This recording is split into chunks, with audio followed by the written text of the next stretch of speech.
Hello, do you need me for anything else? Just confirming that my link works. Do you have presentation material? I will, yes. And KCRT has that information. Okay, good.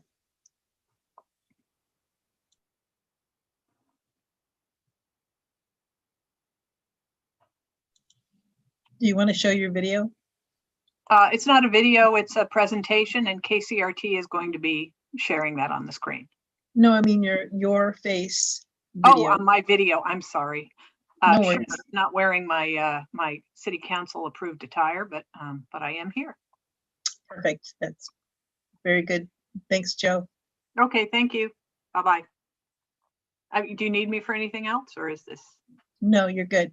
All right, thanks so much. Mhm.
Okay, I see a quorum.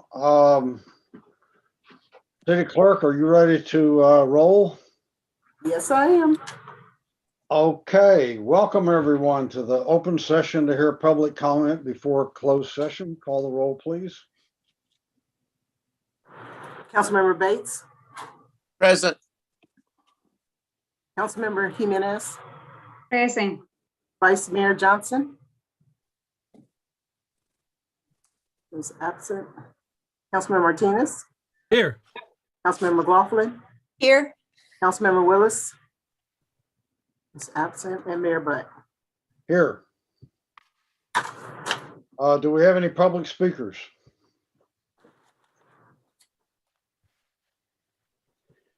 We do not. Okay, you want to play your video?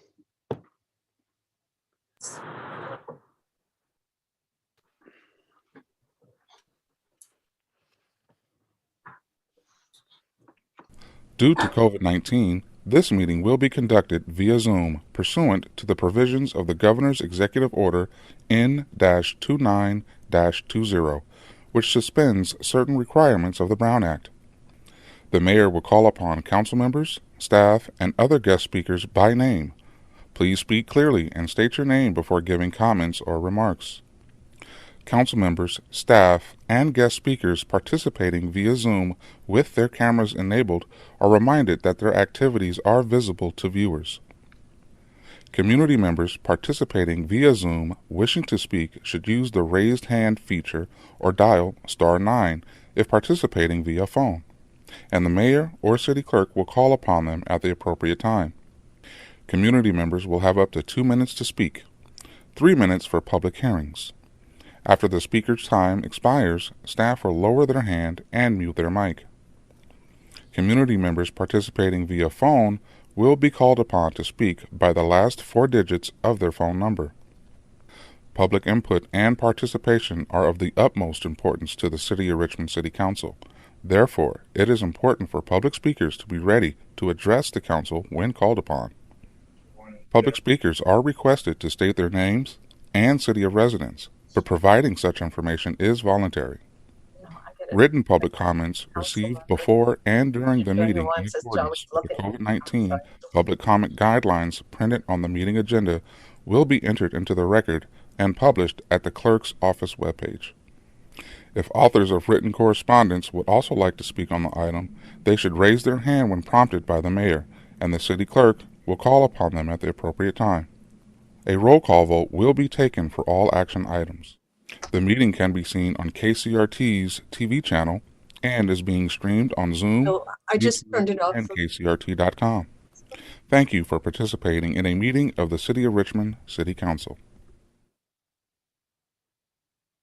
Debido a COVID-19, esta reunión se llevará a cabo a través de Zoom, en conformidad con las secciones de la orden ejecutiva del gobernador N-2920, que suspende ciertos requisitos de la Ley Brown.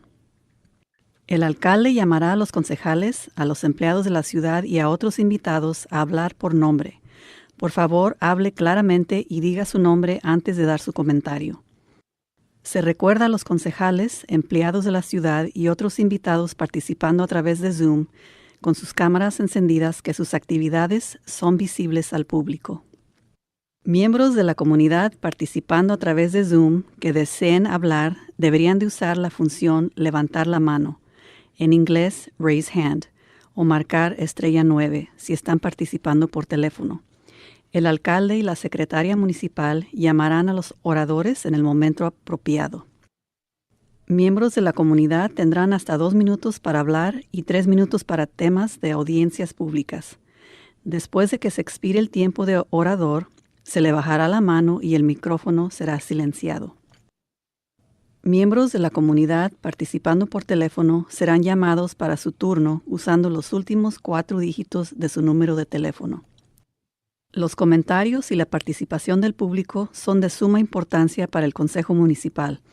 Por lo tanto, es importante que los oradores públicos estén listos para dar sus comentarios al Consejo Municipal cuando sean llamados.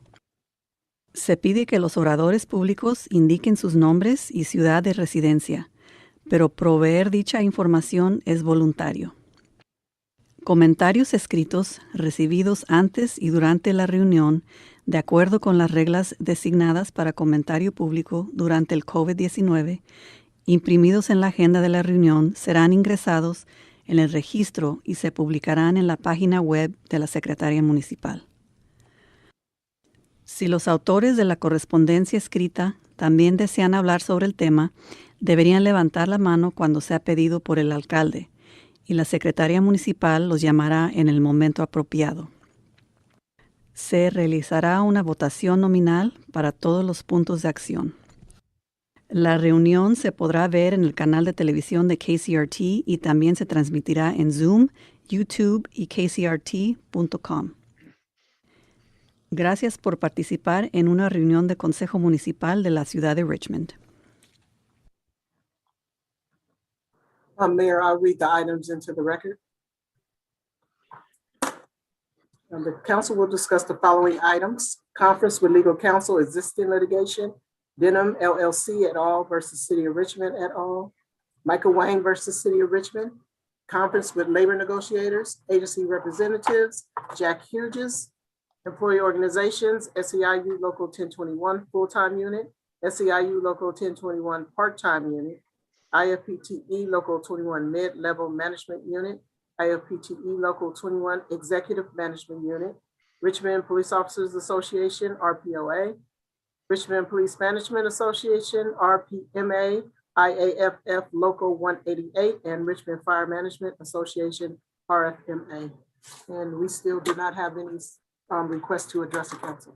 Okay, well, I'll ask one more time. Are there any members of the public who wish to address the city council on items that are on the closed session agenda? Apparently there are none, and so we're now adjourned to closed session.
Eduardo, why are you still there?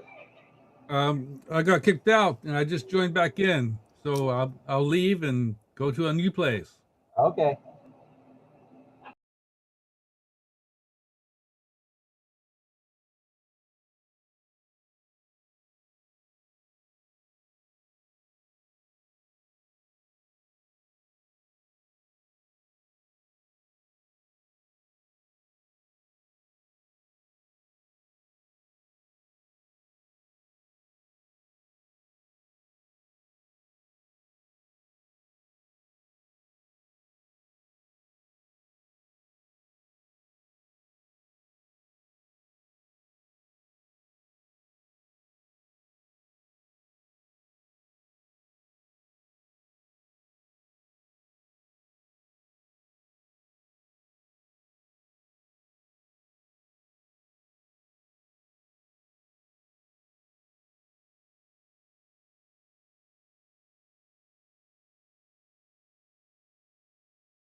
Hello, Bob, are you there? Bob? Yes, I'm here. All right. Your video? We are on YouTube like right now, so. No, I was just getting ready to sign. I know that my presentation isn't until later. I don't have video, but I do have a presentation. If I can share my screen when I do it, will I be able to do that?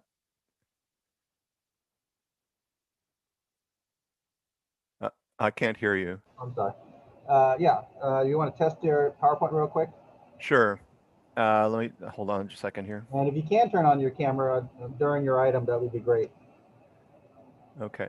Let's see. PowerPoint.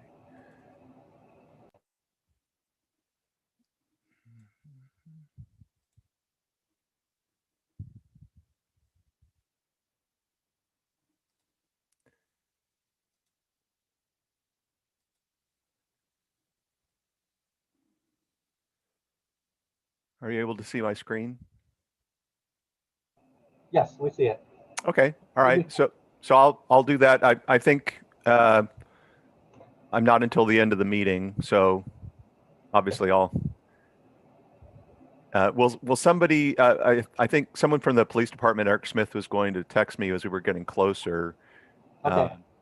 And will someone on the meeting just sort of cue me when I'm supposed to start? When the item starts, you can come on and turn on your camera and everything Okay. for that item. Okay. I will do that. And you can wait until it's time to share. We don't want to keep the graphic up all through the discussion. Okay. All right. Thank you very much. All right. Thanks. Okay.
Hi, Michael.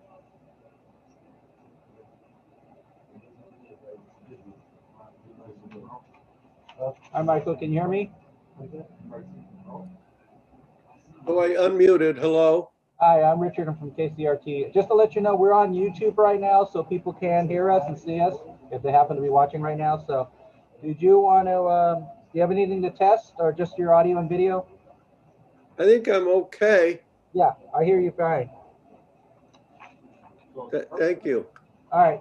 Yeah, you can turn off your camera and mute your microphone. And when it's time for your item, then you can come on.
Jim and Michael, you can turn off your cameras, please.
Jim?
Jim, can you hear us?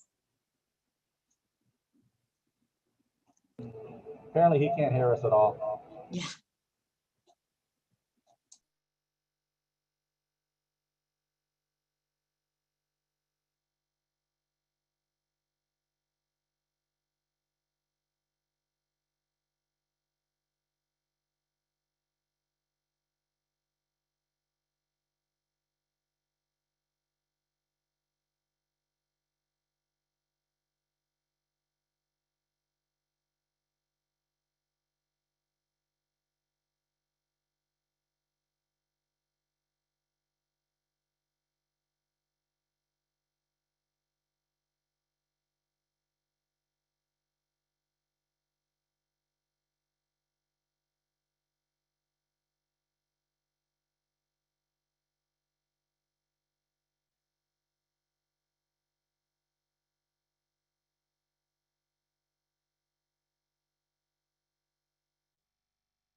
Step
Hello, Councilmember Bates.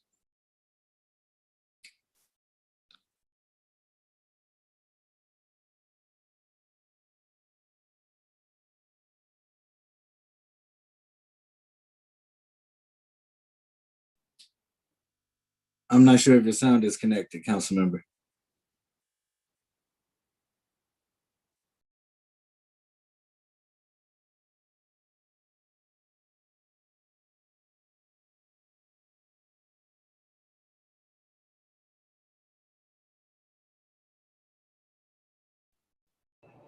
Councilmember Bates, can we check your audio? I got it on now. I'm happy you checking up on me, young man. Oh, yeah. Keeping me straight on the target. Thank you, Richard. Looks like we're still one short of a quorum, right? Not anymore. Now we're good. Okay, are you ready to go? Madam? Yes. Okay. Welcome everyone to the regular meeting of the Richmond City Council. Call the roll, please. Ms. 704, Councilmember Bates, Present. Councilmember Jimenez. Councilmember Jimenez, Present. Vice Mayor Johnson, Here. Councilmember Martinez, Here. Councilmember McLaughlin, Here. Councilmember Willis, Here. and Mayor Butt. Here. Okay, will you run the public meeting instructional video, please?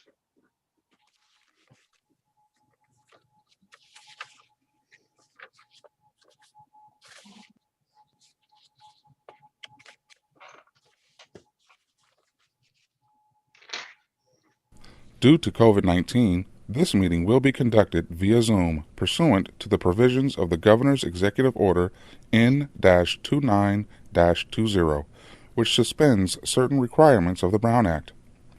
The Mayor will call upon council members, staff, and other guest speakers by name. Please speak clearly and state your name before giving comments or remarks. Council members, staff, and guest speakers participating via Zoom with their cameras enabled are reminded that their activities are visible to viewers. Community members participating via Zoom wishing to speak should use the raised hand feature or dial *9 if participating via phone, and the mayor or city clerk will call upon them at the appropriate time. Community members will have up to 2 minutes to speak, 3 minutes for public hearings. After the speaker's time expires, staff will lower their hand and mute their mic. Community members participating via phone will be called upon to speak by the last 4 digits of their phone number. Public input and participation are of the utmost importance to the City of Richmond City Council.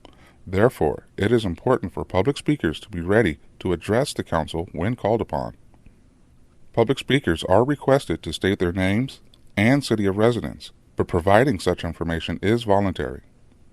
Written public comments received before and during the meeting in accordance with the COVID-19 public comment guidelines printed on the meeting agenda will be entered into the record and published at the clerk's office webpage.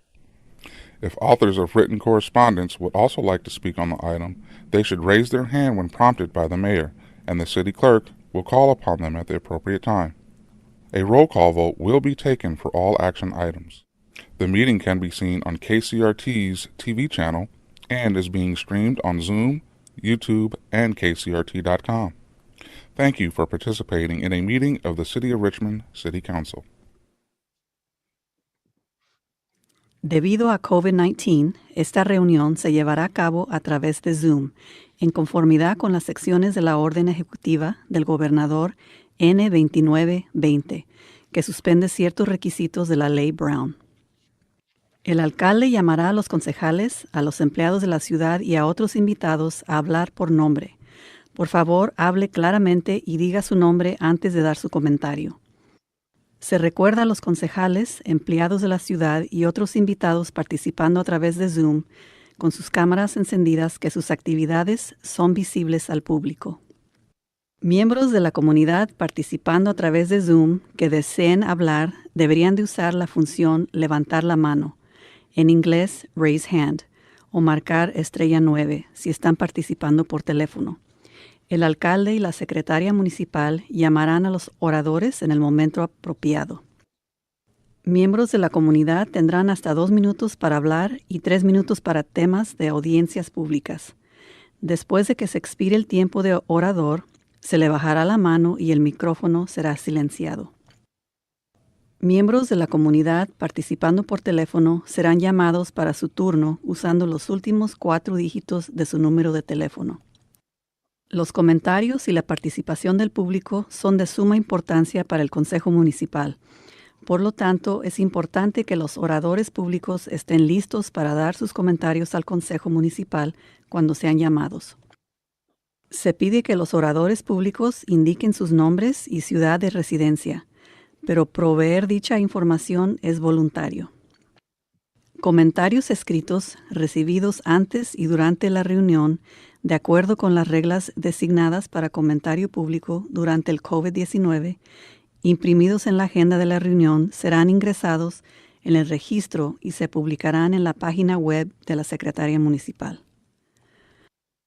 Si los autores de la correspondencia escrita también desean hablar sobre el tema, deberían levantar la mano cuando sea pedido por el alcalde, y la Secretaría Municipal los llamará en el momento apropiado. Se realizará una votación nominal para todos los puntos de acción. La reunión se podrá ver en el canal de televisión de KCRT y también se transmitirá en Zoom, YouTube y kcrt.com. Gracias por participar en una reunión de Consejo Municipal de la ciudad de Richmond.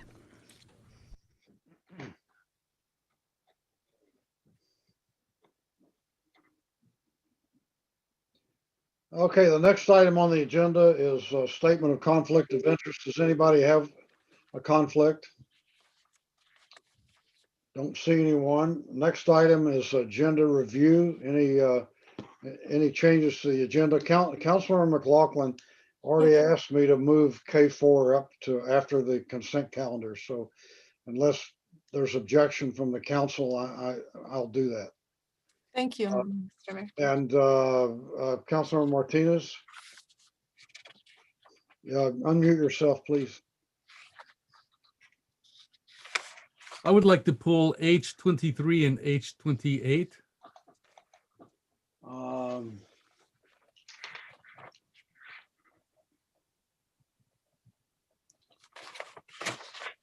There was a correction to H28. Okay.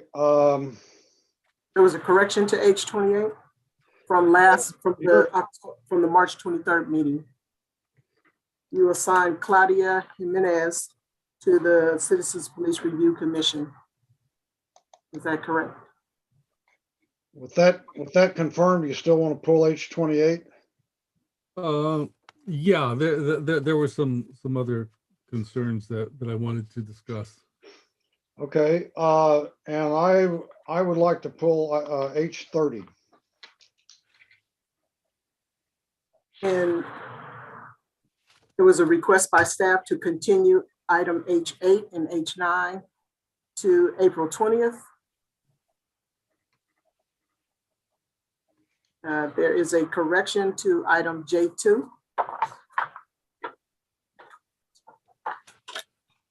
And it should just read, receive an update on the city's pension obligation bonds. And that's it. Okay. Any other agenda changes? Okay, next is a report from the city attorney of final decisions made during closed session. There were no final decisions made in closed session. Next is report from the city manager. Thank you. Two important things that are happening in the near future. We are entering budget season here in the city of Richmond, and there are 3 opportunities for the community to become involved in that process, to learn more and share their view on a variety of topics. So the first meeting is actually tomorrow night on April the 7th at 6 p.m. There will be 2 more community input sessions, one on May the 6th and one on June the 3rd. So we'd ask you to look at the website and participate in those. We also really want to make sure that we are able to maintain our progress in fighting this pandemic. And to do so, there's 4 different things that you can do. You can get vaccinated, you can continue wearing your masks, and you can continue staying distant from folks. And the 4th one is to get vaccinated. And yes, I'm saying it twice.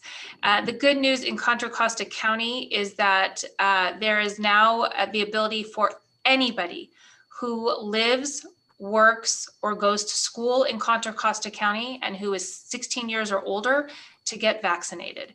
So there are no more restrictions by age other than 16 and above. There are no more restrictions by what work you do or what health condition you have. It is open to everyone age 16 and older who lives, works, or goes to school in Contra Costa County. So please go to the county website and sign up. Do not sign up through the state. The state is called My Turn. The county has their own system.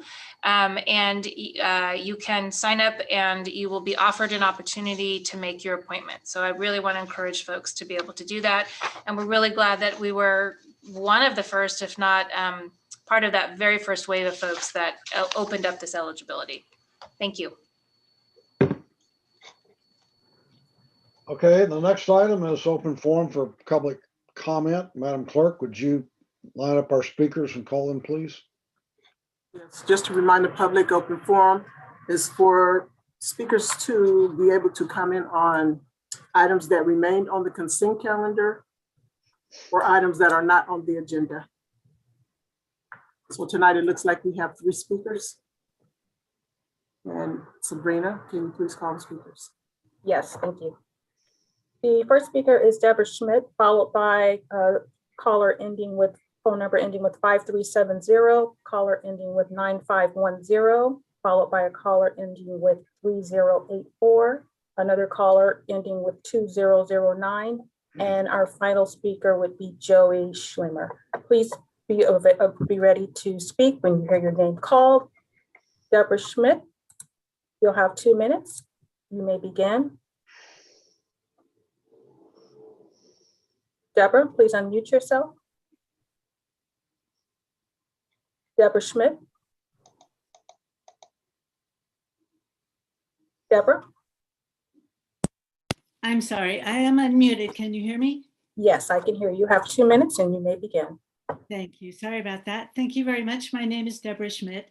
I'd just like to register my support for the proposal to cure inconsistencies in the general plan in order to implement the Richmond Hills Initiative. As Aldo Leopold wrote, a thing is right when it tends to preserve the integrity, stability, and beauty of the biotic community. It is wrong when it tends otherwise. More than ever, this is the ethical mandate that must govern our decisions.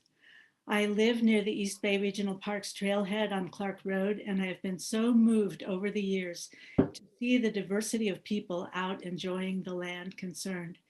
This ridgeland, with its gorgeous views of the bay, Mount Tam, and the Carquinez Strait, is some of the last undeveloped, unprotected such land in the Richmond Hills. Developers have tried many times to build on it, but its geological instability has proven that to be impossible. So let's protect it for the living things we share this world with and for the health and delight of our community unto the 7th generation. Thank you. Thank you, Deborah. Our next speaker is with phone number ending in 5370. Press *6 to unmute yourself. You may begin. Hi, I'm Lindsay Jensen, a resident of Richmond. I support item H32 based on the following. According to the Richmond City Code, it seems clear that the role of Rec and Parks Commission is to be an advisory board to the City Council. However, our experience in connection with the proposed disc golf course at Hilltop Lake Park shows that the Commission acted independently and did not submit the matter to Council. Instead, we have seen the following course of events.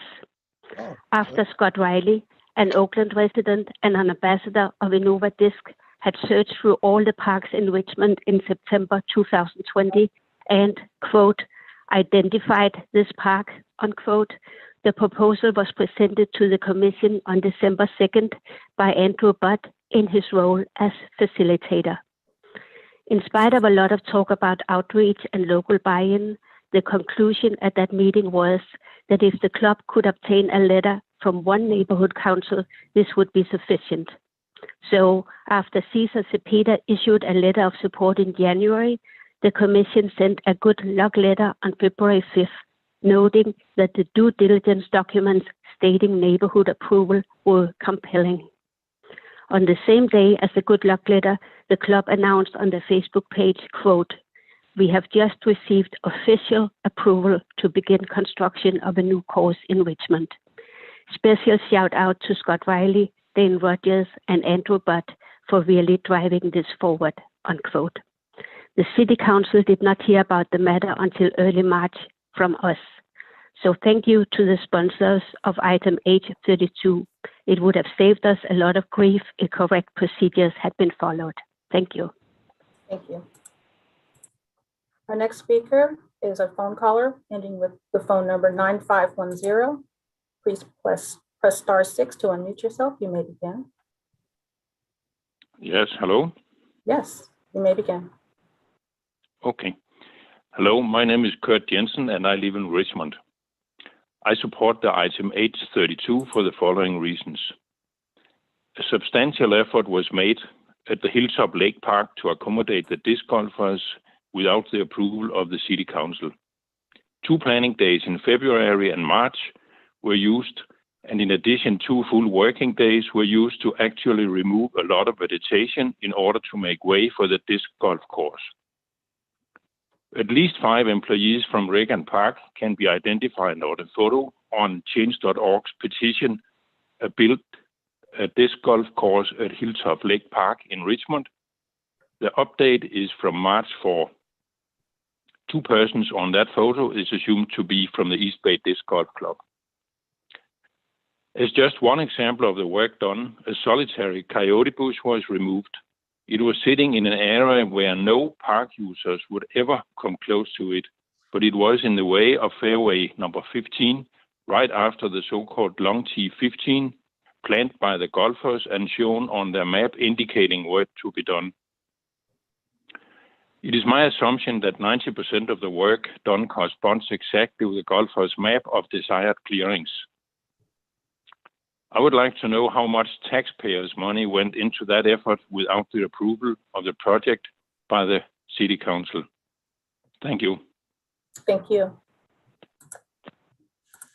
Our next speaker is a phone caller ending with the phone number 3084. Please press *6 to unmute yourself. You may begin. Can you hear me? Yes. Okay, hi, this is Janet Van Wicklin.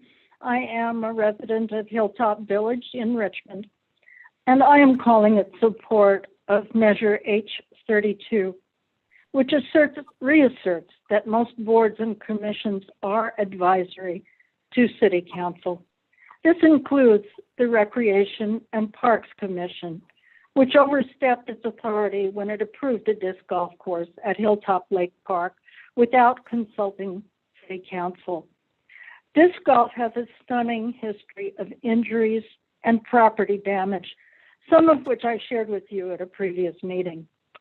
Some accidents described on a Professional Disc Golf Association website include literally scalping a man, and I quote, raised his scalp a good inch off the top of his head, close quote. Other accidents, slicing open an old man's eyebrow, hitting an old lady and her dog, breaking someone's nose.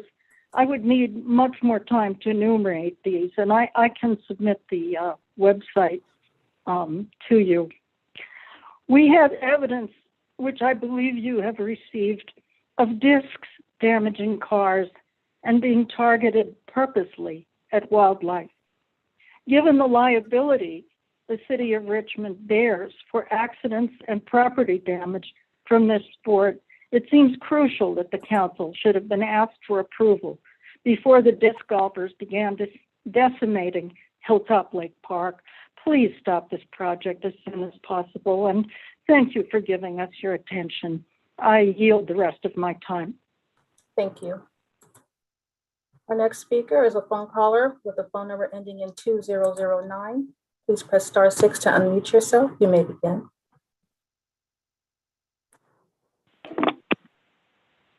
Hello, can you hear me? Yes, please state your name for the record. My name is Rosie Sorensen, and I've lived in Richmond for 31 years. I want to thank the members of the City Council who brought H32 to the full council for adoption. Unbeknownst to the Committee to Preserve Hilltop Lake Park, we were caught up in a whirlwind of misinformation and disinformation at the hands of a few who wanted to take over the park with a disc golf course game. We could have stopped our protest weeks ago if H32 had been in place, and if the heads of those advisory boards and their staff had known they were bound by these rules and abided by them.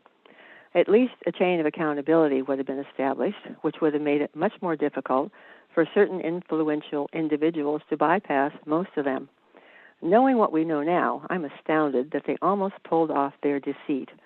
Even though we are all exhausted from fighting for our park, it feels like it has been worth it, just to prevent this from happening ever again. For that, we owe you a big debt of gratitude.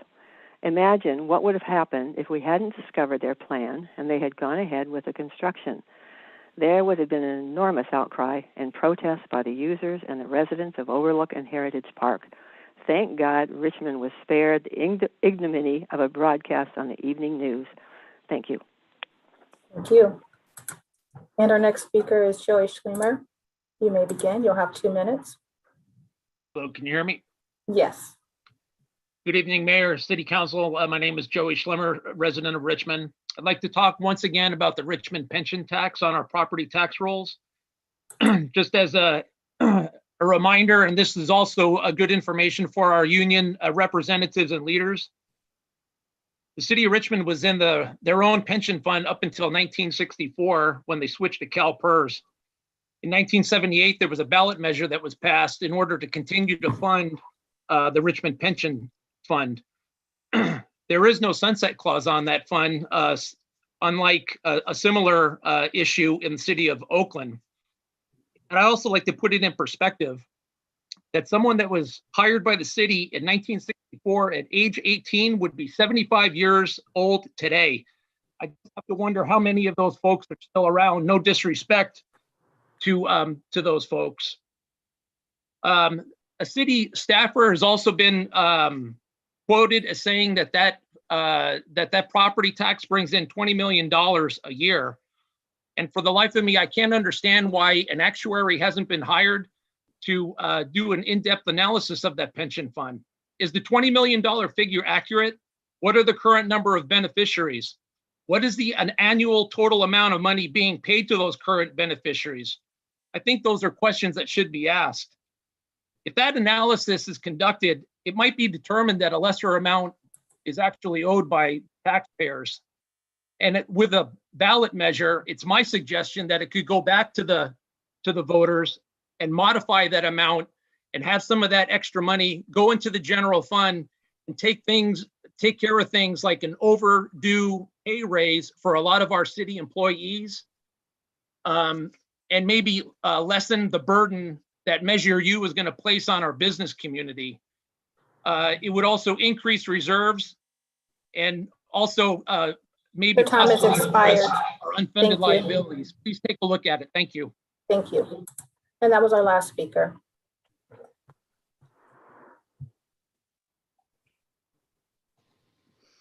Okay, the next item is consent calendars, or a motion to adopt the consent calendar. So move. And a second. Second by Martinez. Okay, call the roll, Madam Clerk. Councilmember Bates, Yes. Councilmember Jimenez, Yes. Vice Mayor Johnson, Yay. Councilman Martinez,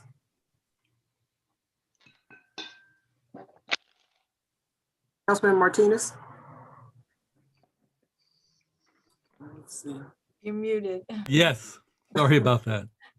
Councilmember McLaughlin, Yes. Councilmember Willis, Yes. and Mayor Butt. Yes. The vote is unanimous.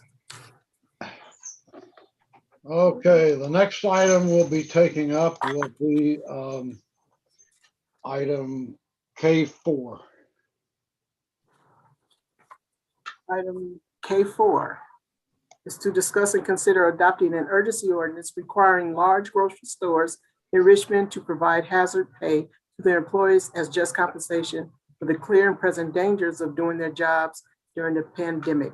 If adopted, the urgency ordinance would take effect immediately and apply only to certain large retail or wholesale stores that have at least 10% of their interior space dedicated to the sale of food for off-site consumption, and would expire on the earlier of the 91st day after adoption or when the risk level in Richmond returns to minimal. That is the yellow tier under the state of California health orders. Okay, the sponsor of this was council members McLaughlin and Willis. Would one of you like to introduce it? Yes, Mr. Mayor, I'll introduce it and then pass it on to Councilmember Willis. So let me just give you a little bit of understanding of this. It's all in the agenda report, but I want to share it publicly. So since the beginning of the pandemic, grocery workers in Richmond have continued to work and serve their communities despite the ongoing hazards and danger of being exposed to and infected by the novel coronavirus. They put their lives on the line so we can put food on our tables. Grocery workers are not highly paid, and according to an August 2020 article in the Washington Post, at least 130 US grocery workers have died from the virus, and more than 8,200 have tested positive. That was back in August 2020. It's obviously higher now. In contrast, large grocery stores have made record profits in the billions of dollars in 2020. There are numerous large grocery chains operating in Richmond that employ workers and have at least 500 employees nationwide, with workers who are facing the hazards of the virus every day in the workplace. In December 2020 and January 2021, a growing list of cities across California, including Berkeley, Los Angeles, Long Beach, San Jose, Oakland, San Francisco, South San Francisco, San Mateo, San Leandro, Daly City, Millbrae, Concord. And in Southern California, many cities have also passed a similar ordinance to this, and they include LA, Long Beach, Coachella, which also gave hazard pay to farm workers, and dozens of other cities in Southern California and Orange County, such as Santa Ana, West Hollywood, Santa Monica, and the unincorporated areas of LA County, Montebello, Pomona, Irvine. So those are just some. I mean, the list grows as we speak. It's really empowering to see so many cities show solidarity with these workers, and many more, as I said, are following suit. In Northern California, cities that have it on their agenda coming up are Napa, Eureka, Benicia, Arcata, Redwood City, and others.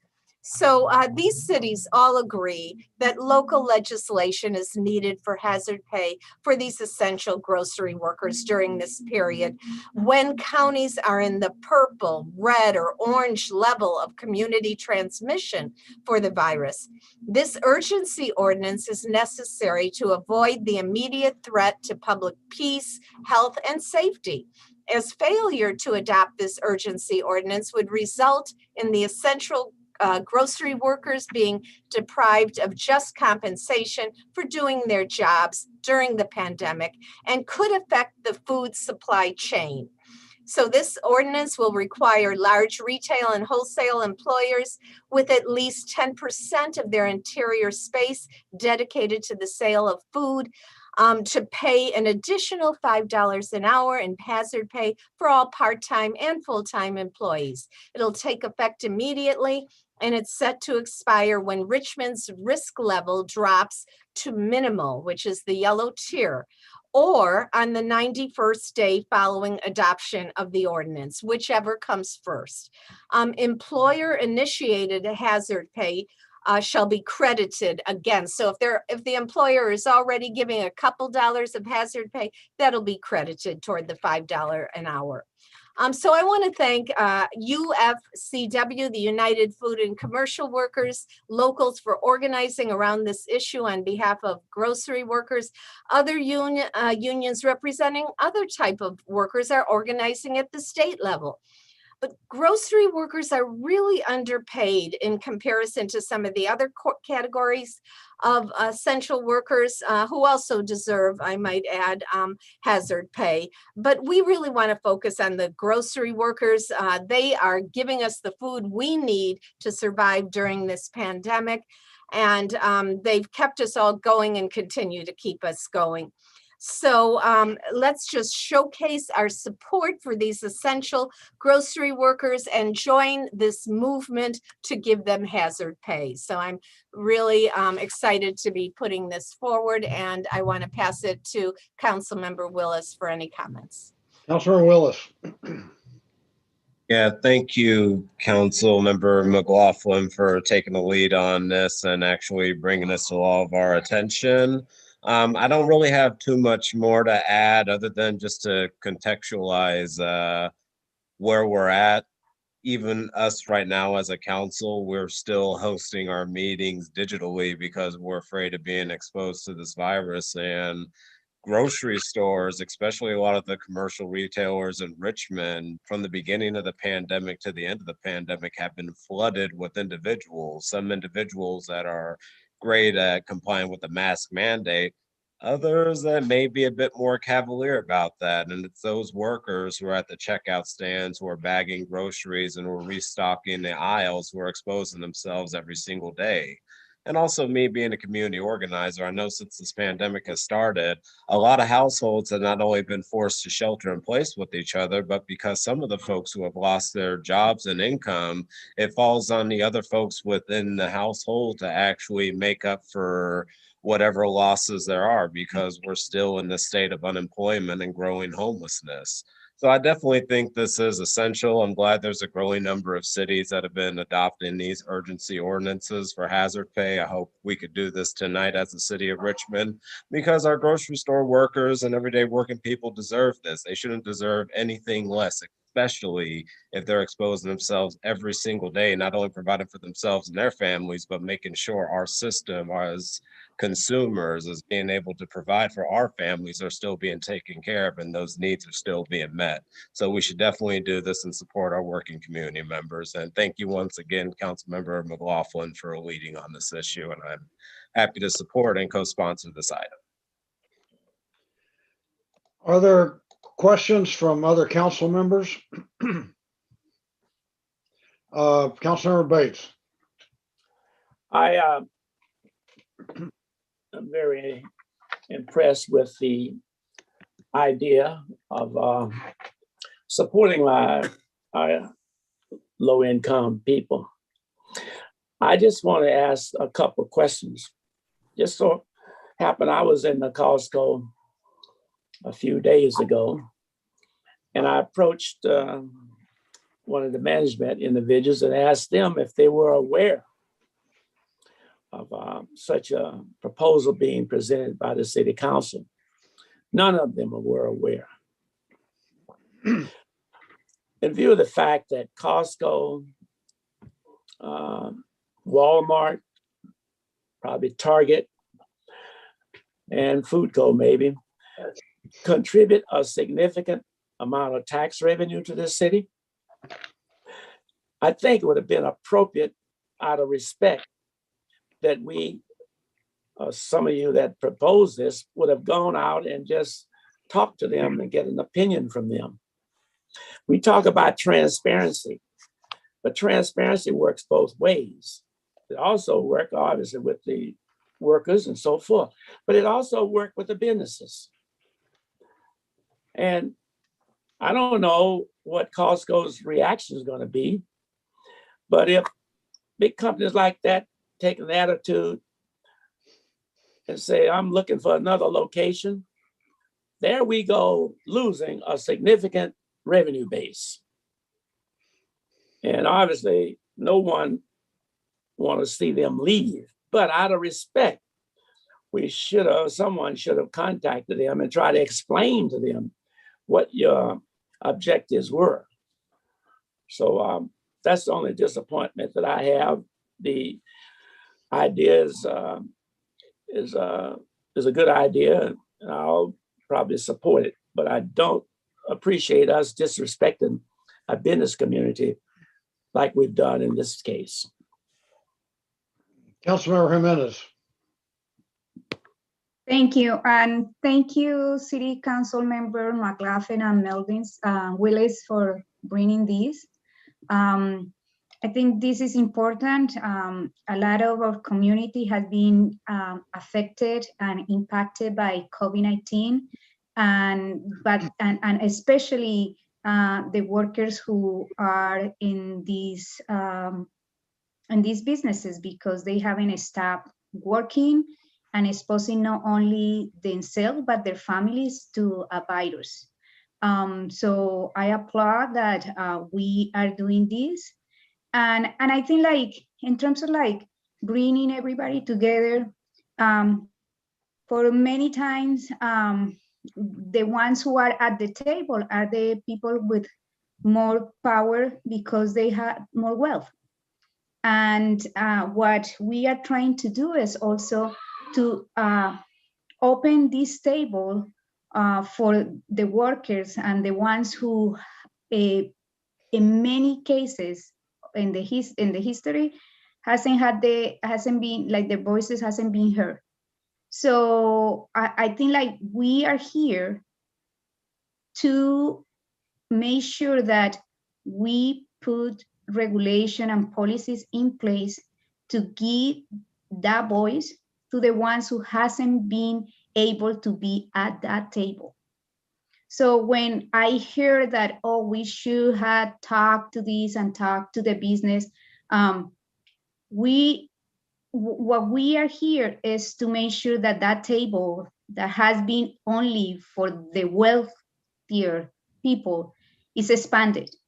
And this regulation and this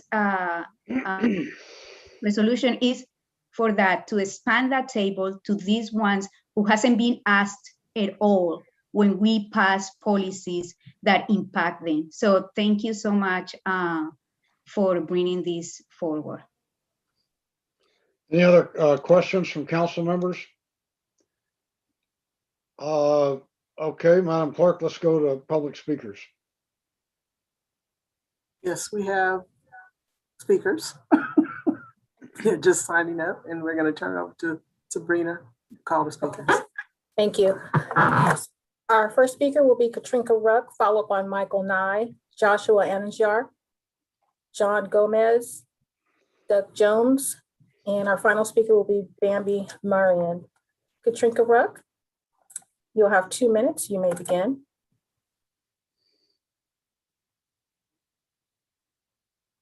Looks like we lost Katrinka. Hang on one sec. We'll go back to her. Let me, Michael Nye. Mr. Mayor, can you hear me? Yeah, we can hear you. Go ahead. Go ahead, Michael. Mr. Mayor, city council members, Madam City Manager, and of course, our very hardworking workers for the city of Richmond. I am resident of Richmond. I would like to say thank you for introducing this. I'm very much supportive of this. In some studies, it is shown that 20% of grocery workers have become infected with the COVID virus. If we had a 20% infection rate in any other venue, we would have an emergency meeting and policies to deal with this. one of the ways that we reward people by taking chances is to compensate them financially. This is a very small thing. We know they can afford it. And I commend you, and I hope we get enough for them to meet the requirements for an emergency ordinance. Thank you. Thank you. Okay, let's go back to Katrinka. Katrinka? Okay, hopefully you can hear me now. Yes. Sorry about that. Thank you so much. Good evening, Mayor, Vice Mayor, Council, City Manager, and staff. Clearly, my name's Katrinka, and I'm speaking on behalf of the Council of Business and Industries. And we really understand the intent behind the proposed ordinance, and it's to support and protect all our frontline workers. We honor that. But we also ask that the City Council consider, for example, the fact that, number one, no businesses, as Councilmember Bates pointed out, no businesses were contacted. We've got Walmart, Target, Costco, and the grocery outlet in Richmond. I know for a fact, a friend of mine works for Target in Arizona, and they did provide a hazard pay for them. So I'm really saddened that you all don't consider the business community part of this community. Secondly, I wanted to point out that the California Grocers Association is in the process of suing the cities of San Jose and Daly City. So I think this is something that you need to bring up with the city attorney to determine if there's any legal issues for the city. The grocers pointed out that this preempts the Federal National Labor Relations Act, which protects the integrity of the collective bargaining process. So again, this is something you really need to look into in terms of the legal process.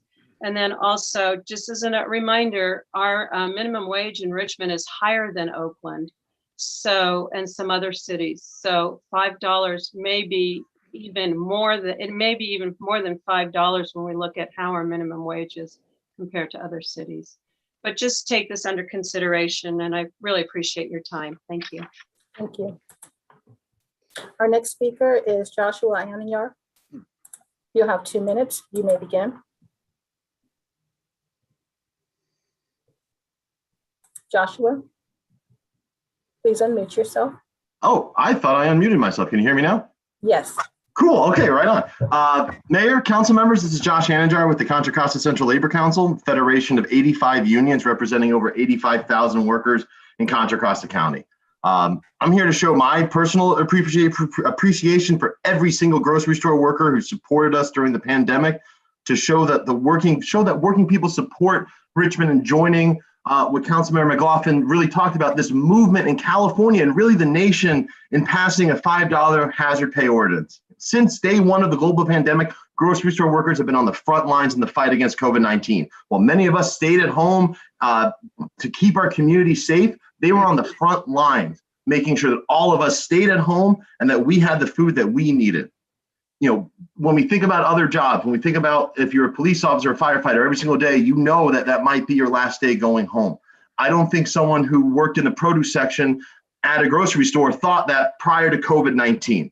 But the pandemic showed us that while at the very beginning, a lot of corporations were beginning to do hazard pay, many of them got the good PR bump on it and then stopped, while the workers continued to show up every single day to make a difference and to make sure that we're all fed. Meanwhile, these companies have made astronomical profits over this last year, because where else are we shopping? We're not going anywhere else. We're not really going to restaurants except for takeout. We're not going to other places that was closed. We were going to grocery stores. We are still going to grocery stores. And these workers were at the front lines of the culture war with anti-maskers and everyone coming at them at all the times. This is the least that we can do to show the sacrifice that these workers did for their families and for our community. So with that, I just applaud you all for hopefully passing this today. And I thank you for your time. Thank you. Our next speaker is John Gomez. John, you'll have 2 minutes. You may begin. Thank you, Council, for the opportunity to speak tonight. My name is John Gomez. I am a 13-year grocery worker and a member of UFCW Local 5. I'd like to speak today in support of hazard pay. As was mentioned before, grocery workers like myself have continued to go into work, risking our lives and health and lives and health of our loved ones at home. We've dealt with anti-maskers, we've been disrespected, spit at, we've gotten sick. Some of us have died. This hazard pay would go a long way in giving us a peace of mind, a cushion that we can, know we can pay our bills, we can pay our rent. We can afford a doctor's bill if we get sick. These companies all the while are reaping in the profits. They've just rather than passing it down to the workforce that has made that possible, they prefer to compensate their executives and buy stock buybacks as an example. This hazard pay, we know they could do it. Companies like Lucky Save Mart is a perfect example, as they have continued to pay hazard pay throughout the pandemic uninterrupted and have done so, without, taking any drastic measures like closing stores or anything like that. Again, I thank the council for taking time to discuss this and bring this forward. Again, I implore the council to pass this tonight. It would mean a lot to grocery workers, and I thank you for your time. Thank you. Our next speaker is Doug Jones. Doug, you'll have 2 minutes. You may begin.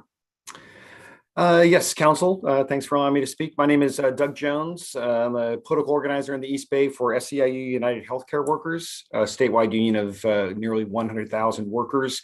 We represent many hundreds of workers at Kaiser Richmond, and many hundred of our members live in Richmond. We're speaking out in support of the council doing as Concord did last week and passing a $5 bump in compensation on a temporary basis for grocery workers.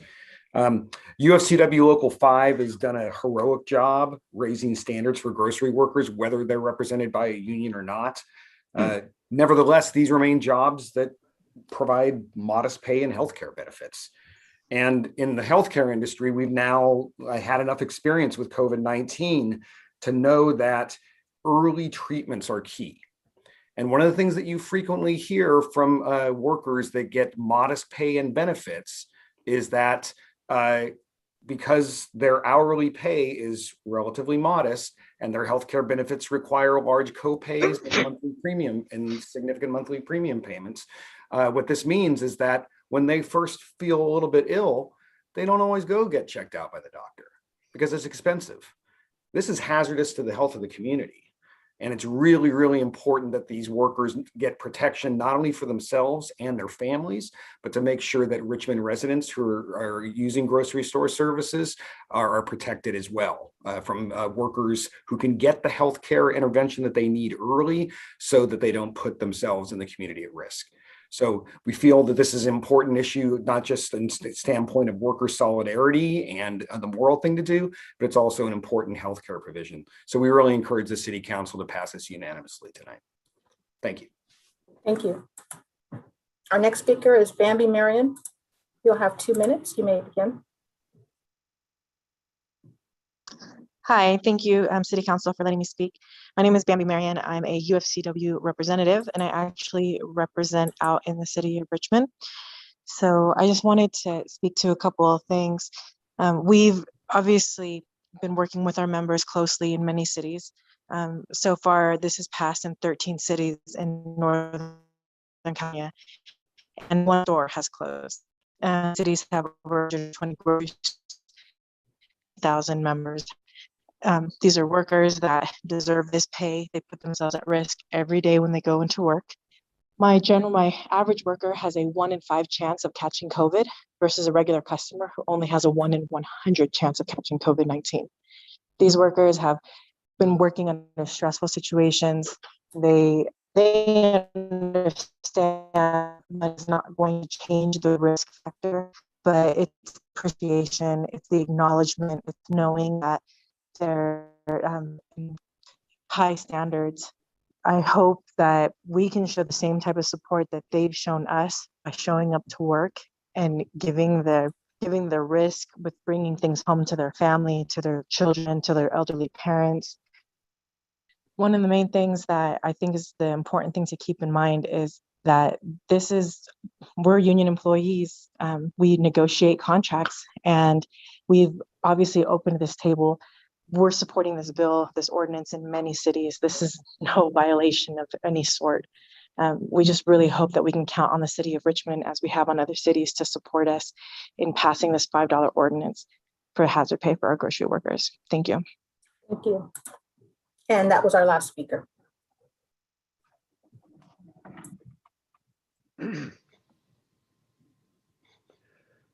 Are there any further questions or comments from council members? Councilmember Bates. Well, I've been informed that both Target and Costco already pay hazard pay.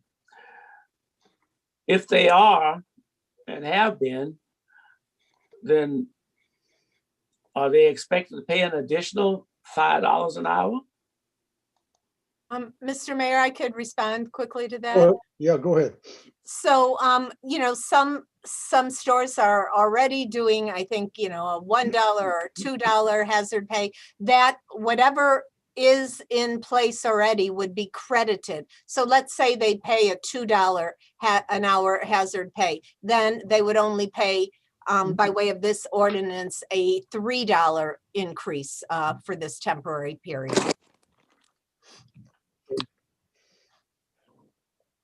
Vice Mayor Johnson.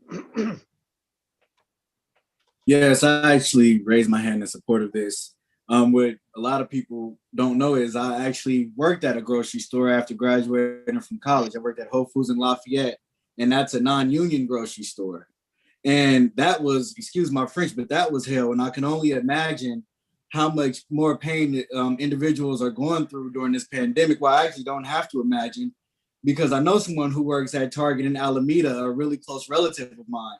And to give a little bit more clarification around this, they told me that they've only received $400 and $500 checks since the pandemic started, and that have only been 3. So I do see this as a great supplement. I mean, if you're not doing anything, you need to do something. But let's be honest, people are profiting while people are starving. And you know, from the employees that I know, you know, it's very important to talk to businesses. But if you want a holistic view of what's going on, you also want to have a conversation with the employees, you know, the people who run the machine.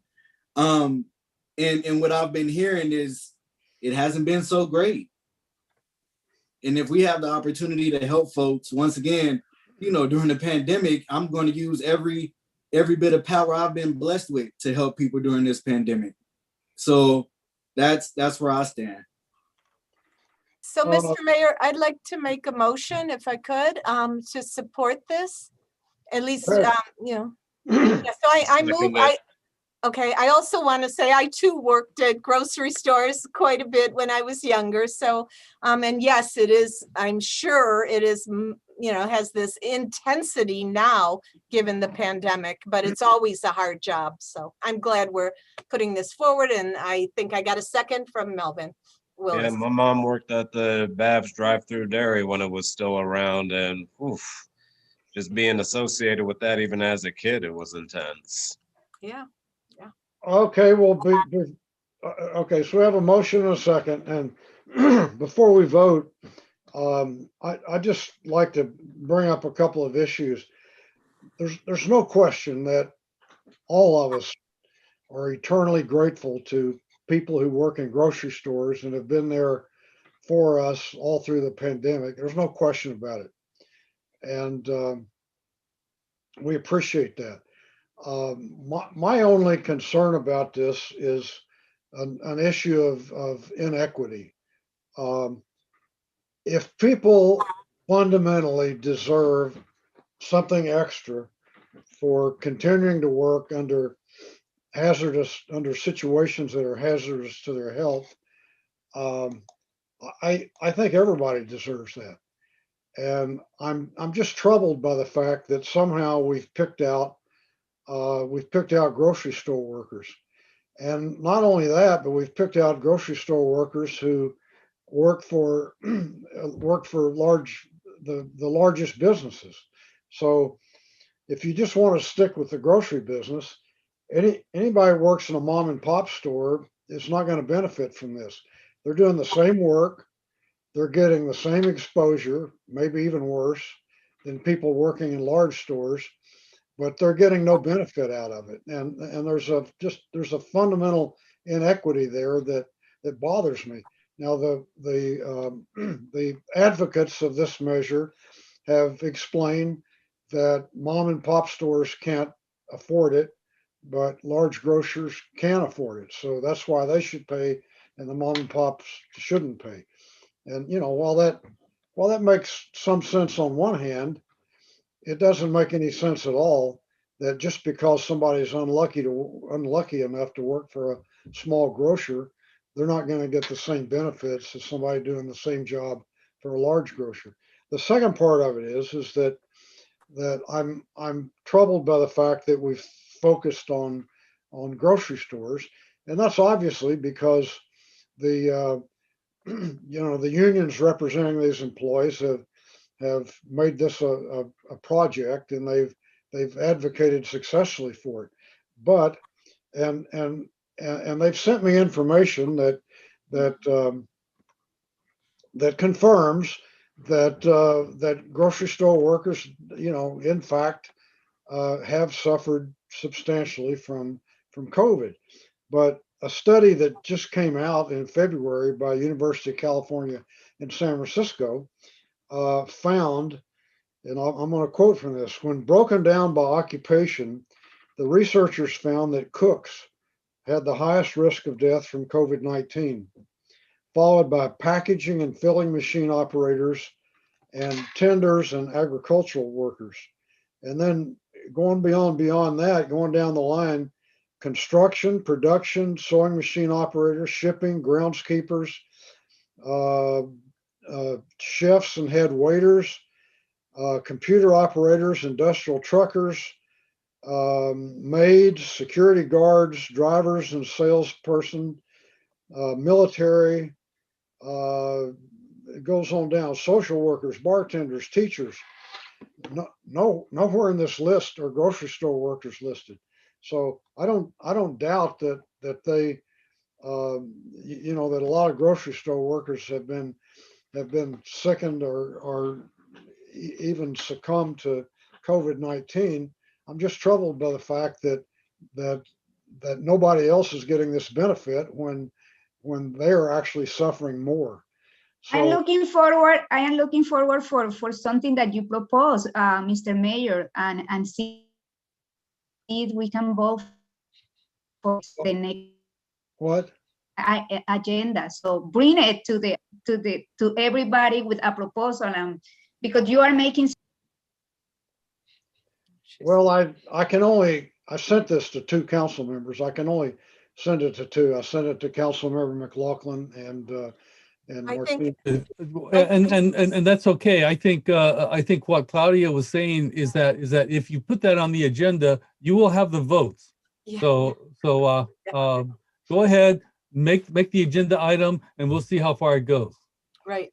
And I also want to add that there are SEIU, UHW representatives spoke today. They are supporting this. And I'll tell you, they're also working at a state level for healthcare workers through a bill called AB 650. So different unions are organizing in different ways and supporting each other. And when unions organize to help their workers, even in the unorganized workplace, workers are helped. They set that example. And so this is a great effort on the part of unions to support these wonderful workers, and it has rippling effects.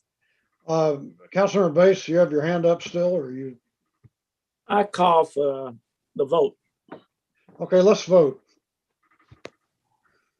Councilmember Bates? Yes. Councilmember Jimenez? Yes. Vice Mayor Johnson? Yes. Councilmember Martinez? Yes. Councilmember McLaughlin? Yes. Councilmember Willis? Yes. And Mayor Budd? Yes. Vote is unanimous. Okay, the next item would be, we're going back to K1. Would you read K1, Madam Clerk? Pursuant to public notice, it's time to hold public hearings. Item H1 is to adopt a resolution adopting a general plan amendment to cure inconsistencies within the general plan to implement the Richmond Hills Initiative, a voter initiative that restricted housing development in a 430-acre area in the El Sobrante Hills to protect undeveloped rural hillside land, and introduce an ordinance for first reading, amending various sections, including Articles 15.04.202 and 15.04.206 and 15.04.611 of the zoning ordinance to align with general plan amendments related to the Richmond Hills Initiative and to implement requirements of the Richmond Hills Initiative. Okay, we have a staff report, I assume. Yes, I'm going to share my screen.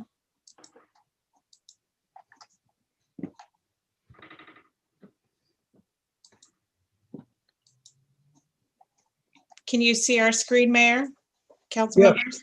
Okay, so I'm going to introduce Michael Diet of Diet and Bhatia, who's been assisting us with the proposed general plan amendments and zoning amendments. And we also have Holly Watley, who has been assisting us with the litigation regarding this initiative. So with that, I will hand it over to Michael.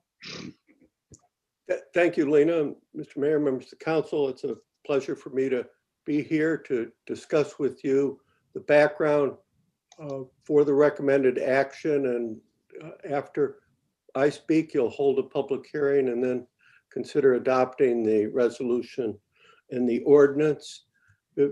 Next slide, please. The presentation will cover some background and then get into some of the specific details that are covered in your packet. I'll also touch on environmental review and take any questions and respond as well to some of the written comments that we've received. Next, this is the area. It's just east of town, south of San Pablo Dam Road. Next, the background to remind the council is that in 2017, you received a voter initiative, which you then decided to adopt rather than calling for an election to save money. That made a lot of sense. There was then a couple of years of litigation culminating in the Superior Court providing direction to the city to cure some technical inconsistencies in the general plan. City staff and with our assistants then worked with the Planning Commission on the details. There were study sessions and finally a public hearing in March of this year by the Planning Commission, which brought the packet then toward you. Please, next slide.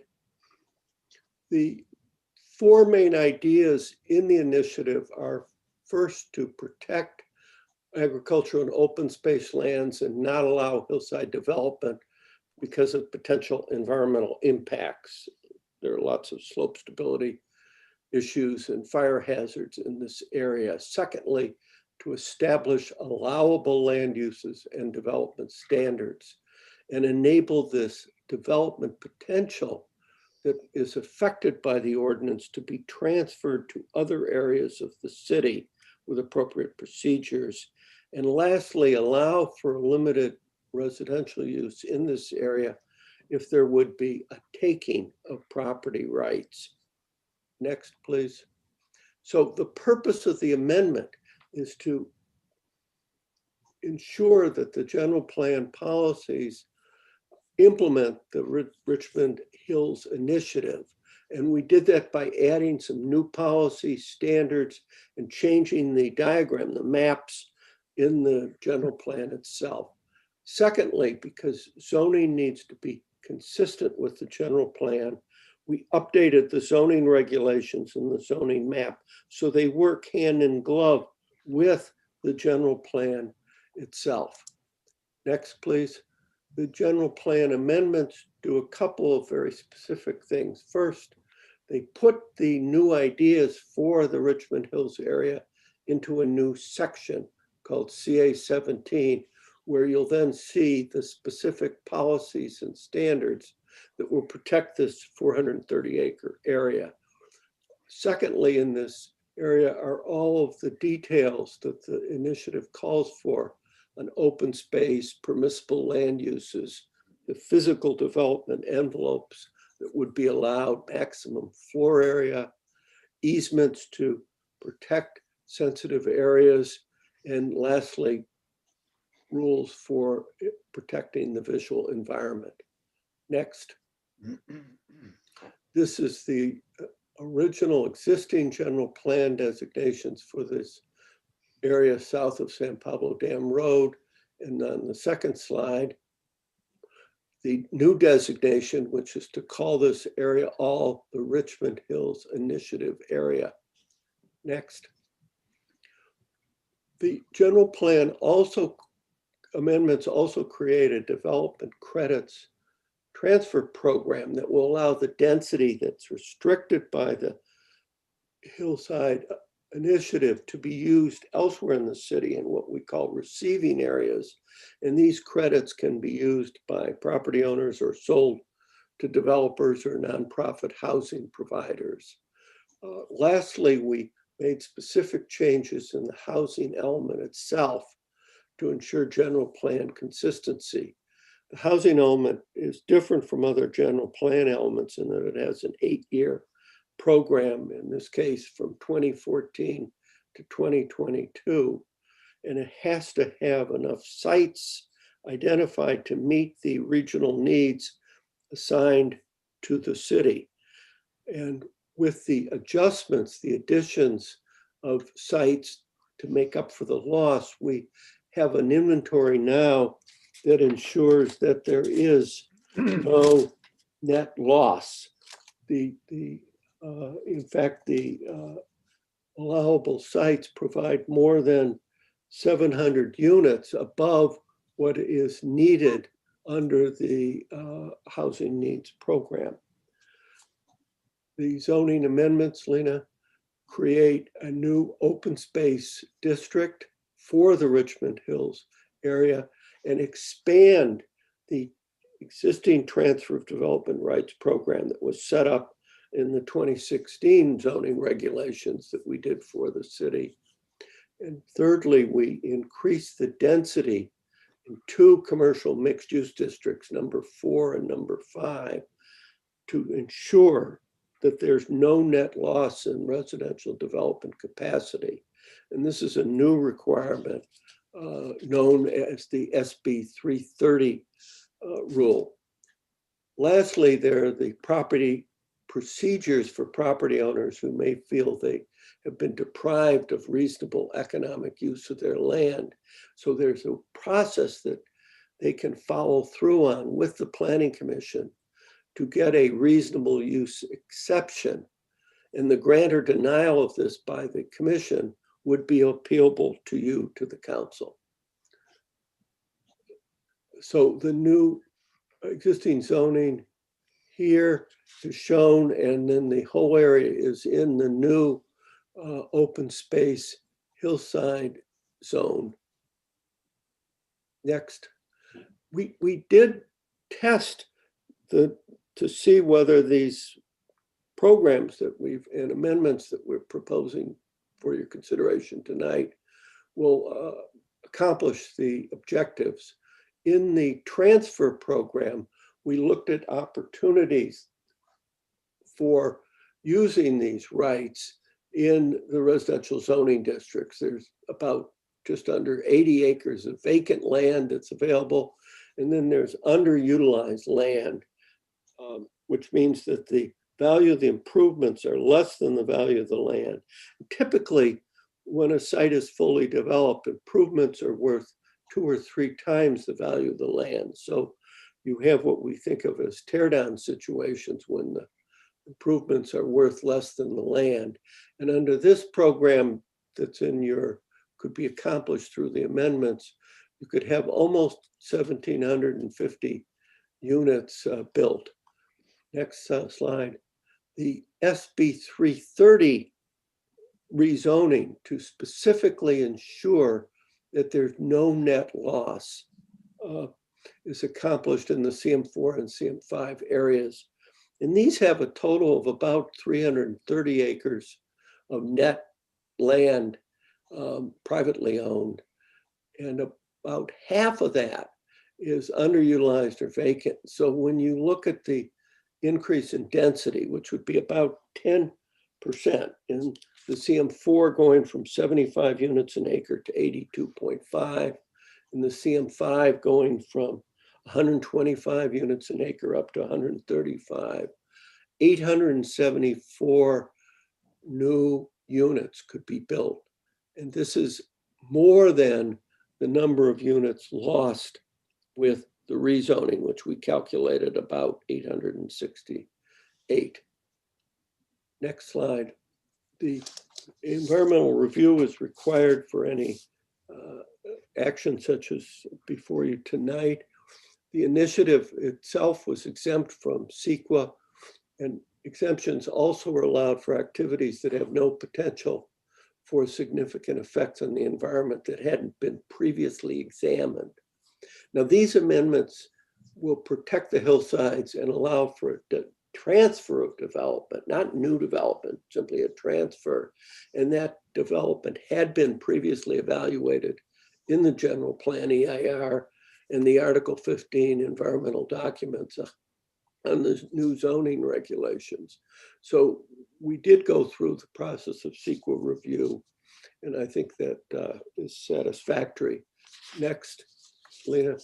So the Planning Commission recommendation following their public hearing on March 4th was first to pick up 3 specific amendments that have been proposed to them for the council's consideration, and city staff supports these, and then to recommend the amendments to you, along with the idea of having more public outreach and informational materials on how the program would work. We did hear the 3 amendments that the public have proposed. I just highlighted the key text. And they're really technical in nature, this too. And then the next slide, Lena, are basically clarifications. Now, the written comments that are in your packet that were received largely were in favor of the amendments, but there were 2 specific letters I want to touch on just quickly. First, the couple of commenters said there are no actual changes to the CM4 and CM5 zoning. Well, that's not really true. The tables are amended and the rezoning to protect, to meet the SB 330 regulations would be in place with these actions. We did test the standards and found that we only need to add height. The 3-dimensional envelope provided by setbacks and height will allow for development at this 10% increase in density. We were asked, it was alleged that the AV ratios, that ratio of improvement values to land values, is very speculative, but it's one that planners and have been using for 40 or 50 years, and it's really a very good way to identify potential sites. And remember, I mentioned that the sites that would be added to the housing inventory provide almost 750 more units of housing potential than will actually be needed. There was a question about the FAR definitions, and what's important here is to keep in mind that these are at the general plan level, very broad planning concepts, while as in the zoning ordinance, you're dealing with very specific terms that have to fit with the definitions in the building code and other codes. And there are no changes needed in the FAR terms needed for these amendments. So there is no hidden downzoning that's taking place. So with that, I'll take any questions or turn it back to the council. The recommendations here are summarized for your consideration. Are there any questions from council members? Councilmember Bates, you have your hand up. Is that, you want to speak, or is that left over from? No, that's left over from the last. Okay. conversation. Are there any questions from council members? Seeing none, I will open the public hearing. And Madam Clerk, call public speakers. We have speakers, and Sabrina, can you please call the speakers? Yes, we have 4 speakers. The list is growing. The first speaker will be Janet Kutalis, Carrie Groner, Peter Simchik, Dick Snyder, Sarah Wilner, Jim Hogan will be the last speaker. Janet, you have 2 minutes. You may begin. Actually, we have 3 minutes for public. Oh, excuse me. Yes, thank you. 3 minutes. Janet? Yes, hi. Can you guys hear me? Yes. Great. My name is Janet Katulis, and I'm a member of the Friends of the Richmond Hills. And I'd like to thank the city staff and the Planning Commission for the excellent work that they've done amending the general plan in order to implement the Richmond Hills initiative. And I want to thank the City Council for adopting the RHI in the first place. The community has been fighting piecemeal development proposals on these hillsides for decades, hoping to protect the many creek systems and their wildlife habitats, and to stave off risky building on these highly landslide-prone areas. Over the years, we've seen many of these parcels change hands as out-of-town and out-of-the-country speculators propose large-scale ventures that often did not have the best interests of the community in mind. The RHI provides an ideal solution for not only protecting these last remaining East Bay hillsides from harmful and irreversible development, but for transitioning to an era in which infill development provides needed housing and open space remains plentiful, nearby, and accessible to all. As we've learned during the pandemic, our parks and open space areas are essential to maintaining a healthy community. The Clark Road access trail leading up through the initiative area into Wildcat Canyon Park has been very heavily used during the pandemic, like all the other parks and open spaces in the Bay Area. With the RHI in place, the possibility exists of someday expanding the East Bay Regional Park District boundaries at Wildcat Canyon, or of a land trust obtaining some of this land, as was done in Hercules with expansion of the Fernandez Ranch by the John Muir Trust after a similar hillside protection initiative passed there. It's exciting that one of the landowners in the initiative area, Gray One Forest Green LLC, has donated their nearly 80 oak-studded acres to the adjacent Waldorf School to use as an outdoor educational area, which can serve the students and the community in beneficial ways that are compatible with the intent of the RHI. The use of transferable development credits will allow for the handful of current landowner investors in the initiative area to expand Richmond's housing and receiving areas near transit centers and where infrastructure can ecologically support density.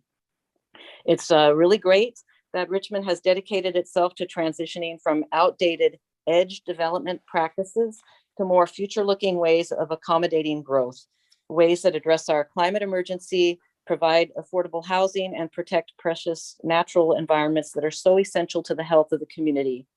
I think the city staff has done a thorough job integrating the RHI into the city's general plan and zoning ordinance, and I urge the council to please adopt these changes tonight. Thank you very much. Thank you. Our next speaker is Carrie Groner. Carrie, you'll have 3 minutes. You may begin. Thank you very much. I'm Carrie Groner. I'm a Richmond resident. I want to say thanks to the City Council and to Mr. Mayor. And I want to express my appreciation again for your ongoing support of the Richmond Hills Initiative.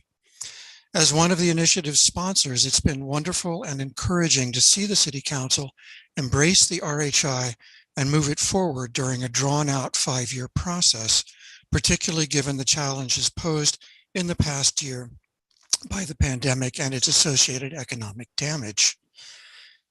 As the pandemic has made clear, in fact, maintaining open space for people to exercise and decompress has become vital to the well-being of our city and its residents. The wisdom demonstrated by the council in supporting the RHI, even before this emergency, speaks volumes about your commitment to addressing these and related issues, such as appropriate development and climate change. Now that we're in the final phase of the process, I encourage you to take the steps necessary to bring the city's housing plan into accord with the provisions of the RHI per the appellate court's instruction. Thanks again to all of you for following this process through with such dedication. Your actions will be appreciated not just by those of us who've been involved, but by subsequent generations who will be able to enjoy these wonderful natural areas preserved for all time. Thank you. Thank you. Our next speaker is Peter Simkich. Peter, you'll have 3 minutes. You may begin. Hi, my name is Peter Simsich. I would like to encourage you to move forward with a resolution to amend the general plan and municipal code to bring them into sync with the Richmond Hills Initiative. The RHI is a summation of decades of work on the part of residents of this area. It is a way to break the seemingly endless cycle of new development attempts being proposed only to be rejected by the city when the unsuitable nature of the area is understood and brought to light by a determined citizenry. It graciously offers an acceptable path out for the speculators who purchased this land in full knowledge that all previous attempts to develop here have failed, largely due to the very unstable nature of the hillsides. Finally, it frees the city from responsibility for approving projects that may well fail after the statutes of repose have expired, or projects that start but are abandoned before completion because of financial collapse, pandemic, or geological disaster. The RHI has undergone much scrutiny, has been thoroughly vetted by the courts and embraced by the people of Richmond. Let's resolve this issue once and for all and move on to the future. Thank you. Thank you. Our next speaker is Dick Schneider. Dick, you'll have 3 minutes. You may begin.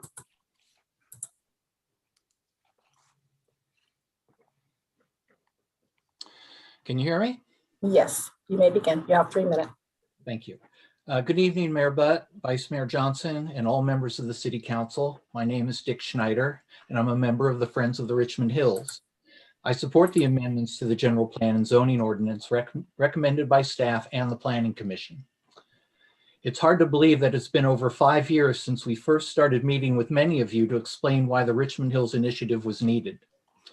The hills above El Sobrante Valley are a vital part of Richmond's natural environment. They are steep and prone to landslides and erosion.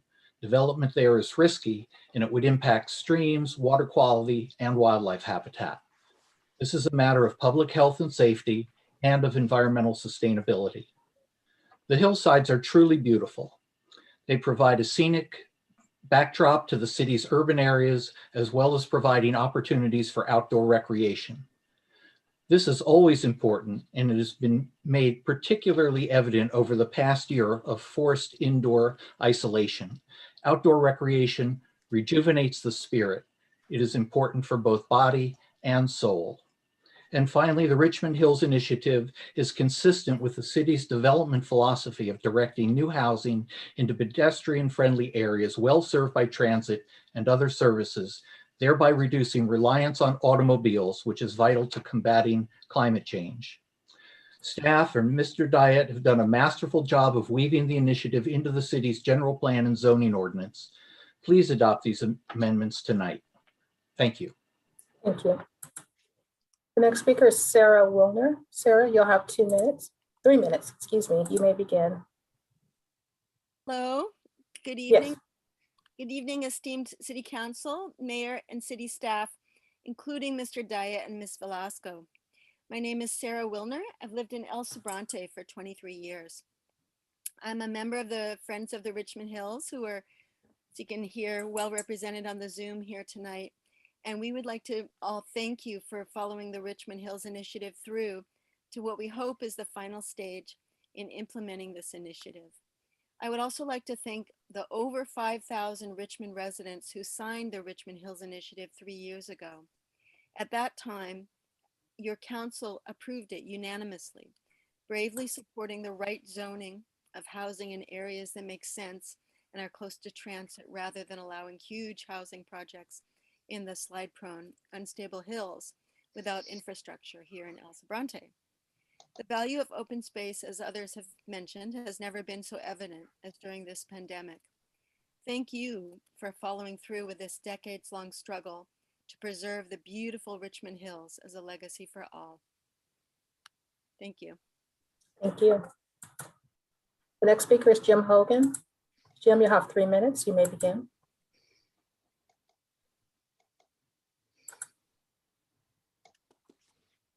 Jim, please unmute yourself.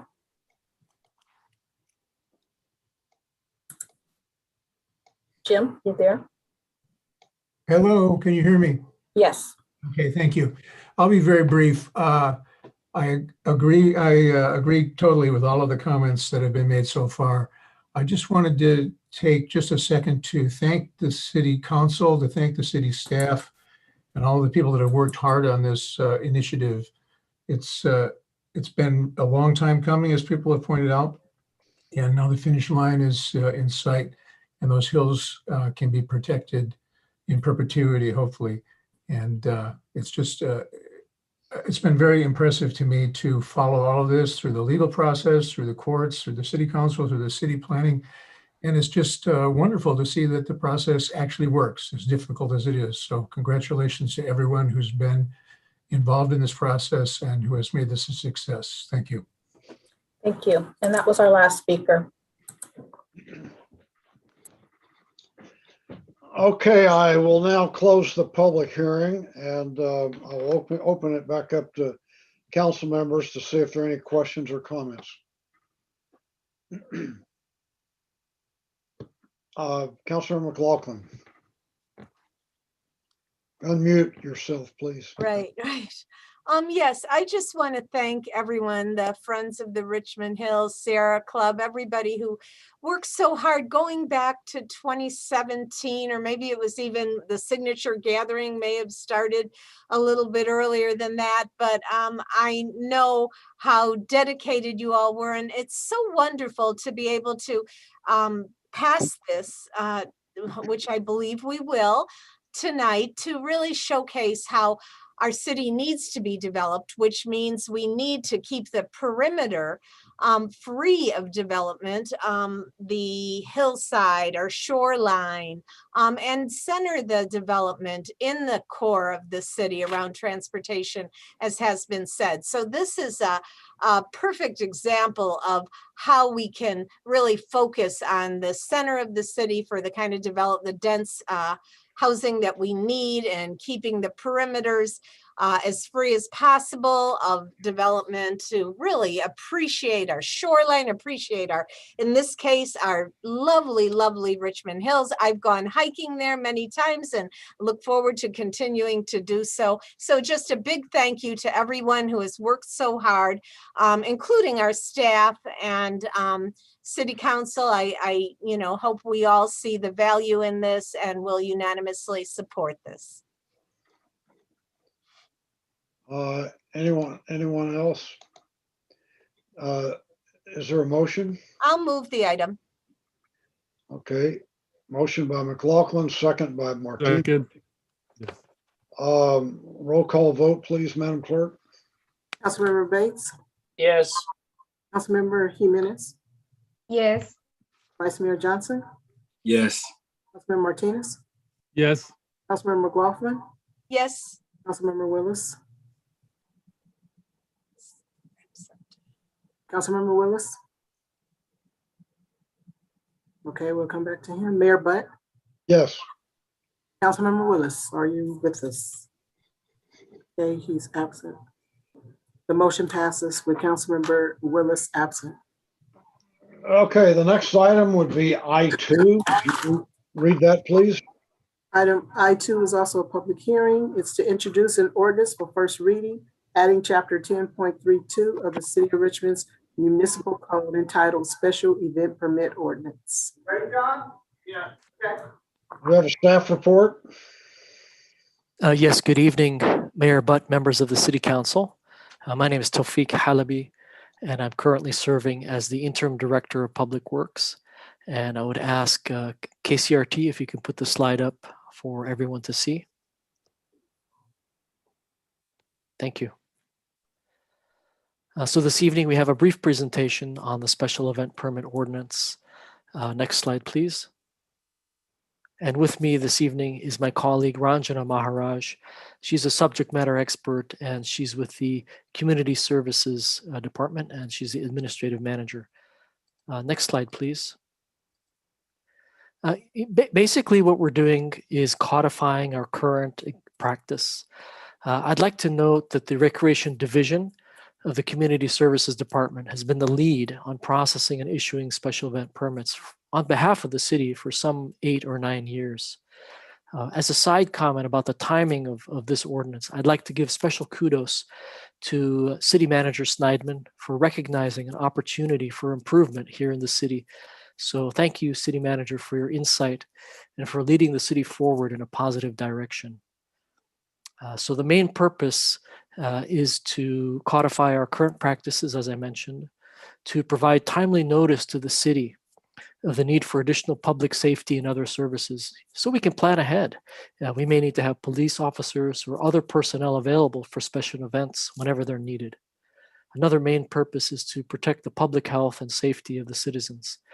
We want to make sure that every event is conducted in conformance with all applicable local laws and state laws. And we also want to use our institutional knowledge to make sure that we help applicants think through all of the various elements of their event ahead of time. We've been doing it for years, and applicants may not be aware of the various elements involved with their particular events. And finally, to provide a mechanism for cost recovery for facility and equipment rentals. So at this time, I'd like to turn over the presentation to my colleague, Ranjana Maharaj. She's the subject matter expert on special event permits. Next slide, please.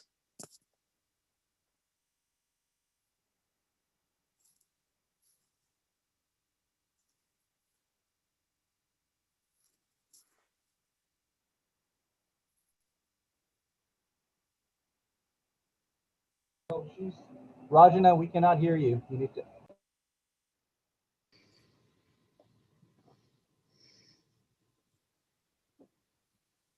No.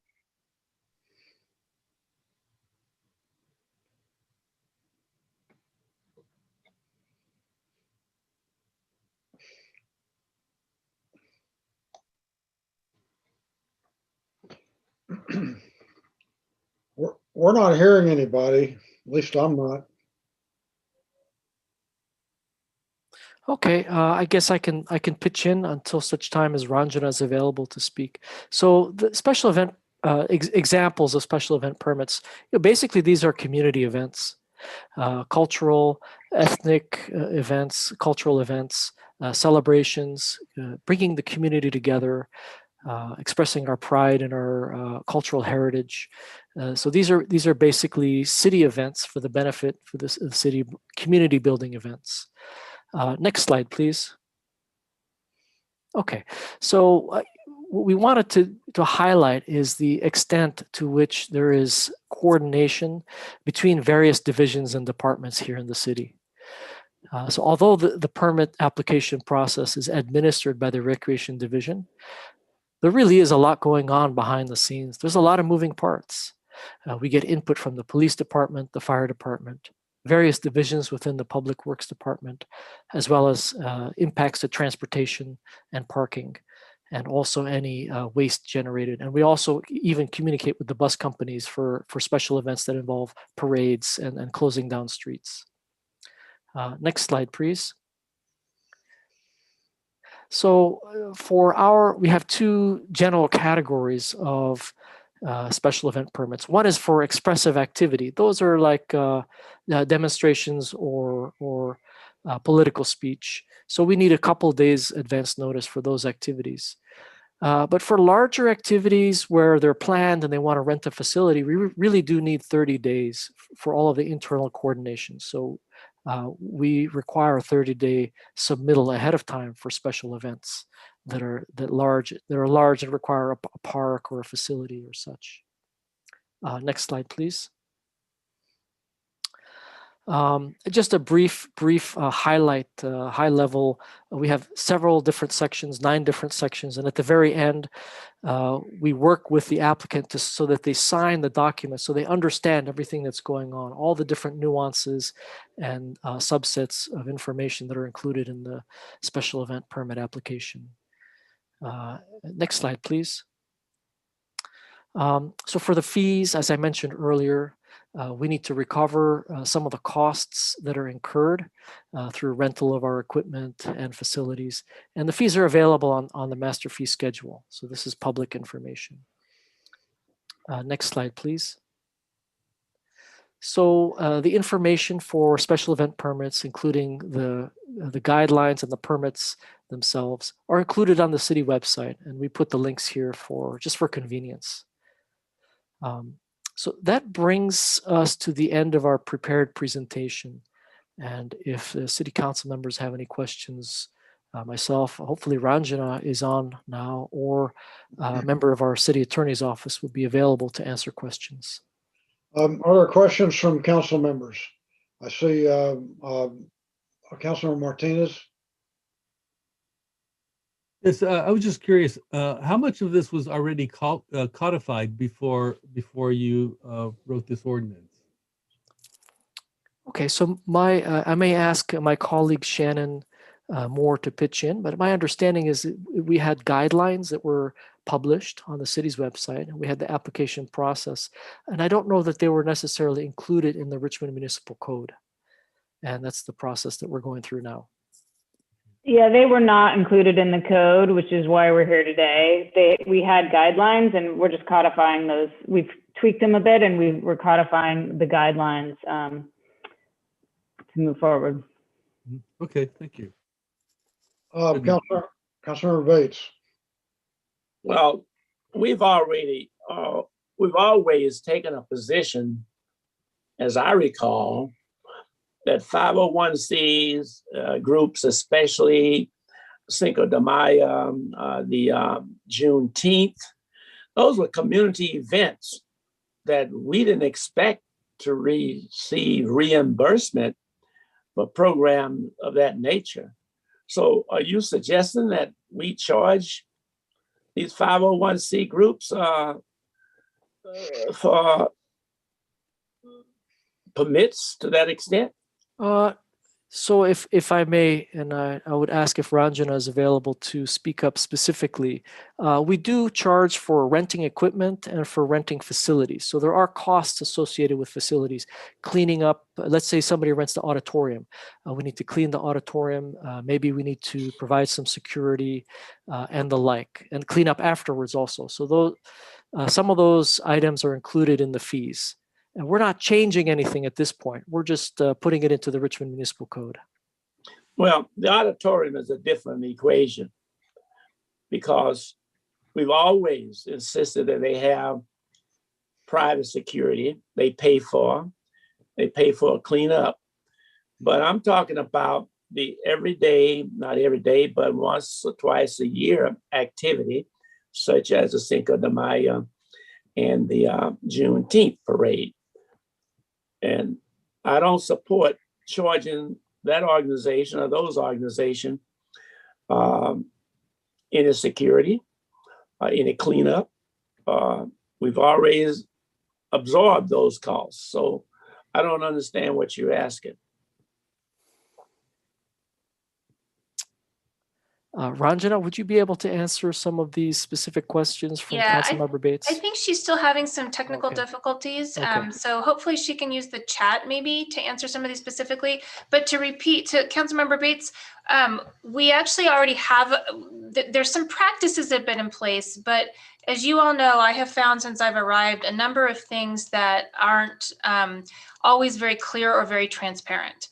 And that's the reason that we're bringing this ordinance to you this evening, is to make sure that the council has approved what the requirements are and that we understand it. The fees that you're talking about are in our master fee schedule. So they are something that council annually has an opportunity to look at those fees.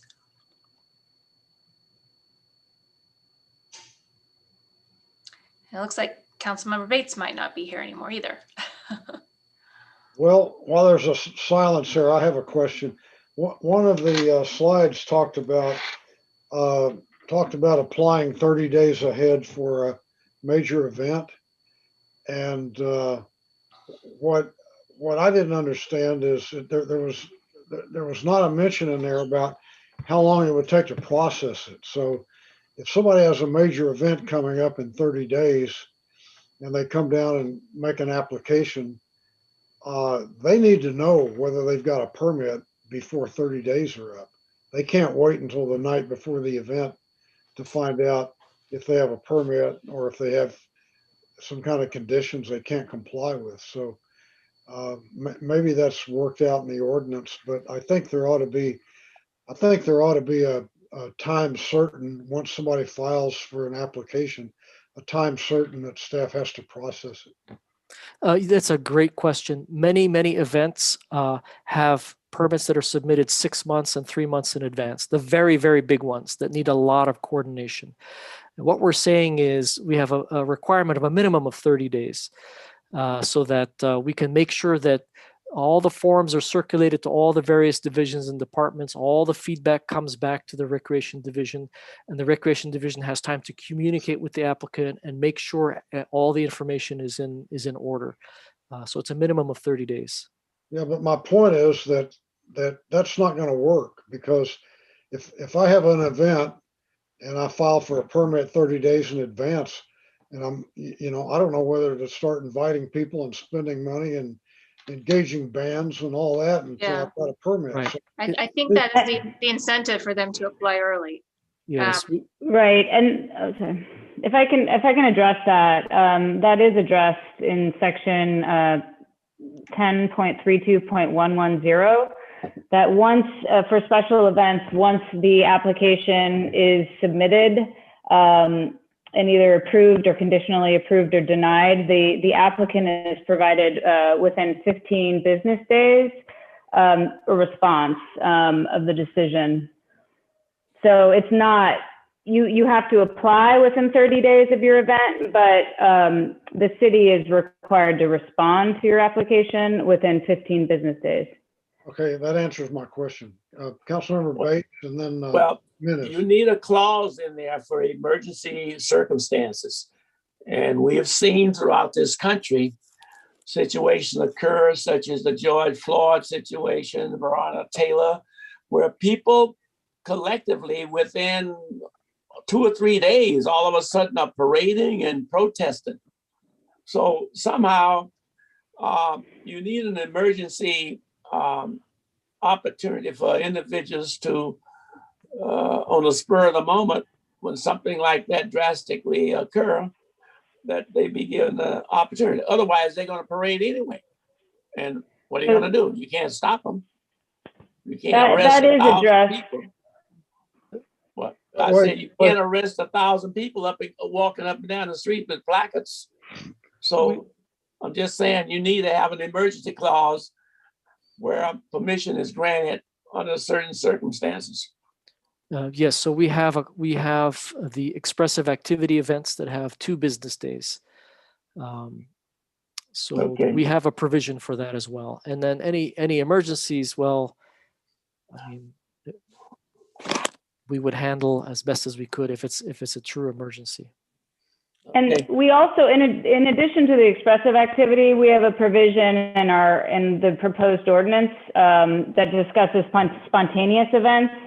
So that's something that within it just spontaneously occurs in terms of to protect First Amendment rights. And the only kind of caveat to allowing this spontaneous event is you can't charge for it, but also you have to notify the police chief within 4 hours of the event taking place, just to provide any additional police protection if that's needed. Okay, Councilmember Jimenez. Yeah, thank you for the presentation. I would like to know, like, how easy to apply? What is the process to apply for this? And how it's going to be publicized as well?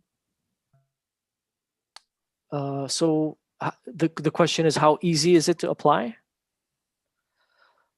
Well, Yes. there's an application that's available and there's guidelines that are available, and staff is available to assist the applicant with any particular questions. So we facilitate that. This is part of our job, is to facilitate community activities. As you know, we have a variety of community activities all year long in all different parts of the city, and all different types of activities as well. So that's part of what we do on a regular basis.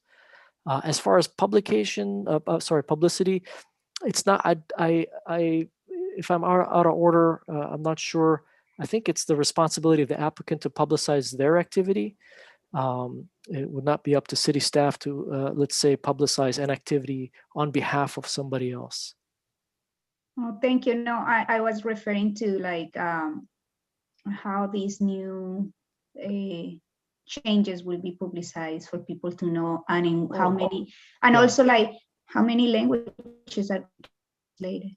Very good question. We're not changing anything. We're just putting it into the Richmond Municipal Code. As far as languages, I don't know if the Richmond Municipal Code is translated into any other languages. I think my guess is not. Okay. And I would welcome any comments from my colleagues, Ranjana or Shannon. Councilmember Martinez, you had a question or something? Yeah, I don't think Councilmember Bates's question about public community events was answered in terms of payment. For instance, the Juneteenth parade. There's the police and fire department participate, and they also monitor the parade, and the event is never charged for that participation. So Bates's question was, are those types of events still free of fees?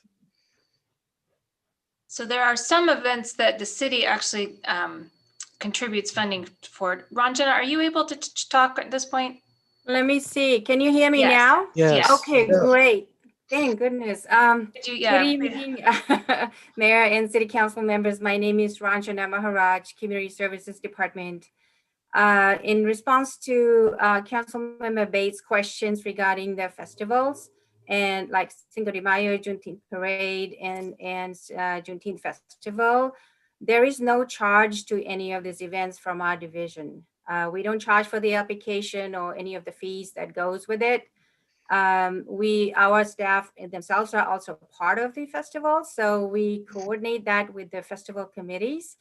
And the reason why we request applications for that is, like Tawfiq mentioned, there's festivals and any major event in the city are the application forms are routed to different departments so that they're all aware this is going on, and they can also coordinate and provide their approvals with the same respect.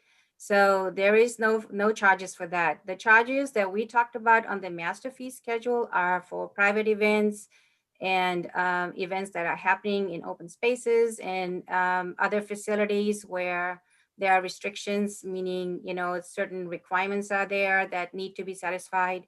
So that's the reason why, we want to route this application so that all different approving departments and organizations, I think you saw on the slide that even AC Transit is there because AC Transit needs to clear that we are not obstructing any bus routes or anything for that matter. So in answer to your question, no fees for festivals. So I'd like to continue. I think it's already been mentioned, but I think it's important that we emphasize that for Fifth Amendment rules, our protection, section, let's see, what is it? Section 1032.050B, which pertains to spontaneous events, means that if practicable, the organizer shall give notice to the chief of police at least 4 hours prior to the spontaneous event and provide an estimate of the approximate number of people attending. So the key word is if it's practical for a person to do that. because sometimes these events, I mean, the word spontaneous means exactly that, spontaneous. So people don't know that these things are going to happen.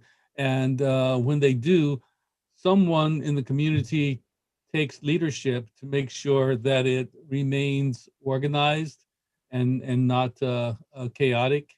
And so I'm glad that it's included so that Fifth Amendment rights can be protected. So thank you for doing that. I'm also glad that it's being codified, because there's times where the lack of clarity allows people to take advantage of the lack of language.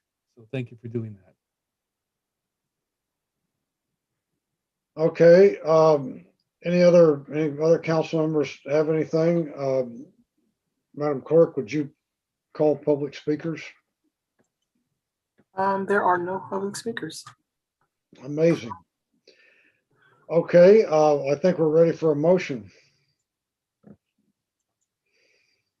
I move the item. I'll second.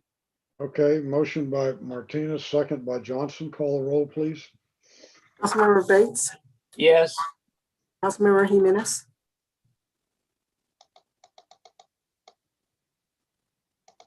Yes. Councilmember- Yes. Vice Mayor Johnson, Yes. Councilmember Martinez, Yes. Councilmember McLaughlin, Yes. Councilmember Willis. Absent, Mayor Butt. Yes. Motion passes with Councilmember Willis absent. Okay, the next item is J1. Would you read that, please? Item J1 is under our budget session, is to receive a presentation and provide feedback on the number 1 fiscal year 2021 through 22 budget development process, and 2, 10-year fiscal forecast presented by management partners, and number 3, the proposed process and or idea on how Richmond should spend its $20.81 million American Rescue Plan Act allocation.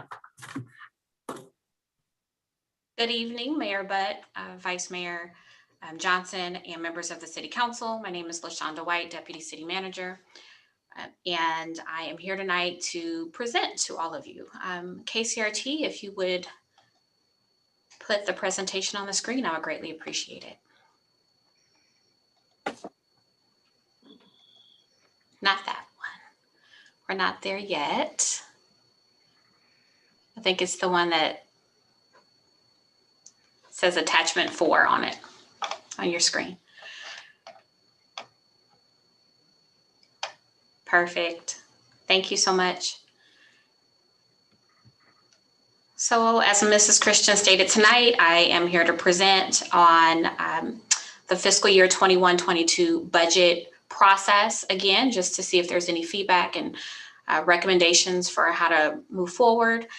We will also be briefly sharing, recapping what management partners presented on March 23rd regarding the 10-year financial forecast, and then presenting some new information around the American Rescue Plan and wanting to engage in a conversation with all of you on all of those different topics. Next slide. So for the budget calendar, you can go to the next slide. So as part of the March 9th City Council presentation, staff presented a proposed fiscal year 21-22 budget development timeline and highlighted points for City Council, community, and various stakeholder input and discussion. The timeline has been slightly updated to include other opportunities for conversations regarding Richmond's allocation primarily for the American Rescue Plan funding. So we just wanted to bring this back to City Council and to the community to be able to look and see where our different points of input will be, and so people can see where they are able to learn more and provide additional input. I just want to also point out that at the end of this presentation, as discussion happens, that these dates are proposed, and if there are dates and topics might change based on input received tonight through this process. And as City Manager Snyman mentioned earlier, tomorrow we do have the first of a series of 3 community budget meetings that will be available is virtual. So we encourage people to please sign up. We've tried to push that out as many ways as we possibly can. Next slide. So as I stated, on March 23rd, the City Council received a presentation on the outcomes of Management Partners analysis on the city's forecast. You can go to the next slide, please.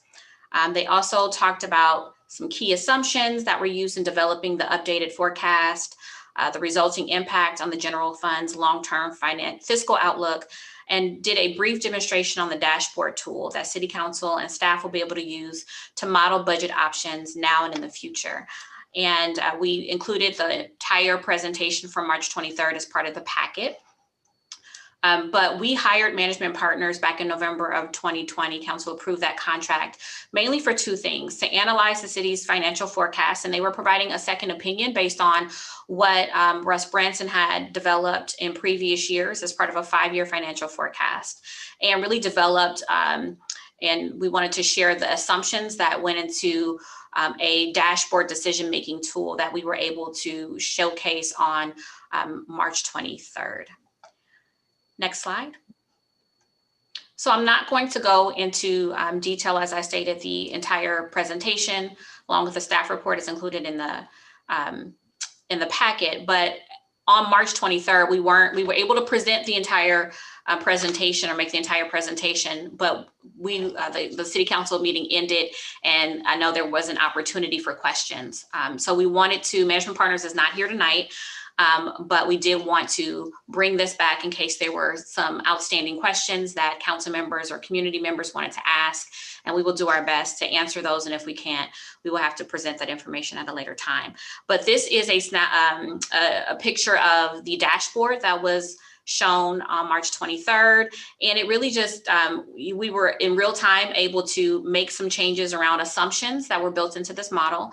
It could be around revenue. If there was new revenue that we believed would come in what fiscal year and how much that revenue was and for what type of source, we could plug those numbers in and we can see general fund annual shortfall, revenue, expenses. Things could change in real time based on the information that we were able to provide. We also were looking at expenses. So if we wanted to hire or unfreeze additional FTEs, what that could look like in terms of cost. If we wanted to look at other expenses in terms of healthcare cost and capital improvement projects or pension costs. So we were able, this is what the dashboard is for. We are wanting to get feedback on assumptions, especially if people feel like there are the recommendations around the assumptions, if there are any changes that we need to make around the assumptions, or there's questions around the assumptions. That really is the basis and baseline for the dashboard tool. Next slide, please. So in terms of next steps, as I stated, we do want to receive feedback from City Council on the forecast on the assumptions. And as stated, we weren't able to finish that conversation on March 23rd. We want to develop and review budget options for council consideration to identify the fiscal gap that we are forecasting for next year and future years. And we also want to, Management Partners wants to assist the city in engaging the community and identifying some of those budget options to inform council's choices. And then Management Partners will be developing a fiscal sustainability action plan based on all the conversations that we will have. And then as staff, we need to work to implement that fiscal sustainability plan. So Management Partners is, if they have not already completed their interviews with City Council, and if they have not already, they are in the process or will be completing their interviews with representatives from the different bargaining unions. And with all that information, they will come back to City Council either this month or sometime early in May with additional information and next steps and follow up from our previous conversations. Next slide, please. So here, I just wanted to bring some information around the American Rescue Plan. Next slide. So this is something that we definitely, I know a lot of people are talking about, excited about it. Earlier in March, Congress passed HR 1319, also known as the American Rescue Plan Act. And it is a $1.9 trillion rescue package. And here are just some of the things that are included in that package. So of course, there is funding that goes to state, local, and tribal governments. That's what we're going to be really focused on tonight. But I did want to highlight that there are other items included in this package: funding for education, funding for transportation. There's a capital projects fund. There's funding for homeowner and assistance and emergency rental assistance, small business support, responses to COVID-19 in terms of public health. And then individuals through this package were also able to, there were expanded child tax credits and stimulus checks were, additional stimulus checks were provided, as well as expanded unemployment benefits. So you can go to the next slide, please. This is one depiction. You may have seen others of where's this funding going. So I just thought this was an interesting, colorful depiction of the funding. And you can see it's going to various places. $350 billion is going to state and local government. And then there's other funding going to education and vaccinations and healthcare, small business support, and other items. Next slide, please. And that was a slide that I added after the presentation was included in the packet, but I thought it was interesting. In terms of for local government, for the city of Richmond, Richmond's allocation right now is $20.81 million. The expectation is that we will receive those in two tranches or installments that will be 1 year apart. So the first installment, the Treasury Department has 60 days after enactment to start rolling this funding out. So we're looking to expect it sometime in June, early July of 2021, which will set us up, if so desired by City Council, to utilize some or all of that first installment within the fiscal year 21-22 budget development process. That final payment, that second installment, and they're equal of the other $10.4 million will come a year later, so sometime in 2022, and the use of that will be for fiscal year 22-23 and or half of fiscal year 23-24, because the funds, all of the $20.81 million has to be spent by the end of 2024.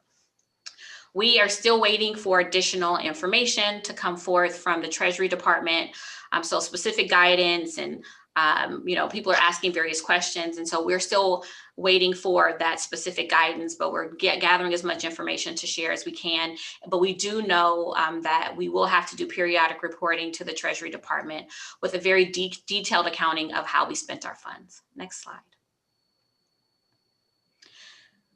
On March 16th, the National League of California Cities made a presentation. I think they said it was the highest viewed webinar that they had, but many people, many jurisdictions tuned in to hear a presentation about how to use these funds and get questions answered from the National League of Cities.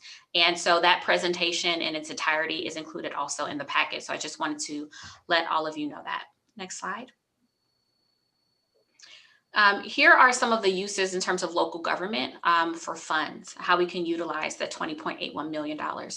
So we can use it in terms to respond to COVID-19 emergency and address the economic impacts that it has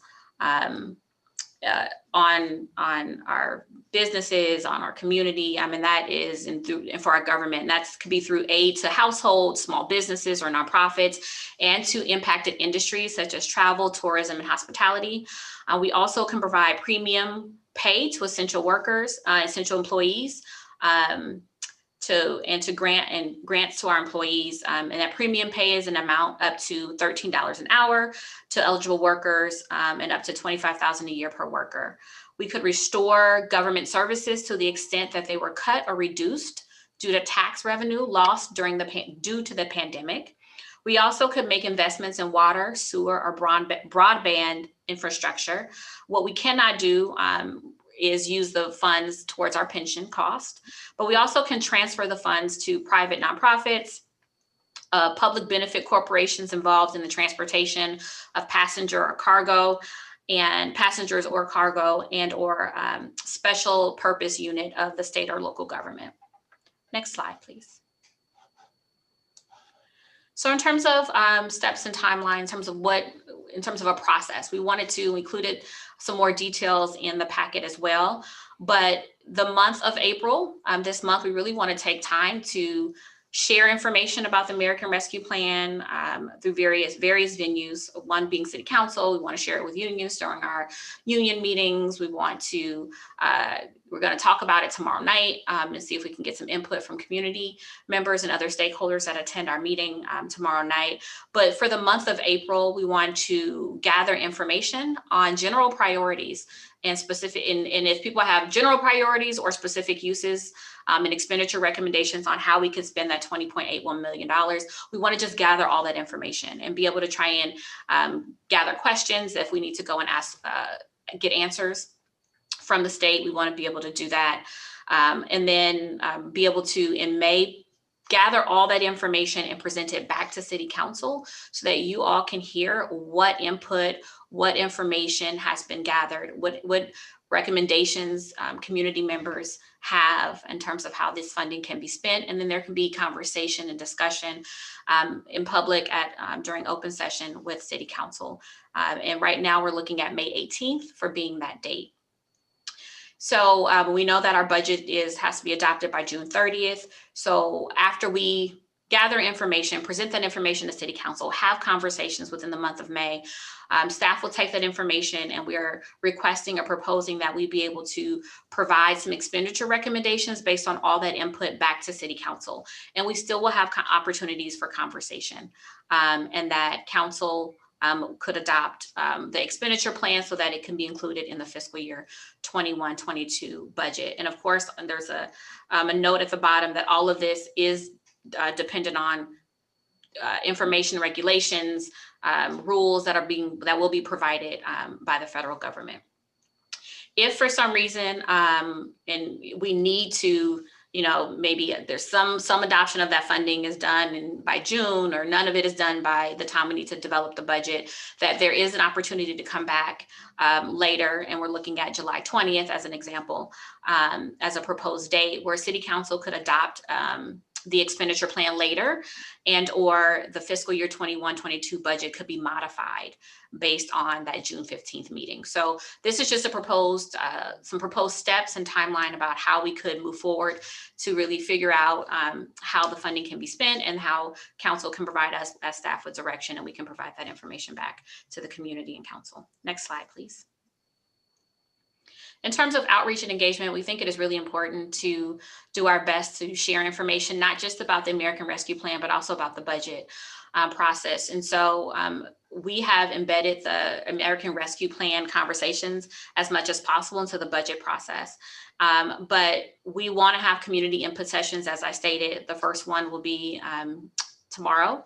And they're thinking about having others to gather more information during the month of April. All the sessions, whatever we have, will be recorded so that we can put them back on our website and on KCRT for future viewing.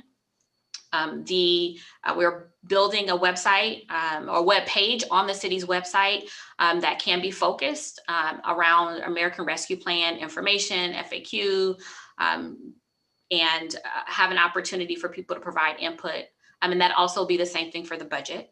We want to utilize Civic Plus, has something called Community Voice, and you can put out a question. One question, you can get a bunch of responses, and it's something that already exists for us. We want to utilize the resources we already have at hand. Also thinking about doing some sort of online survey. There might be some varying, Council can give us some recommendations tonight on what some of those questions can be, and we can get some recommendations through the conversations. But what types of questions do we want to ask so we can get the feedback, additional feedback from those who can attend meetings, but we still can get input. We also are having monthly union meetings, and unions represent our city staff, and we also want to provide opportunities for city staff to provide input on this item. And then in terms of information distribution, we are utilizing every resource that we have available to us, and we realize we may not have checked every box. So if there are other types of ways that we can distribute information, we want to make sure we are doing that. But here are a few of the ways in which we have already done outreach for tomorrow night's meeting, but we'll plan to do additional outreach. So posting it on the city's website, it's on KCRT. We've sent it out to representatives from our business communities, our unions. We sent it to all city staff. We sent it to the Richmond Neighborhood Coordinating Council. We have asked for city departments that have listservs to send it out, have it sent out through Nextdoor. So we really are trying to push this information out as much as possible and provide people multiple venues to be able to provide information back to us. And then we also are making sure that the information sessions will be have Spanish interpretation available. So for the 3 meetings that are currently planned, we do have an interpreter that will be attending each meeting. So if individuals want to be able to still receive the information and provide input back to us, they in Spanish, they will be able to do that. Next slide. Here are some things that we really don't know yet. And so just some questions to be thinking about. As we are talking about how to spend, how to allocate this $20.81 million. When will the final specifics on allowable uses be available? So when are they going to finish writing these guidelines so that we can have that information, we can provide it, and we can have additional framework guidelines in terms of how to spend this funding? When exactly will we receive it? That's another question. And then how can we leverage the funds? I think something, as I shared in one of the slides, that it's a $1.9 trillion package. And so other entities also have access to funds. And there are other categories in which funds are being provided to help Richmond, help residents and help different communities. And so what are opportunities for partnership? We don't have to, we can partner, we can leverage our funds. How can we pull our funds regionally? So the Contra Costa County is getting an allocation of over $200 million, if I'm not mistaken. And all jurisdictions next to us, our neighboring communities, are also receiving funding. So is there a way for us to really think strategically about how we can pull our resources to have our dollars stretch a little further? And then what is the county or state funding locally? Such that we can spend, our money can be spent on things that really impact Richmond, while other funding can be spent on other things that has a bigger impact for our community. And next slide. So these are some guiding questions and discussion on all the items that I just discussed. Next slide, please. So the first one is, is there any feedback? We didn't get a chance when we presented this initially to have a conversation about the process and the timeline for the fiscal year 21-22 budget development. And so want to take an opportunity if people have ideas around additional outreach, or who else needs to be at the table, just other meetings that we need to have. We really want to hear that input. In terms of, this is an opportunity tonight to start the conversation around the fiscal year 21-22 budget. So you won't get the first glimpse of the budget really until May, when per charter we have to provide it. But if there are items right now that council members or community members want to share in terms of what we should consider for inclusion, we want to hear that tonight. Also, a few weeks ago, there was conversation about, does the city council want to engage in a larger mission, vision, values development process? Because we started talking about the budget policies and guidelines, parameters, whatever you want to call them, but wanted to see, kind of going back there, do we want to engage in a larger conversation about values for the city of Richmond? And then with regards to management partners presentation, are there outstanding questions that we want to gather those? And then finally, around the American Rescue Plan, do you have any feedback on what was suggested in terms of the proposed process? And then are there any ideas right now about how we should spend that funding based on what we know? And that concludes my presentation. Thank you. Are there questions or comments from council members? Councilmember Jimenez. I had some, but since I was the one talking last time, for doing something, I would like to ask if my colleagues has question, and I will go ask with more questions. Councilmember Bates. I don't have any questions. Can you lower your hand symbol, please? Okay. Thank you. Other council members, questions, comments? Councilmember McLaughlin? Yes, so I'm trying to wrap my brain around this whole process. So we have various meetings coming up. I know the community budget meetings, one in April, one in May, one in June, I believe. And then there are some workshops for council members. Is that, I forget what dates those are proposed for, but is that just basically for looking at how we might want to reconfigure rules and such? I don't know if the city manager could answer that. I mean, many of us were already interviewed by, I forget her first name, but she's with Finesse the Future, I think. So is that, yeah.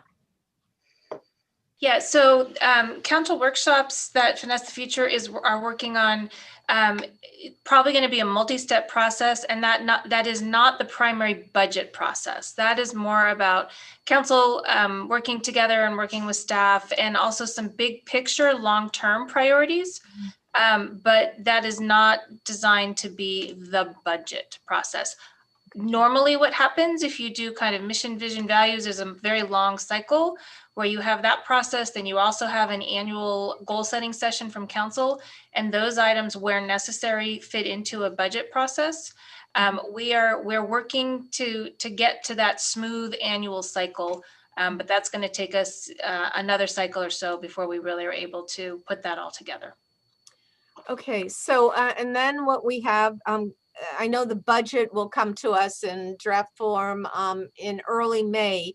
When will the staff presentations occur of their departmental budgets?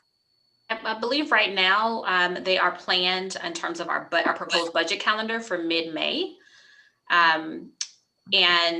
But we are, because there's a number of departments, we are definitely open and thinking about how we can have the meeting maybe earlier in the day. And we haven't had this conversation, but making sure there's enough time for council members to really hear presentations from all the departments and be able to have a really thoughtful conversation and ask really great questions and get answers and not be rushed during that process. And so we're looking at mid-May for that. Okay. So I just jotted down a few things you asked, LaShonda, like you said, this could be a time for sharing some thoughts about the budget. It could inform staff's departmental budgeting. I realize that once we get the budget, we'll still have opportunity to provide input, and I don't know if it'll be like a checklist process that we used to have, but in any case, I know this is just the beginning, but let me share just a few things. I think the LEAP program is so important, you know, literacy for every adult program. It's really, really important. We know how much having adults as well as children have literacy skills helps the whole family, and how important that is in advancing our community as a whole. And we have a wonderful LEAP program in Richmond. I would really like to make sure that program is fully funded as you know, as it is now, and perhaps additional funding. I want to see our libraries funded as you know, greatly as possible, our community centers reopen, our library branches, and you know, as the recovery occurs, get everything open. The summer youth employment program, of course, we're in the pandemic right now, so I don't know how much that is going to be available this summer, and I don't know. We used to have a huge summer youth employment program. I know it shrunk at a certain point with less grant money, but I would like us to see if we could get that going as quickly as possible, and money for Richmond Build, just our general employment and training programs, especially for youth. Programming in our centers, especially, and this could help us for the recovery period.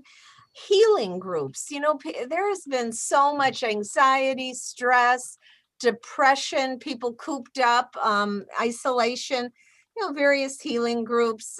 We know we have groups already dealing with healing, like RISE works with trauma and such, and they have their own place, but they may want to work with the centers as well. But also I'm thinking of Healing Circles of Hope, Charlene Harris's group.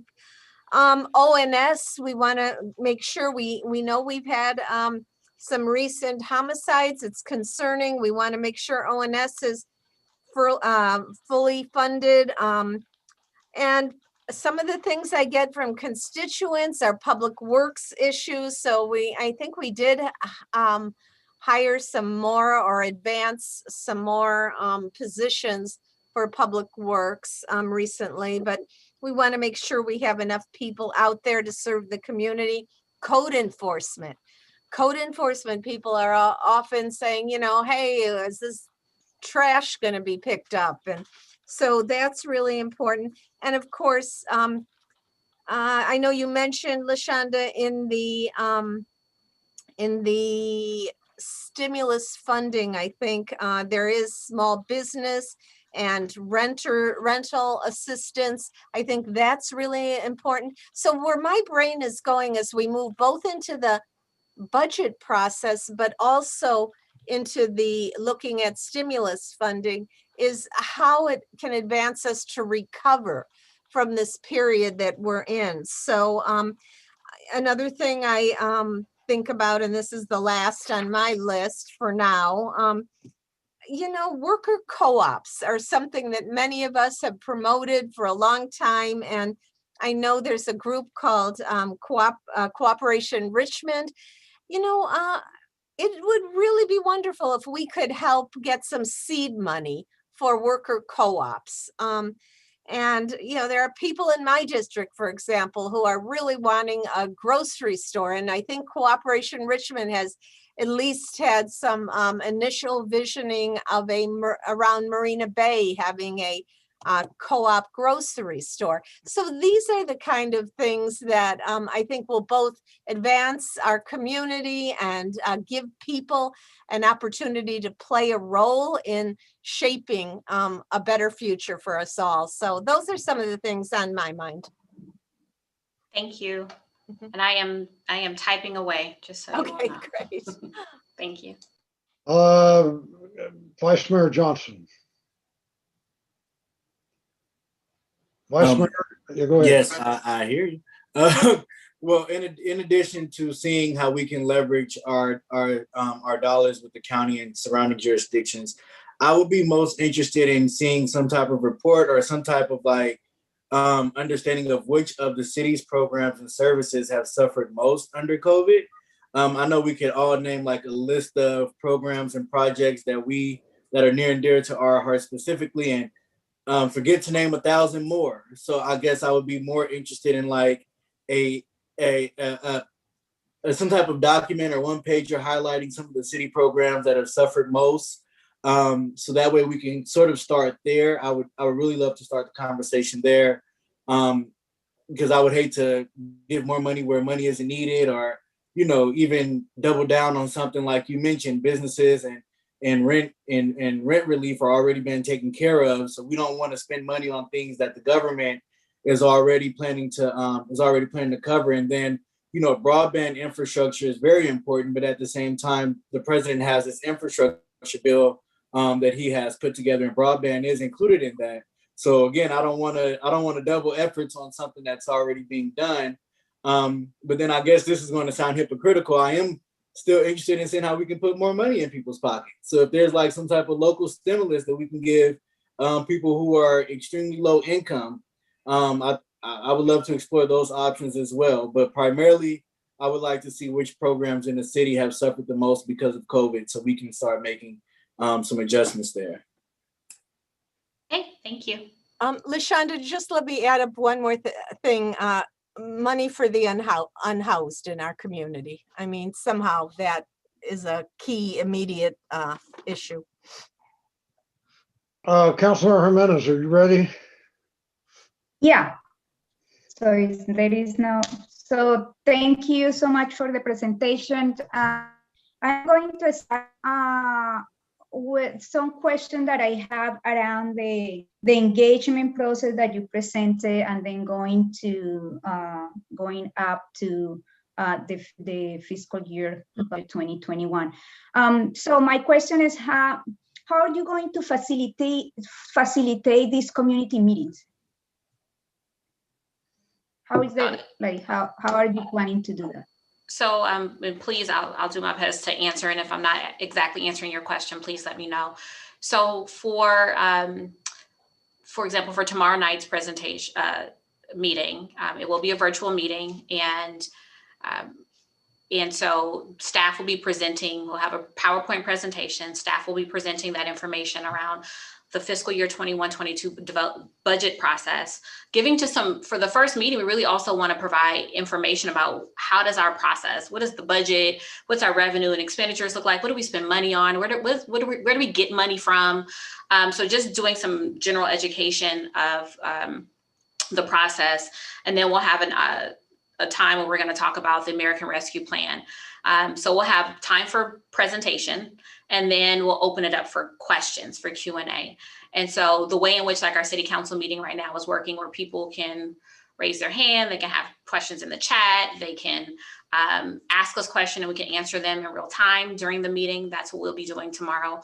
Also, we will have someone available where if people need translation, they can click a button and they will have simultaneous translation happening for the meeting. So presentation, and then opening it up for Q&A. We will answer every question that we possibly can at the meeting. We will ask people to also provide us, write questions down. So if we can't get to questions, that we will be developing a FAQ, frequently asked questions page, that will be available on the website, so that people can see answers to their questions at a later time, even if we can't answer them in that moment. So I'm not sure if that answered your question. Sort of.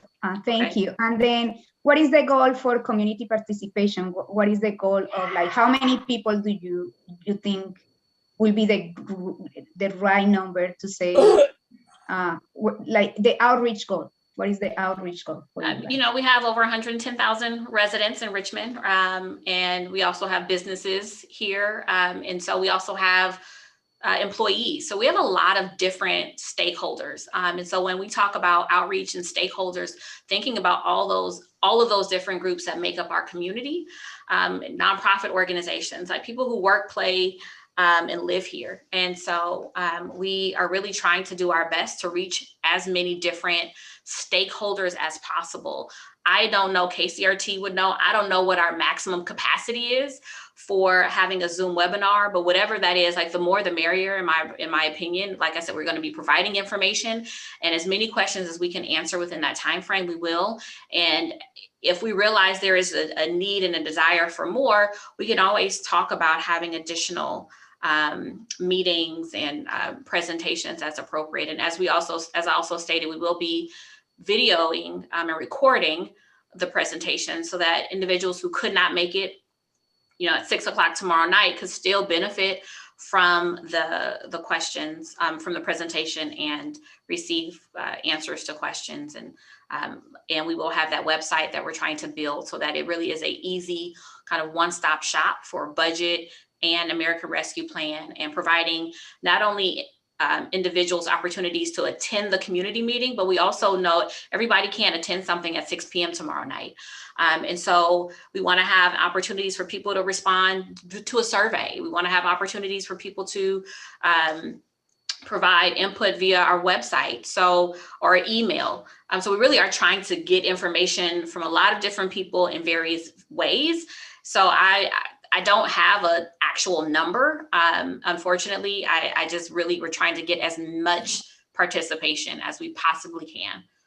I think it will be fair to say, like, that if we have, like, the goal will be at least 1% of our community to be outreach and to be in this, that will be great. Okay. But I have an additional question, and this is, like, how are the city planning to outreach to other non-English speaking communities, for instance, the Asian, Pacific Islander communities and others, and also what is the plan to outreach, do targeted outreach of people who had been impacted the most by COVID-19, like homeless, unemployed, essential workers, families with low-income youth, like all of that? Like how is the plan to make sure that the voices of the most impacted and the voices of like that usually are not there because they cannot participate because barriers with language or barriers with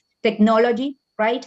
Some people cannot do Zoom because they cannot use it. So I just wanted to hear your thoughts about it. Yeah, that's a really good question. I think that's something that is hard, honestly. And we saw that as we tried to do outreach around the Department for Children and Youth as we did a community needs assessment. Some ideas that we have gathered, some things that we have done, we will try and do. So as an example, we are really utilizing our connections, are asking individual staff to use their connections to do outreach. And so, for example, for the Department of Children and Youth and for we have connections with community-based organizations also through our work with the Environmental Community Investment Agreement and our ECIA grant process. We have connections with community-based organizations. So we have pushed this information out to our community-based organizations because they have connections with those populations of individuals that you're talking to. So we are asking them to help us do the outreach. They have connections, they have relationships that where individuals trust them and go to them. So we're hoping that by us reaching out to community-based organizations and them reaching out to their participants and others that trust them, that hopefully that will help bring people in. So that's one way. And that's how we're really trying to get some of those individuals who may not just be looking at the city manager's weekly report or on KCRT. So that's one way. We are trying to use, like I stated, every method that we know of, but we're open, really open if there are other things that we've shared what we've done. So if there are other ideas about how we can do more targeted outreach, we really want to do that. We, as part of our network, in terms of community-based organizations, because I really still feel like that's where you're going to get in the faith-based community. That's where you're going to get the majority of your connections with the individuals that live here in Richmond. We have connections with organizations that are focused on specific populations. And so that really is our best way right now. If there are other recommendations, we're wanting to do that. We're wanting to make sure that our flyer, for example, was in English and in Spanish, so that that was one way in which we're saying, look, we at least have translation interpretation available for one language right now. We want you to, please attend and feel comfortable doing so, because we'll have simultaneous translation available at that meeting. And because we know that everyone isn't going to be able to attend meetings, as I stated, we're trying to have people be able to provide input via email or via a survey that we want to be able to put out. It will be electronic.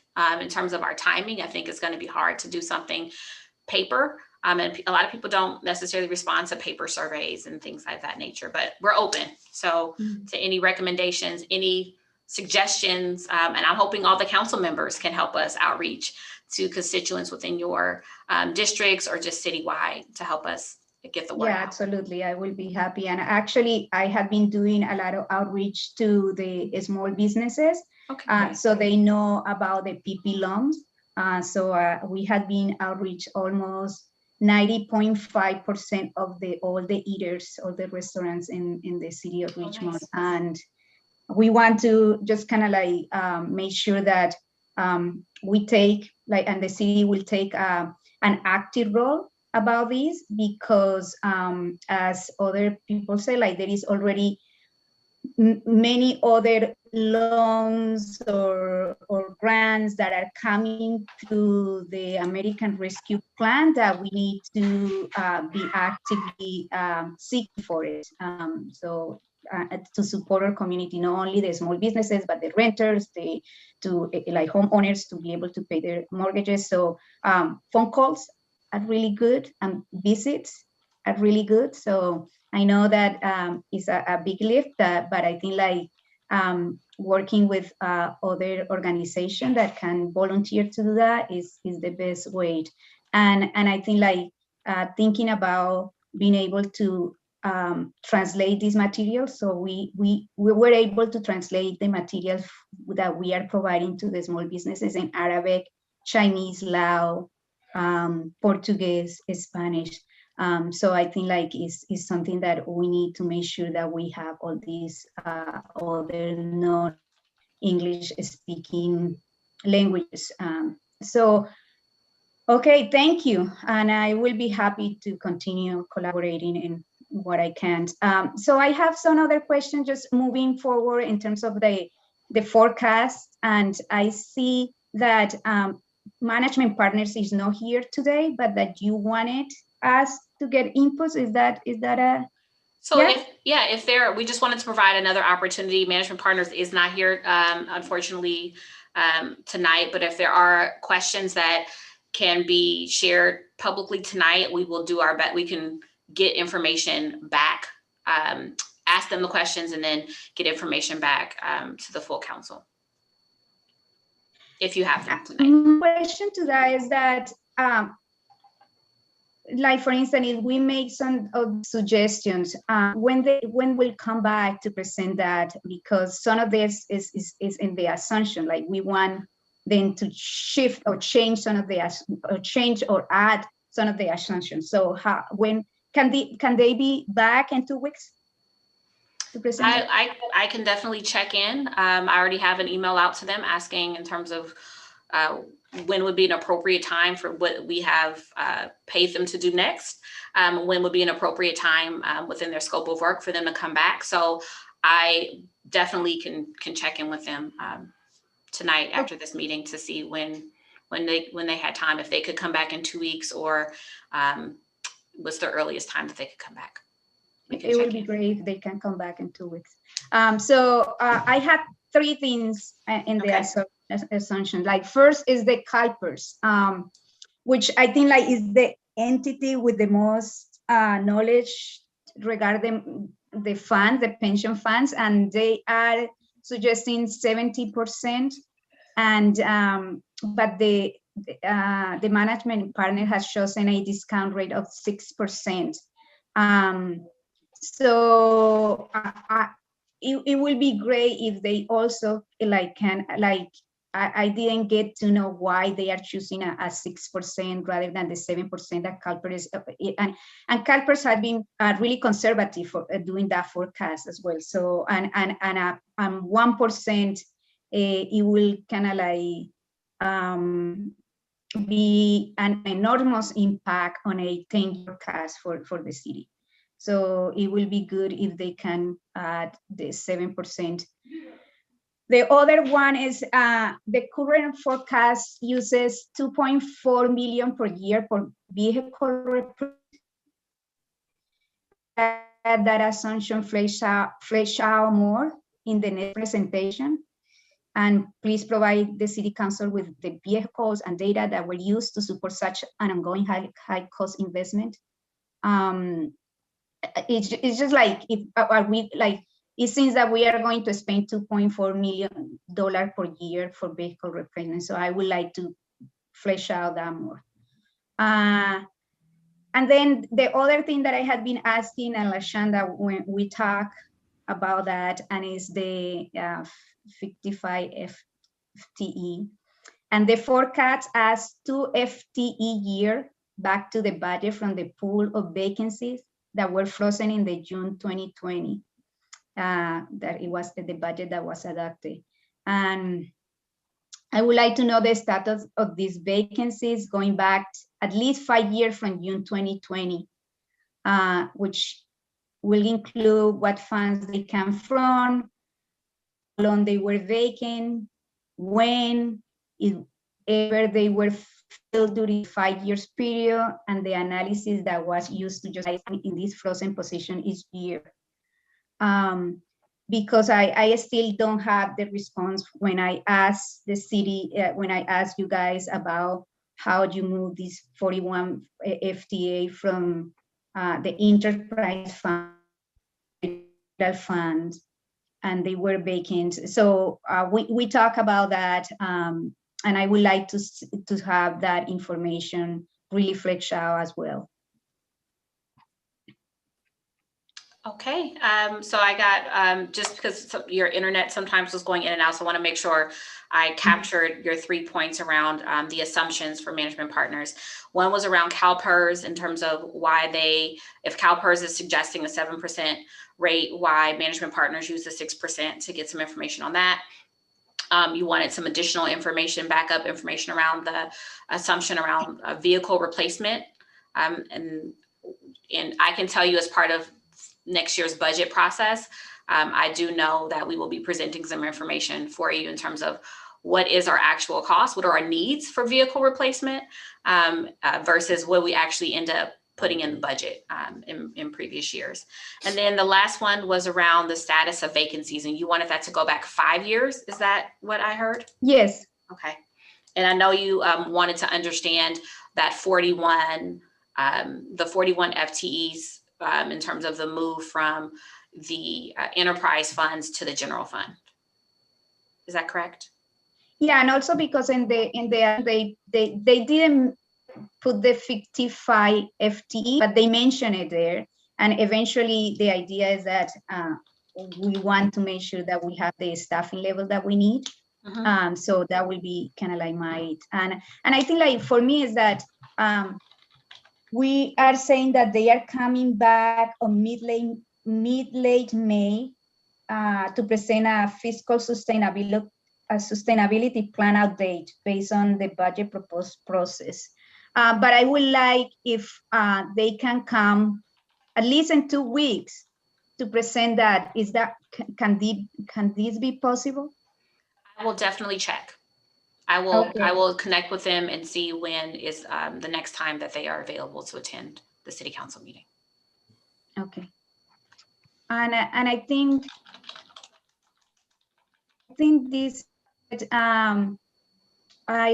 I think like Vice Mayor Johnson and Council Member McLaughlin just kind of like add a lot of the work. I would like to also see more like this is kind of like the in the short term, just kind of like the city. What is the city's plans to be actively seeking and helping to seek other funds that can potentially come. Like for instance, like there is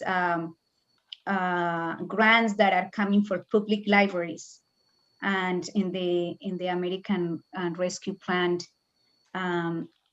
And I just want to make sure that the city is actively supporting and not only the departments, but also our community to get these funds. And yeah, so thank you.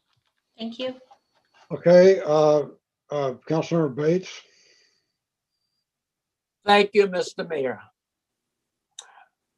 I'm reminded of the elderly couple who just won $20+ million in the lottery. And all the grandkids, the great grandkids, and the friends and everybody are bombarding her and the father how to spend their money. I think it would have been a lot more productive, LaShonda, and I know you had well intentions, if the council would have provided you with a written list of some of the things that they desired, rather than this elongation, discussions, and blah, blah, blah, and so forth, that has taken up a lot of time where we're not going to be able to conclude with our regular agenda. So that would have been my suggestion, just simply list those areas where we have an interest in. And I'm not going to go into what I want or what I think we should do. I'll write it down and I'll present it to you at a later date. Thank you, Councilmember Bates, and we will take that information however people would like to give it to us. Anybody else? Okay, well, I'll finish up with my 2 cents worth. So we have an ordinance 2.61.010, deadline for submitting proposed budget to City Council. I'll read it. No later than the first Tuesday of May of each year, the city manager shall submit a proposed budget to the City Council for the succeeding fiscal year. The proposed budget shall set forth in detail an estimate of revenues, proposed expenditures, and such other information as the city manager concludes will enhance the budget process. Now, the first Tuesday of May is about a month from now, maybe a little less than a month. And my perennial disappointment with the budget process is that the way it has played out for many years is that the city manager goes around to the different departments and says, submit your budget for the year. And so they all provide a wish list. And then somebody takes that and adds it all up. And it turns out that it's anywhere, 10, 20, $25 million more than the estimated revenue. But that doesn't bother the city manager. City manager rolls it out to the council. Here's your budget. And the question is, wait, that's not a budget. It's $17 million in the red. And the city manager then says, well, it's your job to figure out, how to get it down. And I just don't believe in that. I believe that this ordinance means what it says. It means that the city manager will submit a balanced budget to us in a month. And if we want to pick it apart, then, we certainly can do it. But I would like to see us get back in line with the intended process. I think we're all in favor of public participation and transparency and involving the community and that kind of thing. But and we've had a lot of time to do that over the last year. The time to do that is not when we have 60 days to adopt a budget. And somebody's going to have to take some leadership here. And I'm looking at the city manager to take some leadership and develop a budget and then try to sell it to the community and the city manager. We're looking at the schedule. We're looking at endless meetings and community outreach that goes on all the way through the middle of June. And in my opinion, it's just not going to get it. We don't have that much time. We've got to take this and deal with it. And we've got to do as much outreach as we can, but we're supposed to have the city manager is supposed to provide us a balanced budget in 30 days. And I'm going to be really disappointed if that doesn't happen. And I think that we just need to find a way to face reality and deal with what the requirements are. So unless somebody has something else, I think, yes, Councilor Jimenez. Yeah, thank you. I think following what you said, I think Councilmember McLaughlin mentioned maybe it could be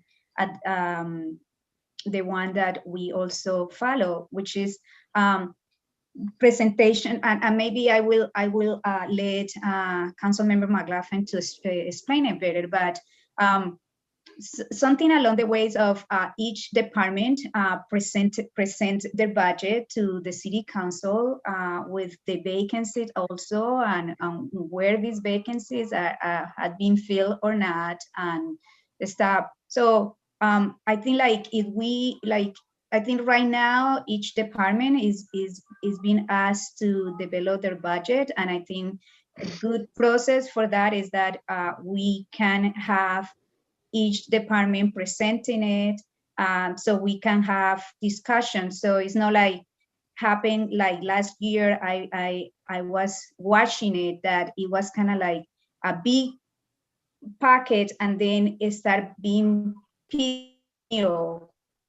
along the way. So I don't know, Councilmember McLaughlin, do you want to add something around the process? Yeah, I just really, and I know Mayor Budd and Councilmember Bates and Councilmember Martinez probably are well aware of this. I don't know if Councilmember Johnson ever experienced this during the time he was on council so far. But we always had those presentations. The city manager would provide us with a draft budget with each of the departments outlined in this copy of the budget online or in hard copy. And then each department gives a presentation. I think that's still planned.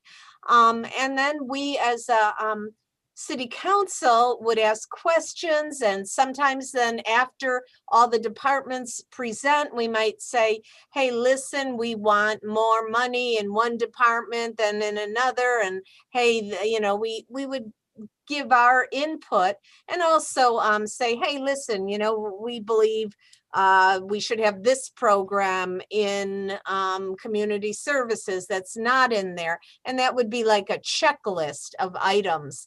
So I kind of gave some ideas that I had because LaShonda was saying it could inform the departments as they build their draft budget. But, we also need to give input once we hear what their draft budget is. So I think that's what you're saying, Councilmember Jimenez, right? Having each department convey to us what they've come up with. And I think what Mayor Budd is saying, he would like to see that in a balanced way. And I guess that would be the ideal thing, but if all the departments are asking for more than than we have money for, then we're going to have to cut. But I think we could do both. I think we could ask the city manager to give us as close to a balanced budget as possible, and then we make the changes by way of a checklist and hearing from the departments and making sure that the council is right on board with what we all feel comfortable with approving. So I think that worked in the past, but I do know that that sometimes a lot had to be cut because a lot of departments gave more of a wish list. So I don't know. That's my feedback, that maybe we could try and get the wish list cut down as much as possible before the presentations. And then we as a council will give our input and work it through with the help of staff. Well, I want to point out too what the charter says. The charter, speaking of the city manager, says very simply, prepare the budget annually and submit it to the council and be responsible for its administration after adoption.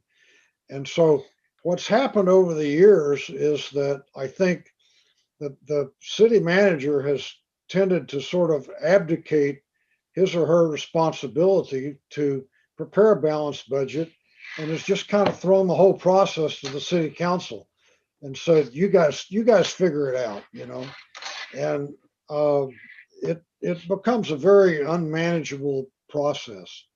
And I'm just saying, I'd like to get back to the basics. We have a great city manager with a lot of experience, and I think we should look to her to take all the input she's been getting ever since she's been here, and prepare a budget and bring it to us, a balanced budget. And at that point, if we want to do something different, we can do it. But at least we start off with a balanced budget, instead of the way we've done it before, by starting off with a totally unbalanced budget, and then through excruciating process, finally arrive at a balanced budget the night before we have to vote on it.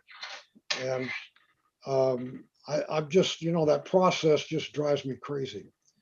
So anyway, maybe we've exhausted this. We've still got 2 more items related to the budget. So if you're not tired of talking about the budget here, you can talk about it in the next 2 items. So let's move on to J2. Would you read that? We have public speakers. Yeah, we love to talk about the budget, Mayor Tom.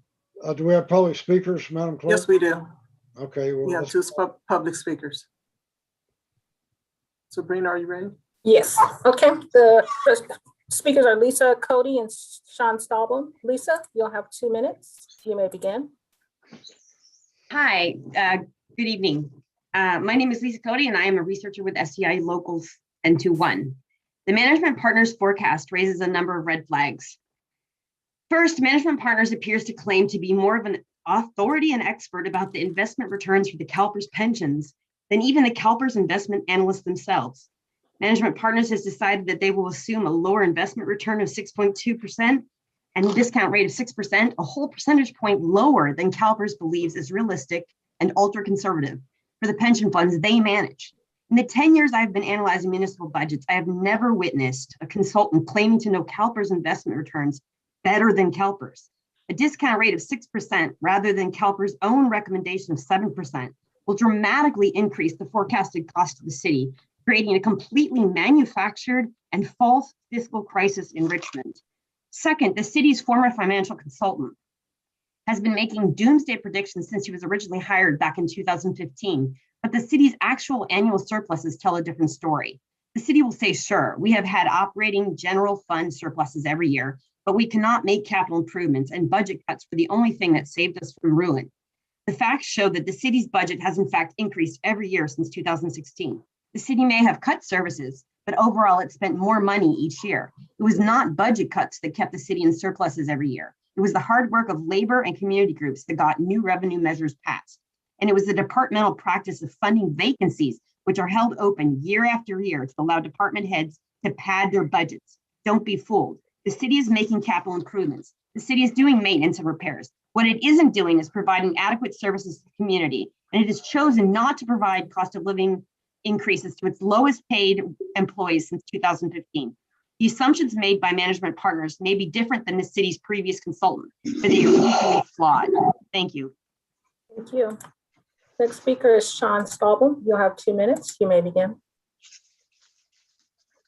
Mayor, council member, Sean Staubel with IFPT 21, representing nearly 150 City of Richmond workers. Regarding ability for presented, I just have a few concerns that city employees share about the forecast, especially given the obvious impacts it has for policy making moving forward. As the city consultants acknowledge, they've made several assumptions and prepared their long-term forecast. In our opinion, some of the assumptions are overly conservative. Several folks have mentioned already about why the city is assuming CalPERS discount rate. Chief Investment Officer Ben Yang issued a public statement last year saying they have no intention of lowering their discount rate anytime in the future. And CalPERS earned 12% investments last year during the pandemic. The winding down of the Chevron settlement payment and functions, but what's mentioned is the cap in the city's municipal code on Chevron's utility users tax will also expire. So have there been any discussions about work after 20 is from Chevron moving forward? Third, the city has many frozen fees, historically kept them funded. So why is Management Partners recommending refunding even more in the budget?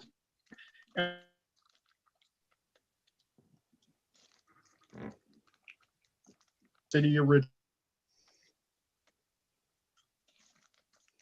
and the city's consultant predicted.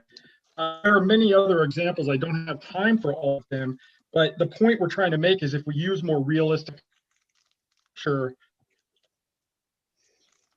I'm going to encourage more realistic assumptions in the forecast and to take different steps to the budget. Thank you very much. Thank you. And that was our last speaker. Okay, so now we can move on to item J2. Thank you, council. Item J2 is to receive an update on the city's pension obligation bonds.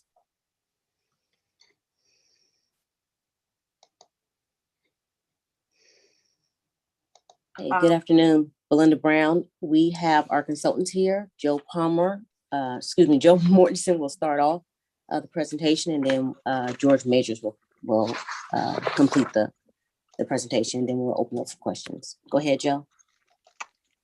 Thanks, Ms. Brown. Good evening, Mr. Mayor and council members. My name is Joe Mortensen, and I'm a Senior Managing Director at Public Resources Advisory Group.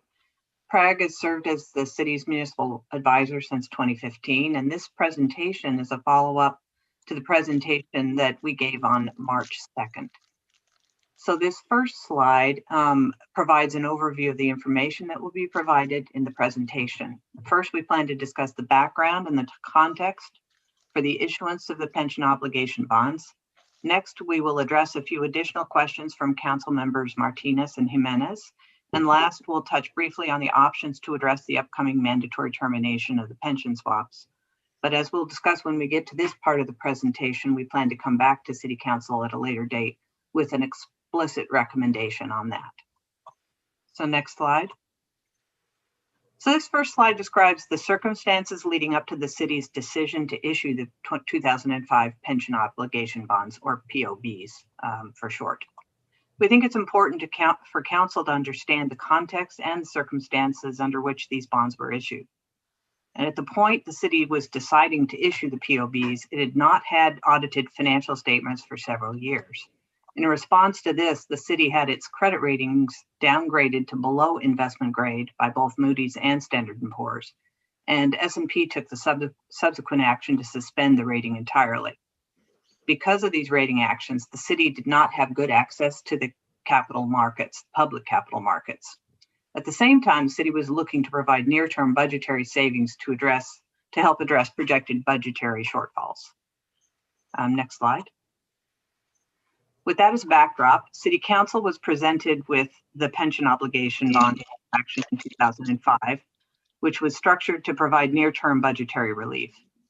Since a public capital market solution was either unavailable or prohibitively expensive, the city's underwriter, Lehman Brothers, agreed to directly purchase the POBs using a structure they'd used for several other California municipalities, including the county of Sacramento. The POBs purchased by Lehman Brothers were structured as convertible capital appreciation bonds, which are referred to by the acronym CABs, which permitted the deferral of interest until 2013 for the 2005 B1 bonds and to 2023 for the 2005 B2 bonds. During the period leading up to the conversion, these bonds accrued interest at a fixed rate, whereby the rate was determined based on a conversion date and not the final maturity of the bonds, which kept that interest rate lower during the conversion period. After the conversion date, the POBs were structured to convert to variable rates. At the time the POBs were issued, it was contemplated that the POBs would convert to auction rate securities. However, during the financial crisis in the mid-2000s, the auction rate bond market imploded, and that was no longer an option for the city. And the 2005 B1 bonds eventually converted to index bonds based on LIBOR plus a spread in 2013. The POBs funded a $114 million deposit to CalPERS to pay down a portion of the city's actuarial unfunded liability. And at the time the POBs were issued, the city expected the structure would save about $17 million on a net present value basis. However, the savings were front-loaded to provide budgetary relief in exchange for higher payments or DIS savings in the future. About $25.7 million of budgetary savings were expected through 2013, the period when no debt service would be due on the 2005 B POBs, since during that period, both the 2005 B1s and B2 bonds were accreting interest, but no current interest was due.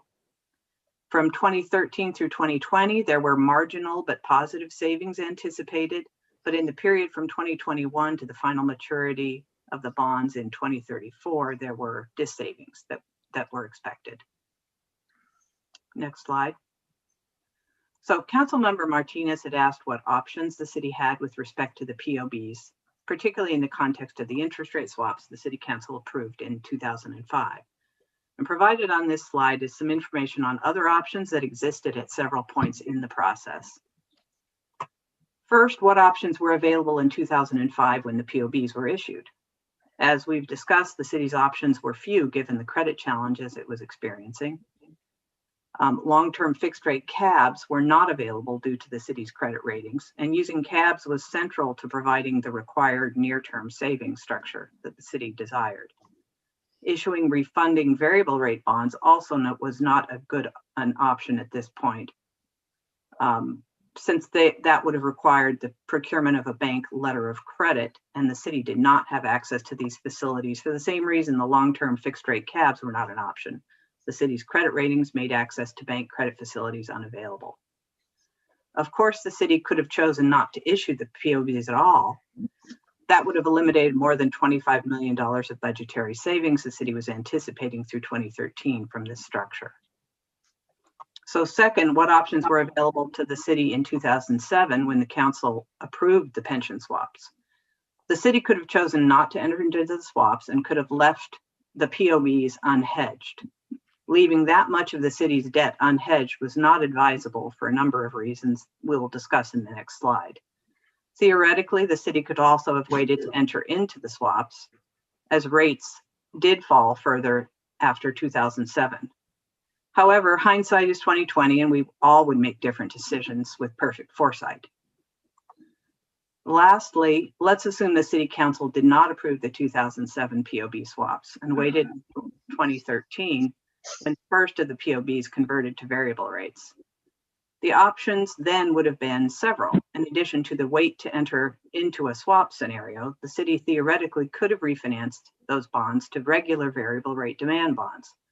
But bank credit facilities were still and continue to be hard to come by for the city. And refinancing those bonds to fixed rates was not economic at the time relative to the fixed rate the city already had achieved with the swap. Next slide. We now like to turn briefly to the topic of variable rate bonds and their appropriate use in a municipality's overall debt portfolio. It's very tempting to look at low rates we've seen on variable rate bonds over recent years and conclude that every bond should be variable rate. However, variable rate bonds carry several risks that fixed rate bonds do not, and the credit rating agencies have weighed in on the appropriate use of variable rate bonds for that reason. I'll also note that in my personal experience being in this industry for over 30 years, serving a wide range of municipal issuers, it is not the norm for issuers to carry significant variable rate debt. In general, issuers with large unrestricted cash balances might issue variable rate debt because the earnings on those invested funds can offset any increases in debt service that may occur during periods of higher interest rates. Their large cash balances serve as a hedge against rising rates. In addition, the issuers that use variable rate debt most often tend to have very large debt portfolios, and using variable rate bonds helps to diversify their offerings. And importantly, most are enterprise funds with the ability to raise revenues if needed, like water and wastewater enterprises. General fund backed debt typically is not sold long-term as long-term variable rate debt. Another factor to consider is that all potential sources of variable rate debt, or of all the sources, the most reliably available structure is variable rate demand bonds supported by a bank liquidity and credit facility. As the city saw with the pension bonds, alternative structures like publicly offered auction rate bonds and index rate bonds are not always available or economic because demand for those products comes and goes. So in order to use the most reliably available form of variable rate debt, the issuer has to have access to bank credit facilities at a reasonable cost. And those facilities need to be renewed about every 3 years, which means issuers are subject to facility renewal risk. The city has not had good access to these products due to its credit history challenges.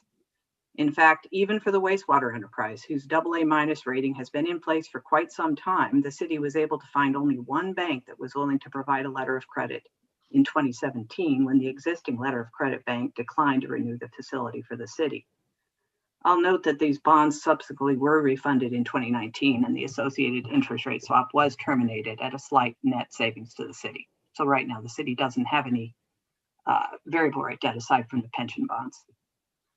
Finally, the credit rating agencies have a clear view on variable rate debt for municipalities, and the general rule of thumb from a credit rating standpoint is to keep variable rate debt to 20% or less of an issuer's debt portfolio. At the time the pension bonds were issued, they represented about 2/3 of the overall general fund debt. more than 3 times the recommended maximum level of variable rate debt from a credit rating standpoint. Further, the city's unrestricted cash in fiscal year 2005 stood at a relatively healthy $26.5 million. But even at these levels of unrestricted cash that the city's general fund has not seen since, that represent only about 23% of the original principal amount of the pension bonds. So from both a rating perspective and a hedging perspective, leaving the pension bonds outstanding as variable rate debt in 2013 when the first tranche converted to variable rates was not advisable. Next slide, please. This brings us now to the City Council's decision in 2007 to enter into the pension swaps. In 2007, Bear Stearns approached the city with a proposal to provide 2 forward-starting interest rate swaps that would effectively convert future variable rates to fixed rates on the 2 series respective conversion dates in 2013 and 2023. And as you can see in the chart on the bottom right of this slide, long-term interest rates had increased somewhat following the issuance of the pension bonds, but then began to decline in the fall of 2007. At that point, the City Council approved the swaps, and they were entered into in November 2007. Of course, the chart also shows that the rates continued to fall thereafter, but again, the direction of rates is always clear in hindsight, but not so much in advance. The City Council made a decision based on the ability to achieve an effective fixed rate of interest that was acceptable to the city at that point in time, provided more budgetary certainty, and accomplished the objective of removing variable rate risks in exchange for a fixed rate of interest. Next slide, please. Another of Council Members Martinez's questions related to the fees that were paid to the various participants in the pension bonds and the subsequent interest rate swap. The chart on the top right shows the fees that were paid for that original issuance of the pension bonds. This includes the underwriter's discount, which is primarily the sales commission paid for the placement of the bonds, paid to underwriters and referred to commonly as the takedown. It also includes legal fees, advisory fees, fees paid to the city's actuary, and trustee fees. The total fees were about $1.1 million, and most of that was the underwriting fee. For the interest rate swaps, the fees related to these transactions were about $700,000 in total, most of which was related to the swap counterparty fees of about $600,000. But we feel it's important to note that that $600,000 does not represent profit. About 40% of those fees represent the swap counterparty's expenses. Next slide. These next 2 slides detail on a quarterly basis the actual and projected costs related to the 2005 B1 and 2005 B2 bonds, including the swap cash flows. So this first page is B1 costs. The next page, which we'll get to, is the B2 bonds. The calculations were prepared by the Majors Group, the city's swap advisor. He'll be speaking shortly on other matters related to the pension swaps. But for the 2005 B1 bonds, the expected total debt service costs to maturity are about $107.7 million, which results in an effective interest rate of about 6.63% for these taxable pension bonds. Of that $107.7 million, about $21.8 million of it represents the net swap payments the city is projected to pay to maturity, which it is paying to achieve this effective fixed rate of 6.63%. Of course, these costs would not have been paid had the city not entered into the swap, but the city also would not have had an effective hedge from unrestricted general fund reserves, would not have had budgetary certainty, and the percentage variable rate debt would have far exceeded the rating agency's 20% threshold for variable rate debt. Turning to the next slide, we show the same analysis for the 2005 B2 bonds. There, the total payments are projected to be approximately $192.9 million for an effective rate of about 6.64%. Now, for these bonds, the net swap payments amount to about $34 million. I'll also note that in making these calculations, the city's swap advisor used forward curves as predictors of the various inputs into the calculation of these costs. However, since the interest rate swaps provide an effective hedge, they're generally pretty reliable estimates. With that, I'll turn the presentation over to George Majors, who'll walk through where we stand with respect to the upcoming mandatory termination of the 2005 B2 swap in 2023. Thank you, Joe. Before we move on to the next page, I'll just mention that because the future variable rate costs on the bonds are essentially identical to those receipts on the swap, the numbers shown on pages 8 and 9 are that one can go up, the other will go down equally. So kind of the net costs are very much reliable. We can move to the next page. Good evening, Mr. Mayor and council members. My name is George Majors, and I am a principal in the Majors Group. The Majors Group currently serves as the city's swap advisor. As Joe indicated, this presentation is a follow-up to our discussion on March 2nd. Councilmember Martinez had asked for a history of the city's swaps usage, beginning with the pension obligation bonds, as those are the only remaining city swaps, and because the context in which the city entered into the pension swaps may be useful to the council in evaluating options moving forward on the B2 swap. Staff and the city's advisors will provide the council with the requested historical information on other past city swap usage as quickly as it can be compiled. In partial response to Councilmember Martinez's request and in response to the concern expressed by Councilmember McLaughlin on March 2nd regarding the swaption entered into by the city in 2014, slide 10 summarizes the history of the swaption and the ultimate economics. The swaption was undertaken primarily to address a budgetary shortfall in fiscal year 2013-14. I met with each council member individually to review the transaction, including risks and opportunity costs. The opportunity to realize substantial savings and replenish city reserves was welcomed and approved by the council.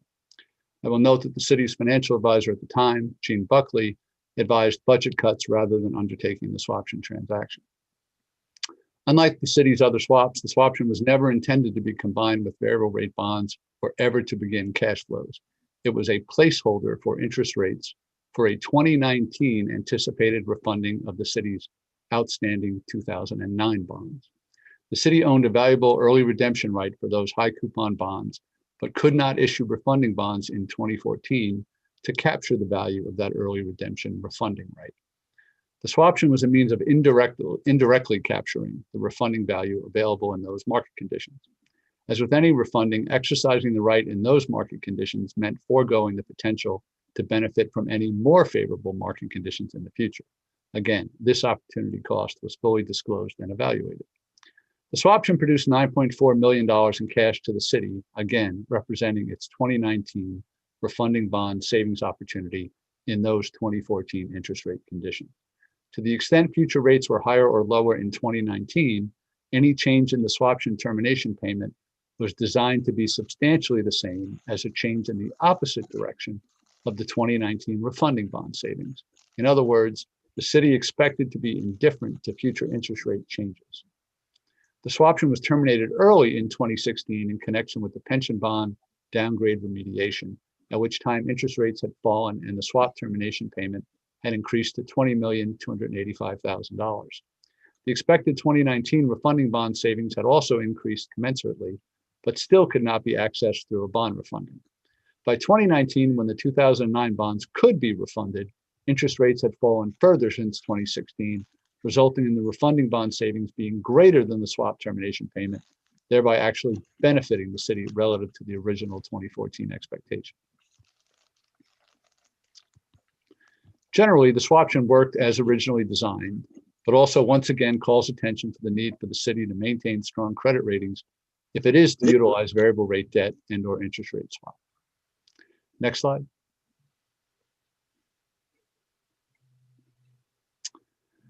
At the March 2nd council meeting, we reminded council that the 2016 pension bond swap downgrade remediation efforts required the city to agree to a mandatory early termination of the Series B2 pension obligation swap on August 1st, 2023, and requested guidance from the council as to its willingness to retain the swap through 2034 in exchange for an increase to the fixed pay rate if that alternative were the most cost-effective approach to addressing the mandatory early termination. Council requested more information with respect to the available alternative and relative costs. In response to that request, the following 2 slides provide additional detail with respect to available alternatives and estimated relative costs. At the March 2nd council meeting, Mayor Butt asked me for my personal recommendation. I replied that I recommend amending the swap because it is the most cost-effective means of addressing the 2023 mandatory termination while exposing the city to modest additional risk relative to other available alternatives, specifically only in the form of another substantial credit downgrade. That recommendation was based in part on the expectation that alternatives that do eliminate the swap entirely would cost as much as $13 million, present value terms, more than modifying the swap. However, recent improvements in the cost of the city selling taxable pension obligation bonds has reduced the cost of bond-based alternatives relative to amending the swap by more than $6 million, making such alternatives potentially viable and worthy of additional exploration before a final recommendation can be made to the council.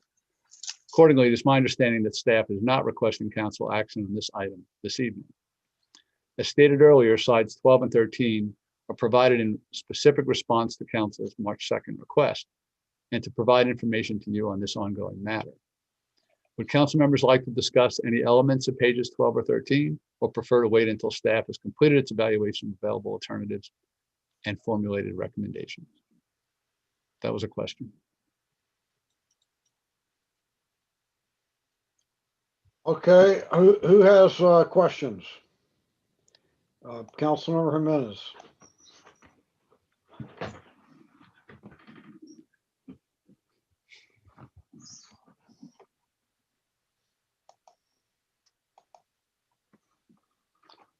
I am, okay. Thank you for the presentation. I think like what I don't see there, and maybe this is what you said that is coming back, is the different options that we have right now besides the swaps and the analysis of what it will cost. Is that when that analysis coming to the city council? Council member, pages 12 and 13 do kind of outline the categories of available alternatives. So would you like to spend time on those this evening, or would you prefer? Can you show it to me, because I don't see like how many options are you presenting right now? Antonio, can you pull up to slide 12, please?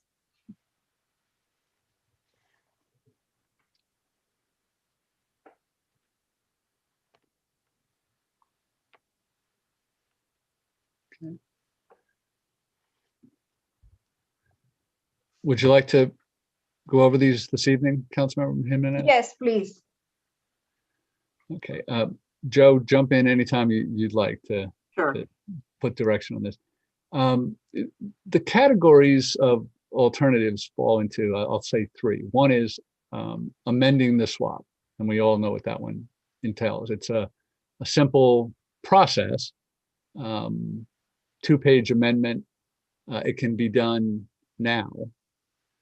And that eliminates the need for the city to finance a termination payment between now and 2023. So it removes the risk that in the future you will have any difficulty selling those bonds, or that the cost of selling those bonds would be higher. So that's kind of option number one. Option two involves refunding bonds today to not only pay the swap termination cost, but to refinance the existing variable rate bonds into fixed rate bonds. Okay, that would eliminate the swap and any variable rate interest exposure. So you're just back to fixed rate bonds. A third option is to sell bonds to pay down the $30 million approximately today of swap termination payment, but leave the swap in place.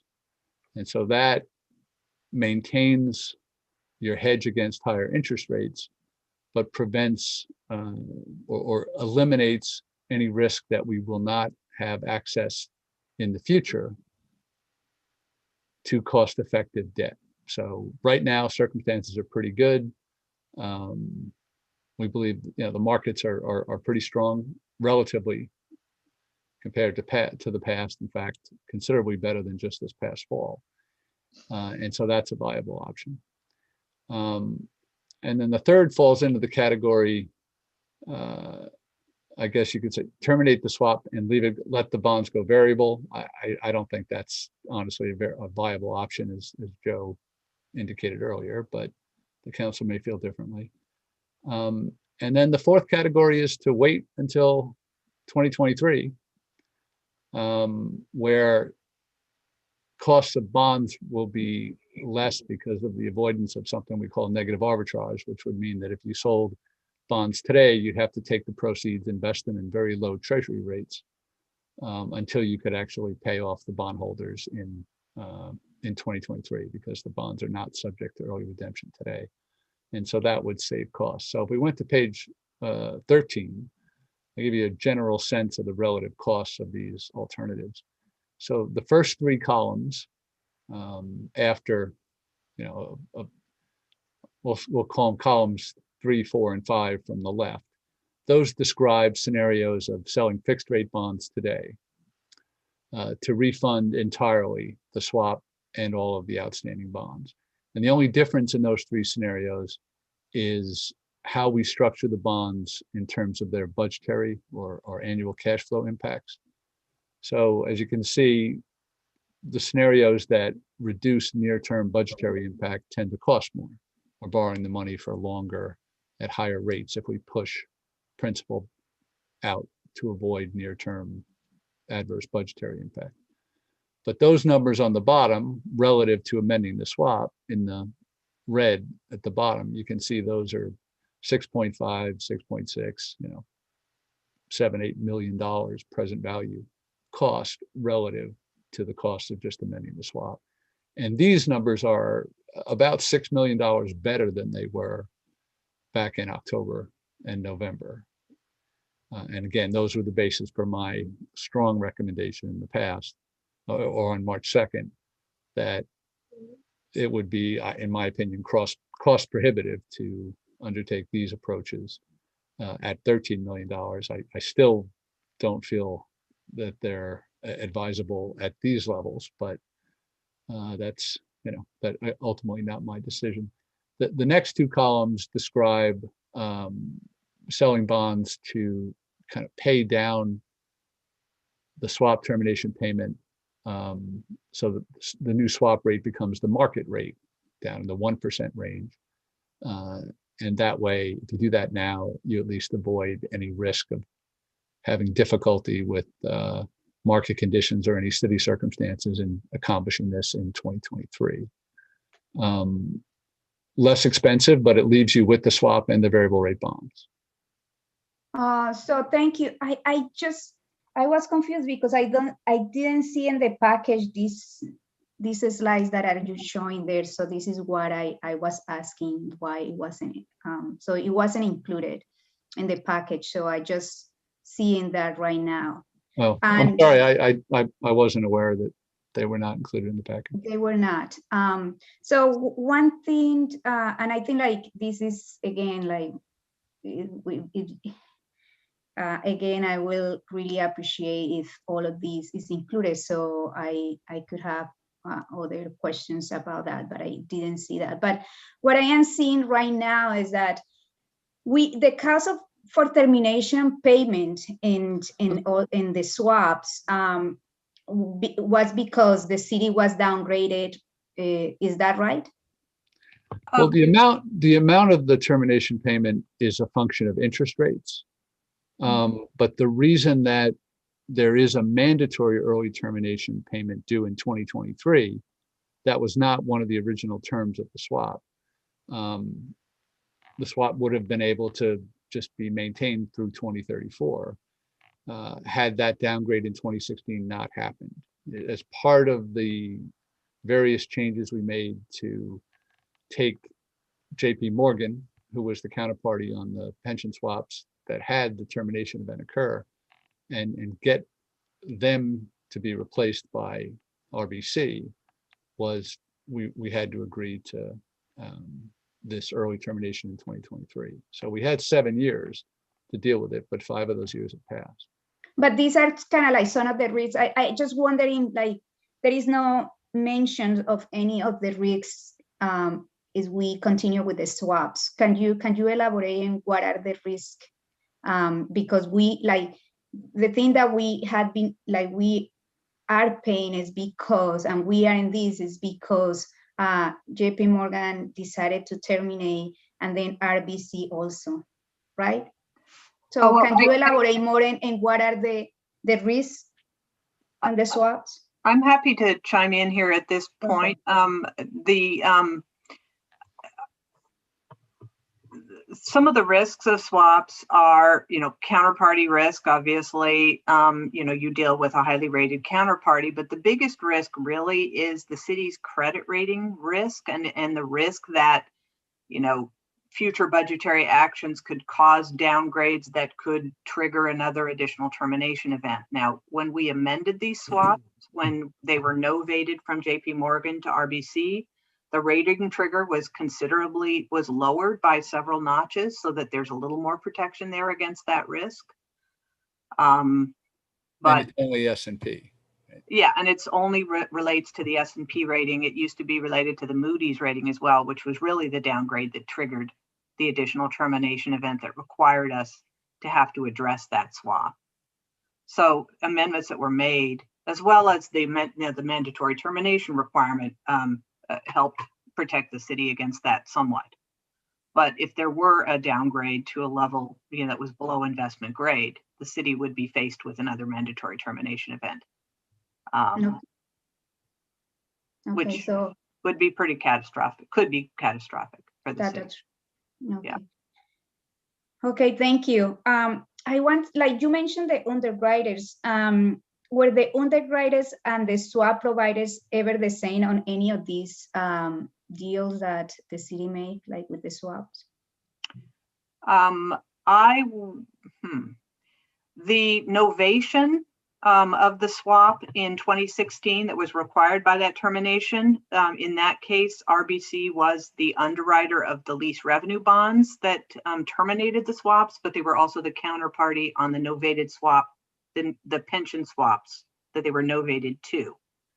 But the original swap for the pension bonds was not with the original the original underwriter, Lehman Brothers. It was with Bear Stearns.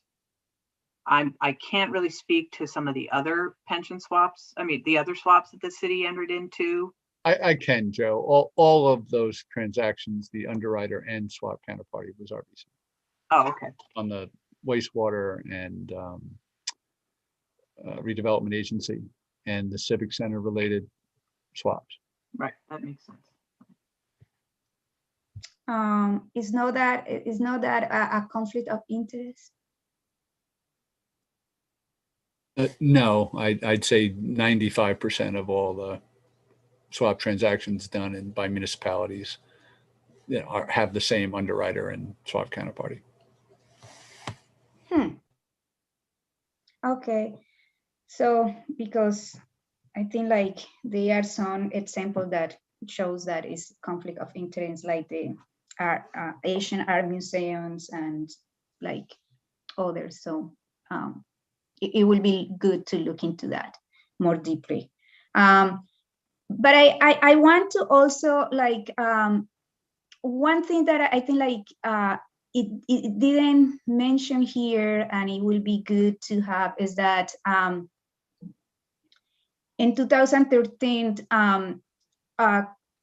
could have the city done an analysis for fixed or variable rates in 2013, and can be this showed to us in terms of because what we, so you presented the history of the swaps, but in 2013 the city could have done other things, and it will be good to have an analysis of what other options are available and how that option were better or not from this for the swaps. Councilmember Jimenez, in the city had an option not to do a swap in between 2005 and 2013. It had the option not to do the 2007 swap. It really would not have been prudent to leave that much variable rate risk. And as Joe said, in hindsight, it seems like, oh, shucks, I wish we hadn't done that swap because interest rates went down. But you could say that that option was there. When 2013 arrived, there were no other options, absolutely none. Just, just the city had no access to credit markets. Staying in the swap that it already had and having the bonds go into index mode at LIBOR plus 140 was not only the best option available, it was a below market option. It was much lower than the city could have achieved, or a similarly rated city anywhere else. It was just a not a positive time for the market as a whole or for the city's credit standing and options in 2013. So it was actually in realizing that the index mode, which is when the bonds accreted to their full par value and then either needed to be refunded or go into index mode, it was actually a tremendous relief to the entire financing team to be reminded that the index mode was available and that the existing bondholders had no choice but to hold on to the bonds and accept the LIBOR plus 140 rate.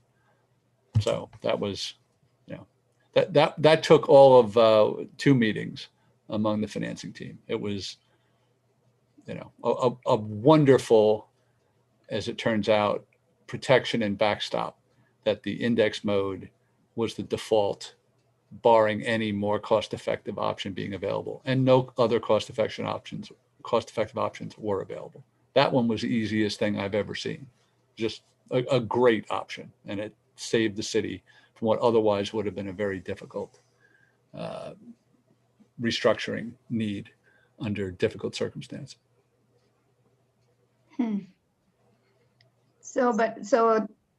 Okay. But it's still like right now we had been paying termination payments, like the 28 million, and it's not because we want to pay that, but it's because the way that we do, like we are in this swap, the banks decided terminate it, and we are in so it's just like the risk is greater, is high. I want to say, like, what is the number? Like, and I think like you mentioned, like we had been paying something, but I don't see the global number of what we had paid when because we are in these swaps. Well, on the pension swaps, on I think it was pages 8 and 9, I think that was your question. I think pages 8 and 9, if we could put them back up, were there specifically to address your question. And specifically, the amount you paid in net pension payments is the amount you wouldn't have paid if you'd never been in the swap. In other words, theoretically, if you'd had that much variable rate debt. And again, hindsight's 2020, interest rates, short-term interest rates went down quite a bit. So right. If you look down on the third column for the right, those are the net swap payments, the 21.8 million that is detailed in the in the bullet to the left. That is the amount that the swap cost to the maturity of this swap, not to date, but rather projected to the maturity. Excuse me, I'm feeling very frustrated because number one, it feels like bait and switch to me. We didn't get these forms, and the numbers are so small that I can't really read them. So I have no idea what you're talking about because I can't see the numbers, and I never got this sheet. So it's just frustrating. So, Councilmember Jimenez, are you through with your questions?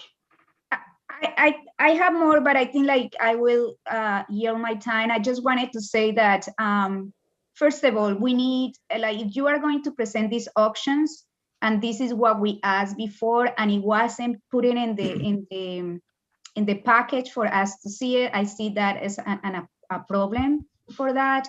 And then the other piece is that it seems like that everybody is kind of like friendly with swaps, and we need to make sure that everybody knows the risk of doing that, and we had like, and there is whole more information that we need to have.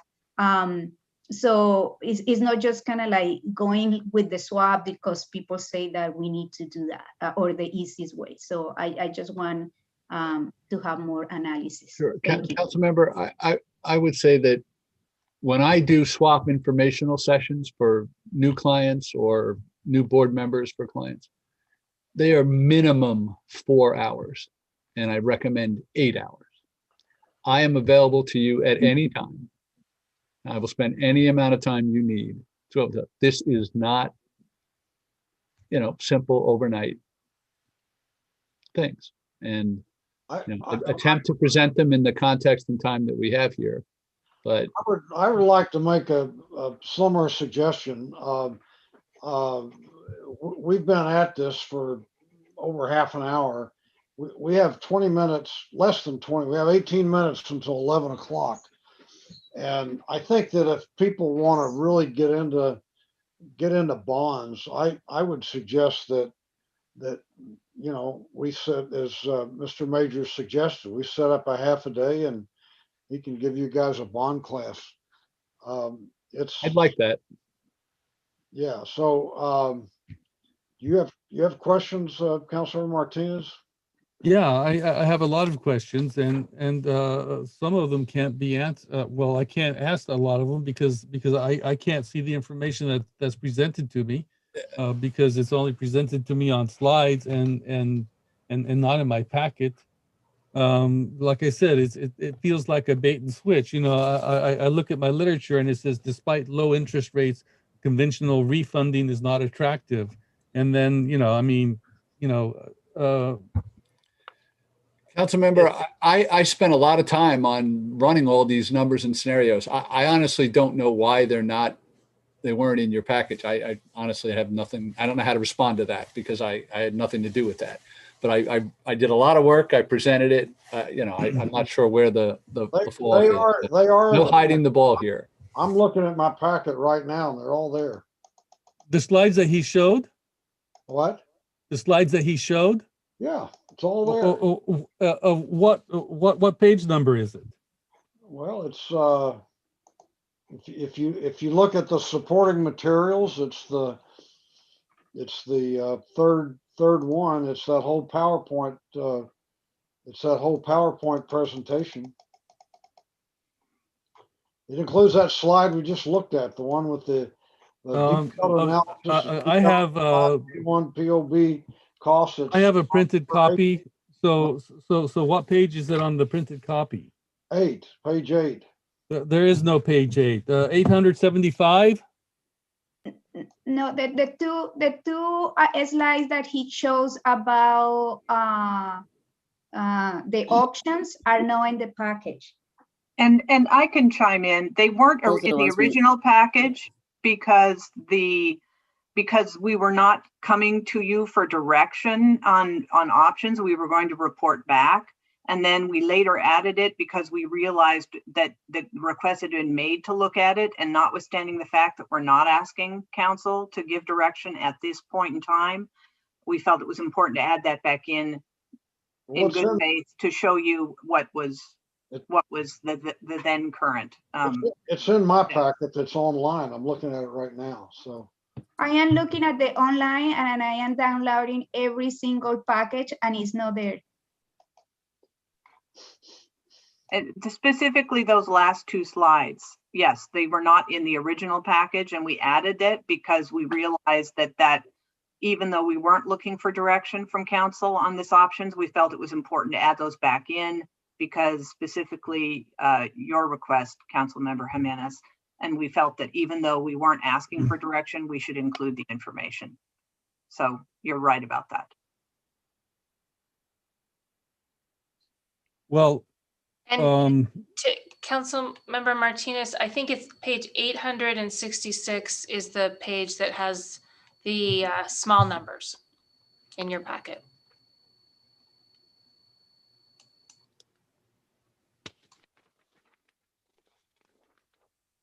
okay.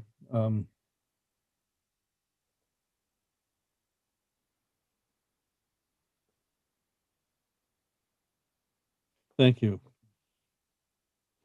The presentation didn't go through the packet in order. It seemed to jump around, so I couldn't see what was being presented to me. Anyway,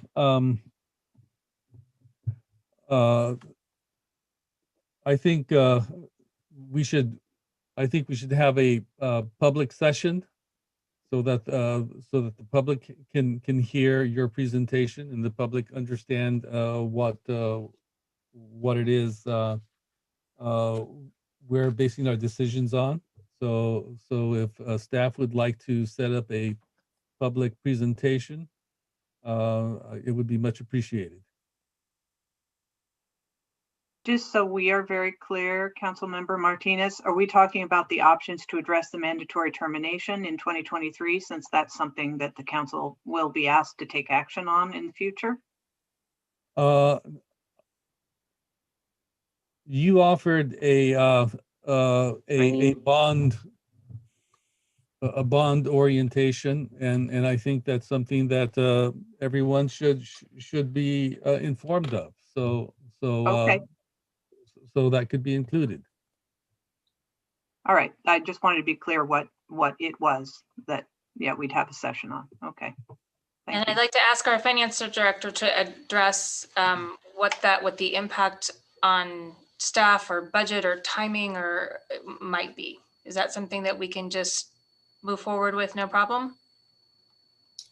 George, do you know how long it would take to pull that together? And will that be you and Joe working together on that presentation? You're muted. You're muted, George.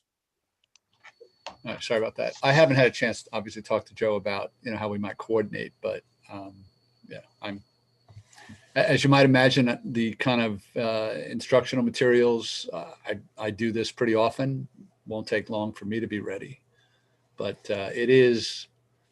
it's not worth doing if you're not willing to commit. I would say minimum 4 hours. It's just not worth it otherwise. And then do you have a cost already for that? Do you have an estimated cost? Oh, there is no cost. No cost. Much appreciated. Thank you. Okay, what do you think? We've got eight items left, and we've got about 10 minutes to 11 o'clock. Do you want to move on, or do you want to work on this some more? What's your pleasure? Well, since you're going to do a 4-hour presentation, I'm ready to move on, and I'll pick up what wasn't answered this time during that presentation. Okay, well, we'll have bond school sometime in the near future. Councilmember Jimenez. Since this is something that we need to take into consideration really soon, I think I would like that we can schedule this in the next month or so. And also, if you can share the slides and the information that were not on the package for us tomorrow, that will be great. Thank you.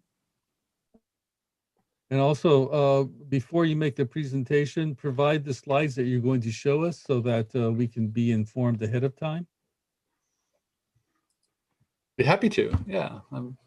Councilmember, I have to say, I'm not hiding anything. For 15 years ago, I left Wall Street so I could work for you. And I have millions of dollars on the table to do that. So I have nothing to hide. I'm good at what I do. I work for you. I'm your fiduciary. I've always done a great job. Everything we've ever done was thorough, above board, and councils in the past made their decisions they were fully informed decisions. They were fully analyzed. And at the time, those councils and everything we knew at the time made those decisions based on their objectives at the time, which I have to admit often were near-term budgetary relief objectives. And, we were doing what the council asked us to do, and they were fully informed and they did it. These are tools and nothing else. There's nothing to hide. Nobody's making exorbitant profits. Pricing is transparent.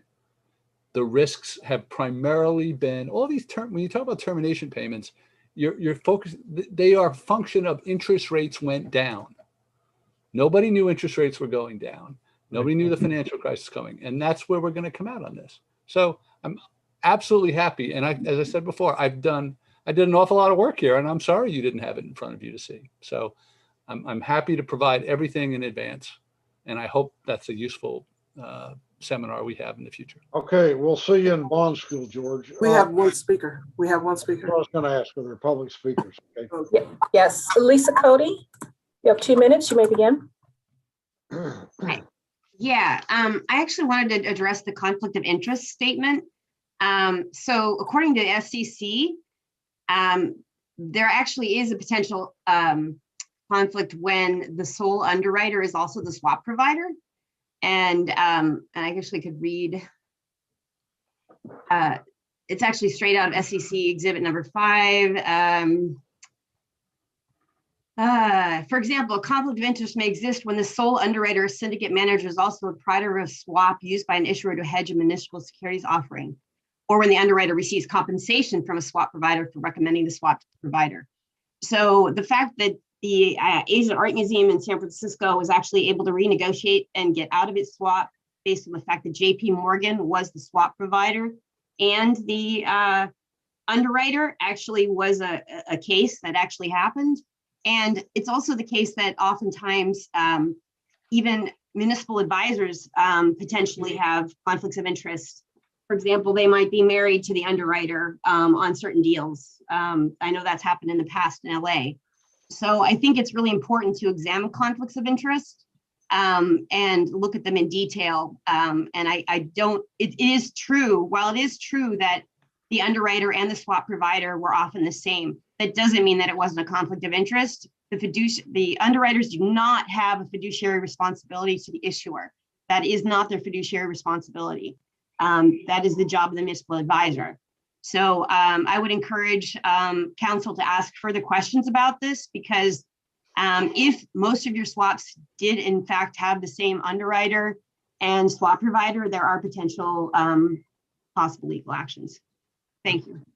Thank you. And that was our last speaker. Okay, it is 10:54 right now. We don't have to take a vote, but maybe it's a good time to figure out what we want to do.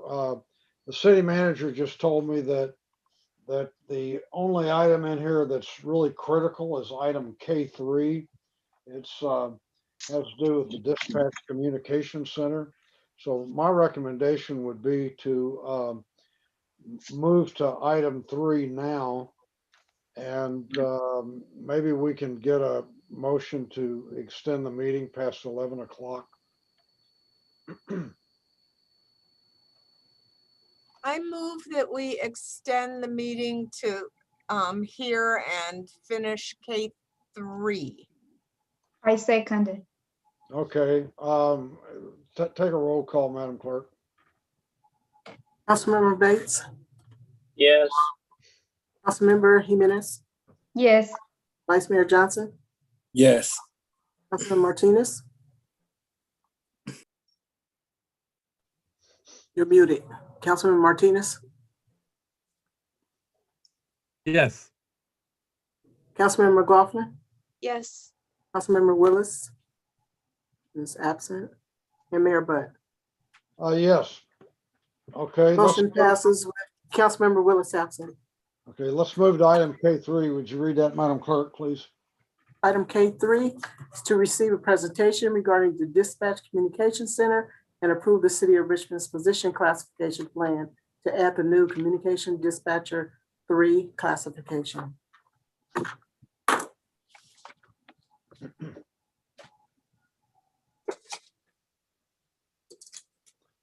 Yeah, go ahead, Chief French. Thank you. Good evening, Mayor Butt and City Council members. For this presentation, I have with me Lieutenant Eric Smith and Communications Manager Michael Schlemmer. So the police department oversees the communications center, which is what we'll be giving a presentation on tonight. Lieutenant Smith, do you have the presentation up?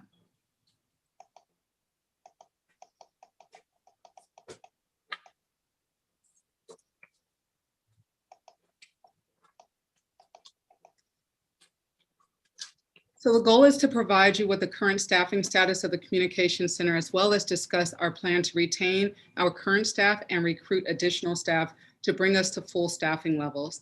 I'll hand it over to Michael Schlemmer, our communications manager, to start. Next slide, please.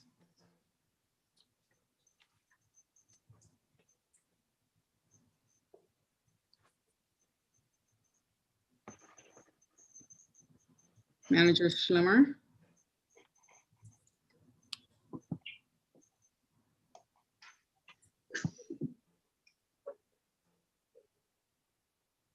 All right, Lieutenant Smith, can you take over?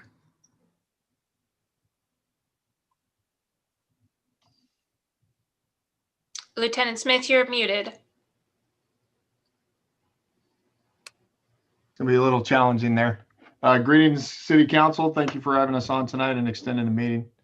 We appreciate it. Our current staffing levels within the communication center is a manager, 3 supervisors, 12 dispatchers with 5 current vacancies and a call taker. So as you can imagine, providing 24-hour, 7-day-a-week, 365 coverage in our center, we continue to be challenged with these staffing levels. And I just got a message from Communication Center Manager Schlemmer that she's having trouble unmuting. It's a code to type in on the phone. You can try *6.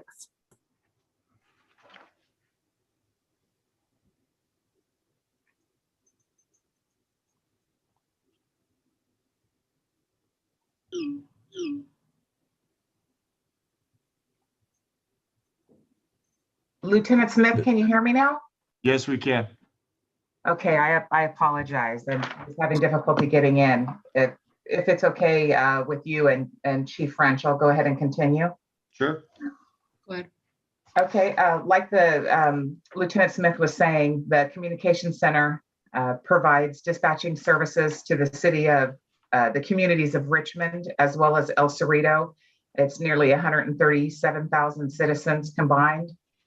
We provide police, fire, and emergency medical dispatching services for these communities. Richmond is one of 2 dispatch centers in Contra Costa County that are full service, that provide police and fire and EMD. San Ramon is the only other center of the 10 centers in Contra Costa County that provide these services. Lieutenant Smith. Excuse me, the numbers that I see on the on my packet aren't the same as the numbers in the slide. So which one's correct? A slide, sir. Slide. Okay, so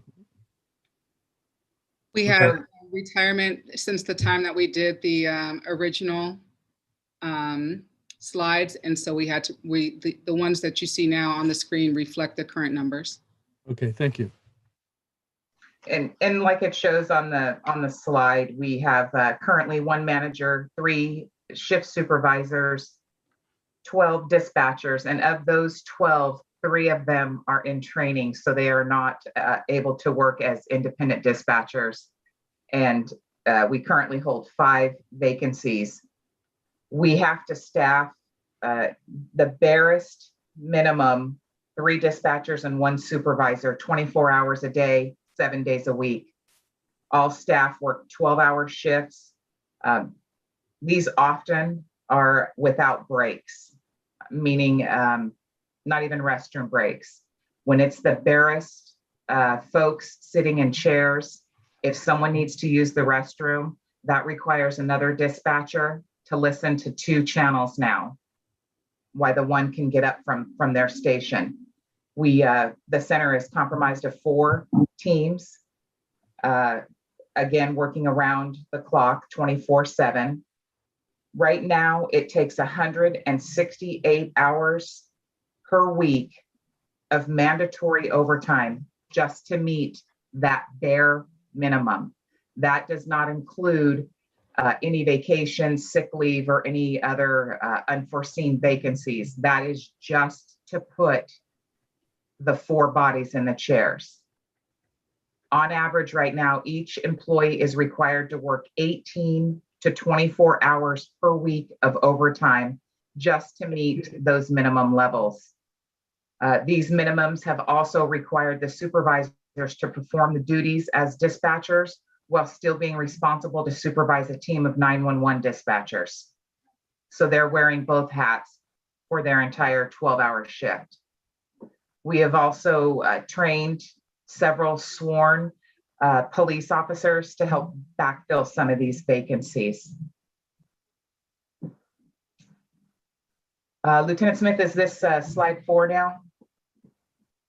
Slide 3? It's on 3 now. Here's 4. And I'll go ahead and take that left side. The Richmond Communication Center, the Richmond Communication Center takes nearly 250,000 calls per year. This is on an average. Last year, we were down slightly due to COVID. The activity was a lot less than normal, but on average, it's about 250,000 calls per year. Of those 250,000 calls, nearly 100,000 of them on average are from 911. That's more than any other 911 center in our county takes.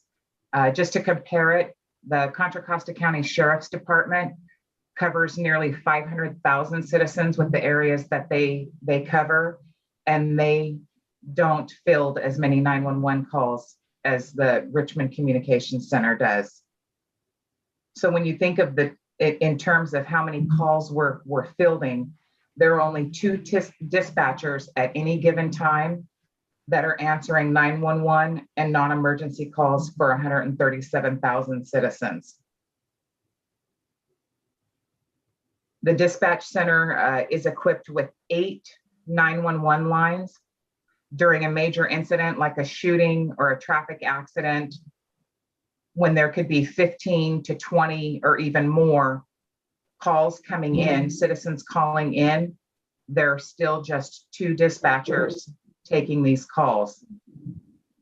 These 2 dispatchers, I should also mention, are not just call takers. They're also working a radio channel. So they're responsible for the first responders of the channel they're working, either the police officers or the firefighters. So they're trying to field all of those calls while still working the radio.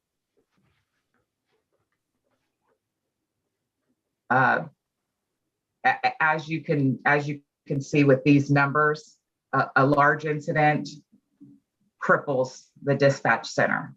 Again, there are only 8 911 lines that come into our center. So if 9 people are calling, that 9th caller goes into a queue until the dispatcher can let one of those lines up and that caller can get through.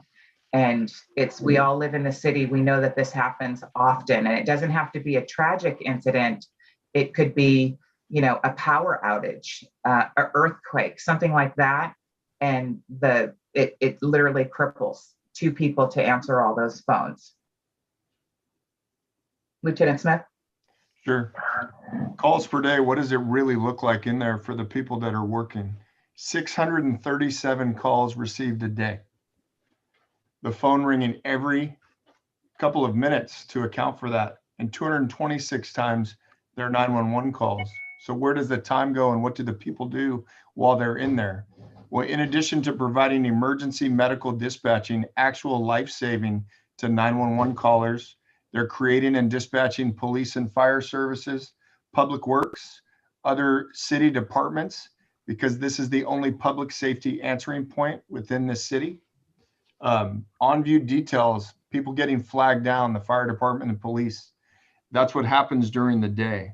So you can see that if an average call is 120 seconds and they get 637 a day, they spend their entire day on the phone addressing concerns of the community and providing resources to people who call the police, because we always answer the phone when you call. The Office of Emergency Services state requires that we answer 95% of our 911 calls under 15 seconds. That's a state mandated requirement. 95% of the time we need to do that. For the year last year, we were able to answer 911 calls 84% of the time in this green section on the graph, which is well outside of the requirements for 11 to 15 seconds. So this is a goal that we have to hit, and there are no current penalties or consequences for not doing that. But these are the guidelines set by the Office of Emergency Services for what marks we have to hit.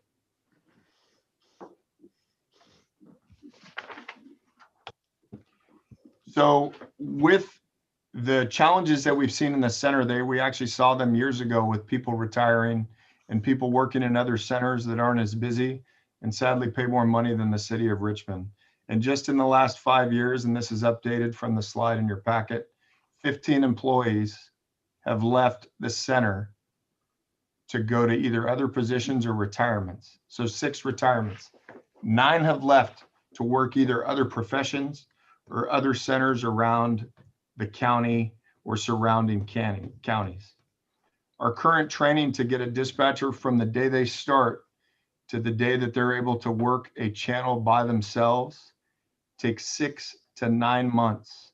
So we don't see the value in that employee daily until 6 to 9 months.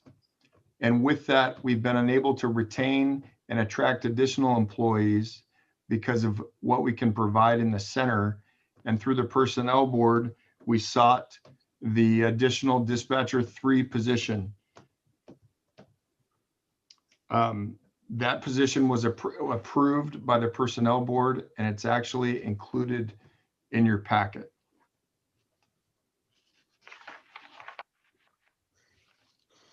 Chief. Next slide, please. So that brings us to the dispatcher 3 position. We saw the need for this years ago and formally started working on the process in 2017.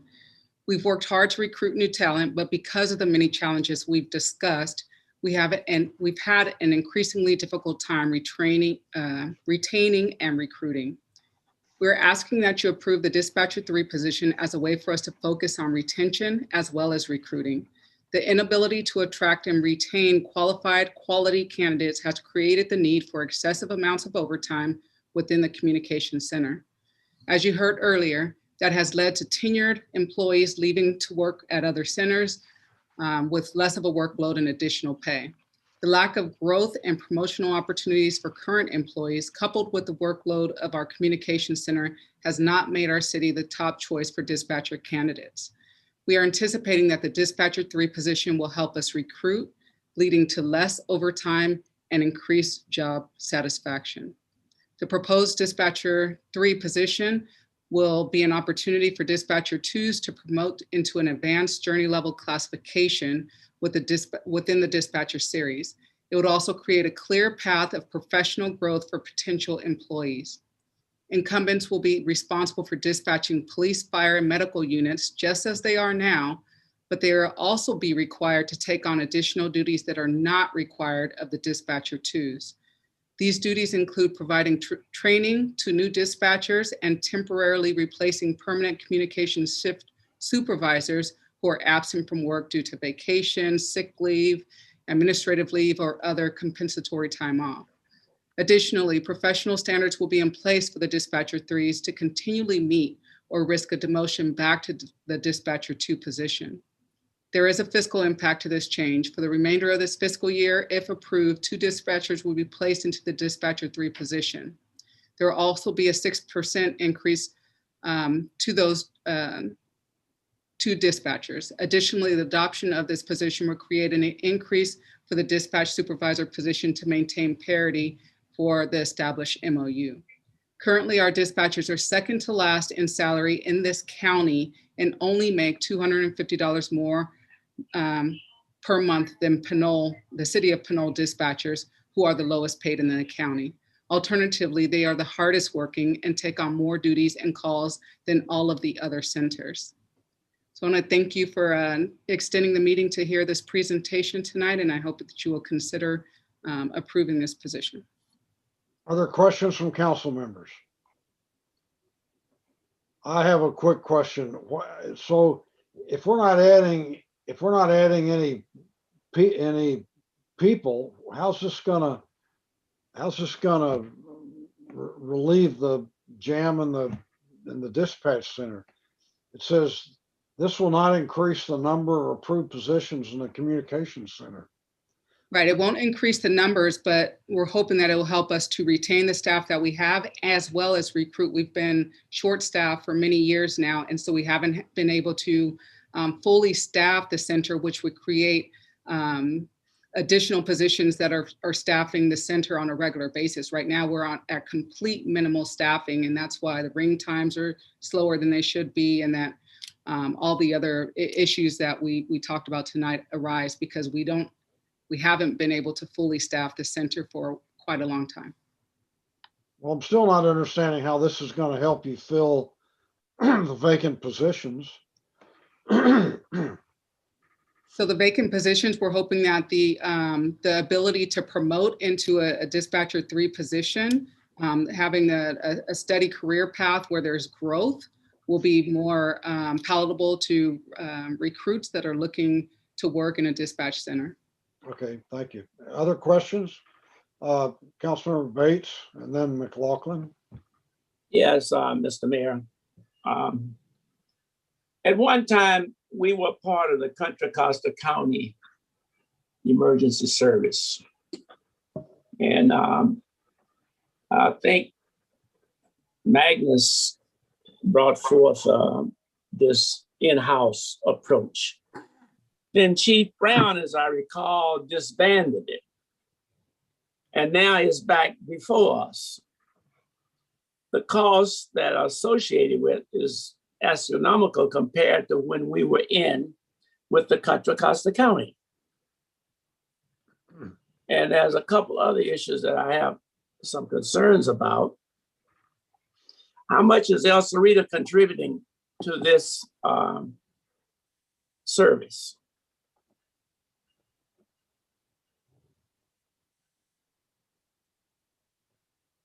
Did I get an answer or am I moot? No. Yes, just 1 second. I'm trying to pull up the number now. Communications manager, do you have that number handy with you? Chief, I do not. I am not sure what their contribution is now. Well, while you're looking for it, the other thing that bothered me, according to the report from the chief, by hiring another dispatcher triggers a promotion or an increase in salary for 2 or 3 other employees.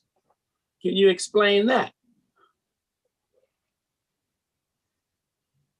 That's correct. There's no way to get around the MOU issues associated with the supervisors in the communication center. So if we did do the dispatcher 3 position, then it automatically triggers an increase for the supervisors.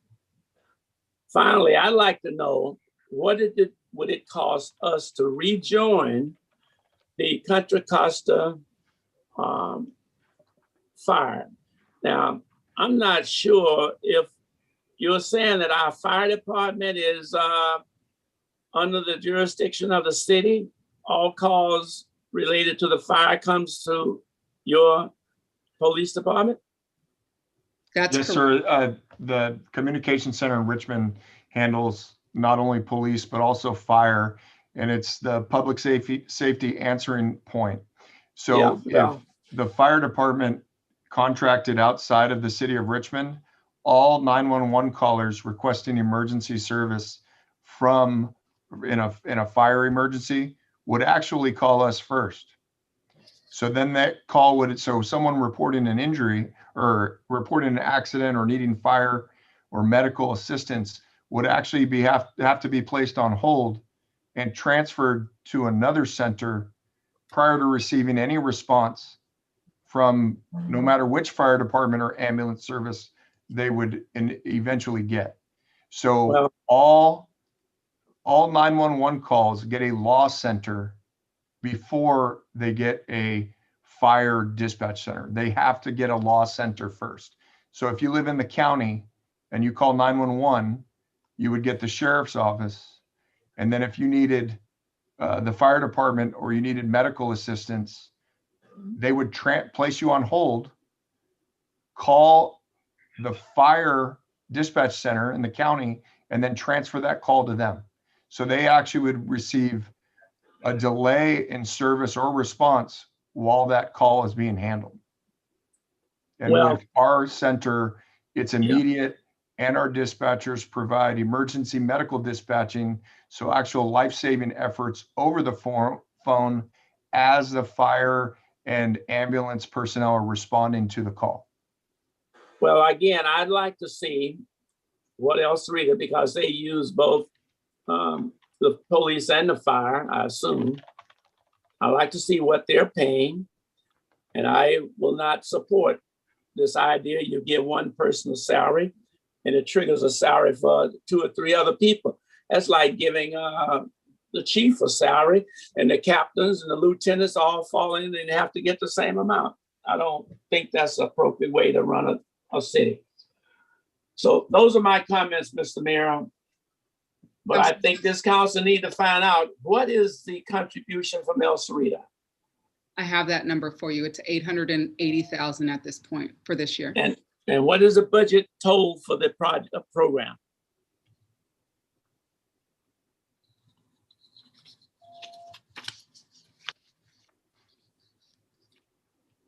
Give me a second while I look up that number.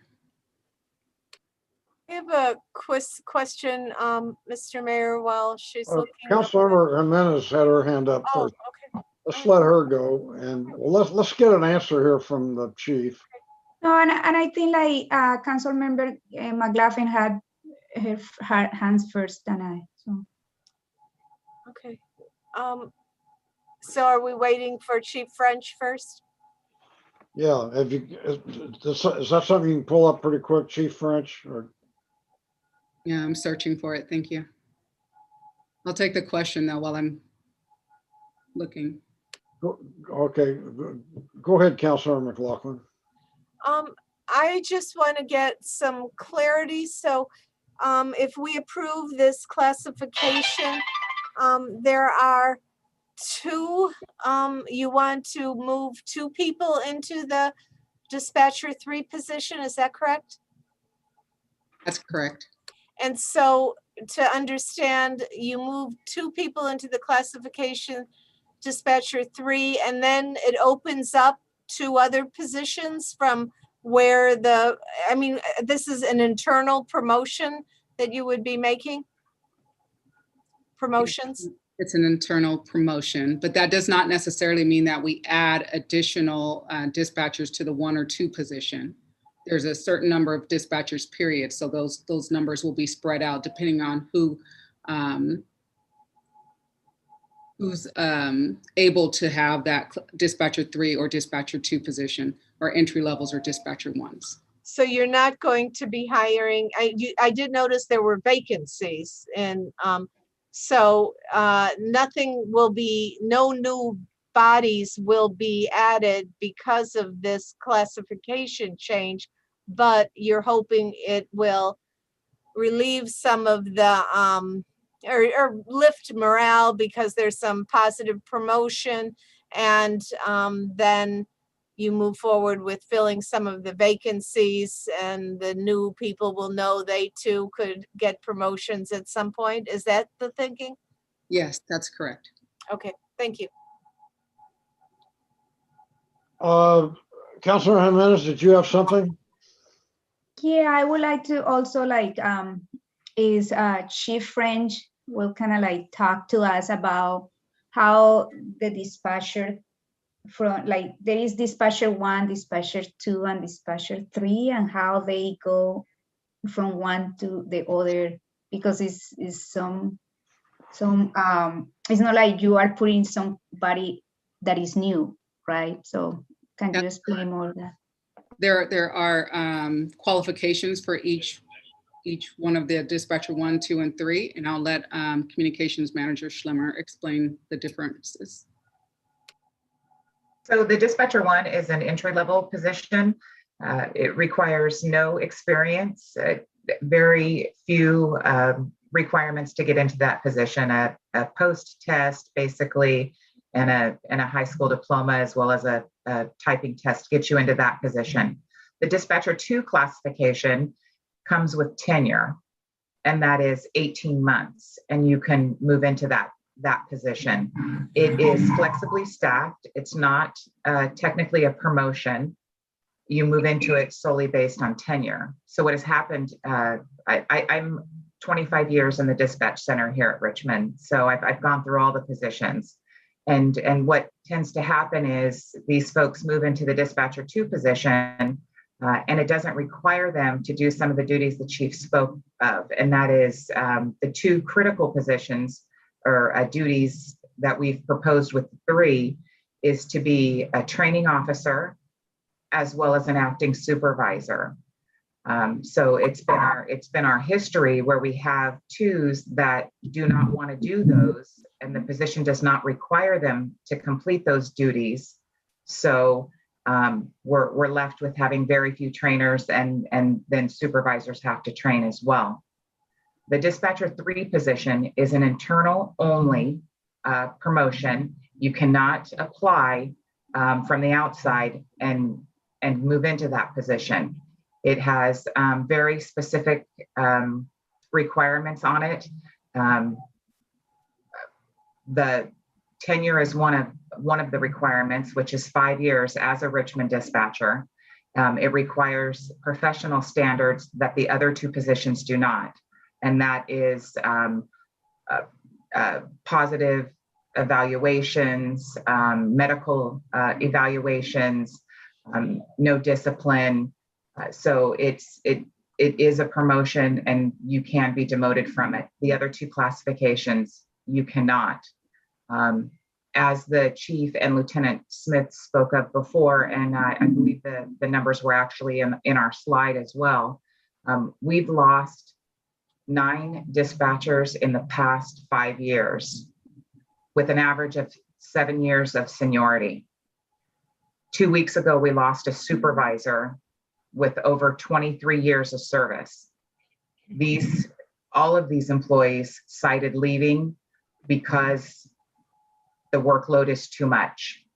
Working 20 to 25 hours of overtime per week, in addition to their 40-hour work week, it has taxed them. We lost 5 of those 9 to other dispatch centers in Contra Costa County, where they make significantly more money and they work far less. We're hoping with this dispatcher 3 position that we're able to retain what we have, which is not a lot now, but we're hoping to retain and not lose. Like the chief has stated numerous times, this gives a clear career path for the folks that we have left, but as well as a recruiting tool. Folks will want to come to Richmond, we hope, knowing that they have this career path to go into. My last, I'm sorry. Any Thank other you so questions? Yeah, I just have my last comment is that I heard that also because the law staffing, sometimes there is a need for filling these with sworn officers, meaning that we are paying overtime, more overtime for that because we don't have the right staffing. So thank you, and I support this. I think like we need to have the right staffing so that we don't have this overtime and we don't have a more police overtime that we don't need in this. This meeting's gonna end in 4 minutes. Can we get a motion? Right. I move the item. I didn't get my question. All right, Counselor, you have, what is the city budget for this operation? And does El Cerrito use the Richmond or the county's system? So the answer to your question is that El Cerrito uses our 911 call for their police dispatching, not their fire dispatching. Oh. So for their police dispatching, they use our center, our communication center, and they pay us $880,000 to do that. They're paying us $880,000 this year to do that. In terms of the cost for the entire center, I'm sorry, Councilmember Brates, but this year, the costs for the center were included with the entire police department budget. It had not been done that way before. That was something that that was done through finance where it was not separated. So I can't get you, I don't have that number for you right now, but I can work on getting it for you. Okay, my last question is, how long has Richmond been using its own service as a 911 in existence? So we've been using the system for many years, as long as I've been here, so at least over 20 years.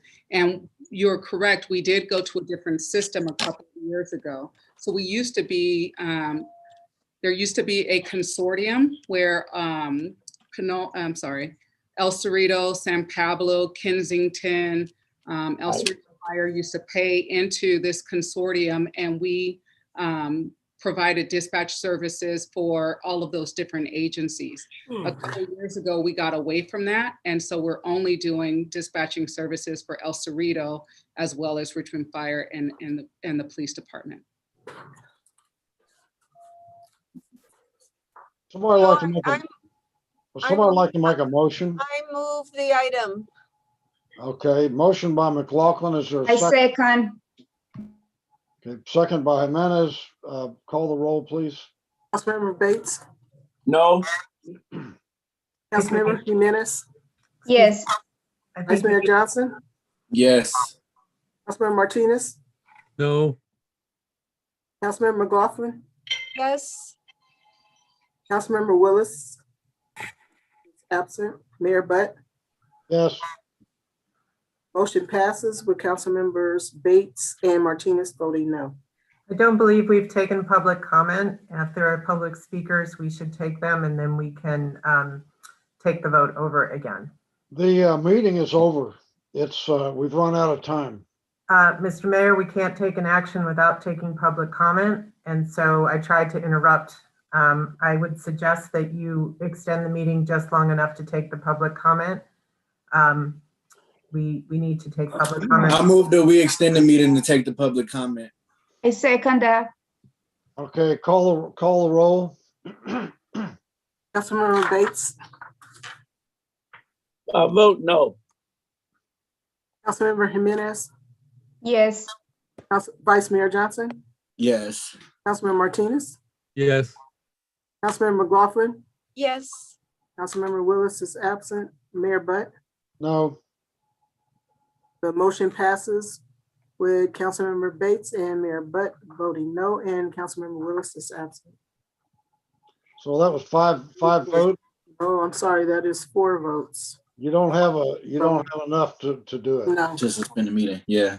So I'm sorry, but I'm sorry, but this meeting is adjourned. So we does are that not mean that going this to is- make let the public to make comments? Is that what we are doing I'm here? sorry. Is this the We have business a- that we no. have? We have a hard stop. If you guys wouldn't talk so much, we could let the public speak. Or if you would enforce the city council rules, we wouldn't have to go through that. Madam Attorney, Mayor, there are no speakers. Sorry, There son, are no this meeting is speakers. Okay. See, look There at that. are no Look at speakers, that. so our action counts. Correct, City Attorney? Is that right, City Attorney? You're muted. Sorry, there are no speakers, so you don't need to redo. There's no problem with the action that was taken, and it sounds like your meeting is adjourned, but I leave that to the mayor. Thank goodness. So,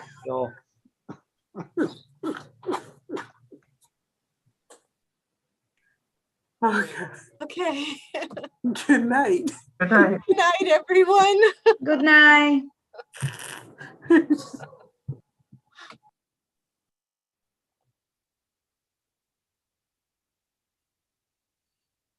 Hmm.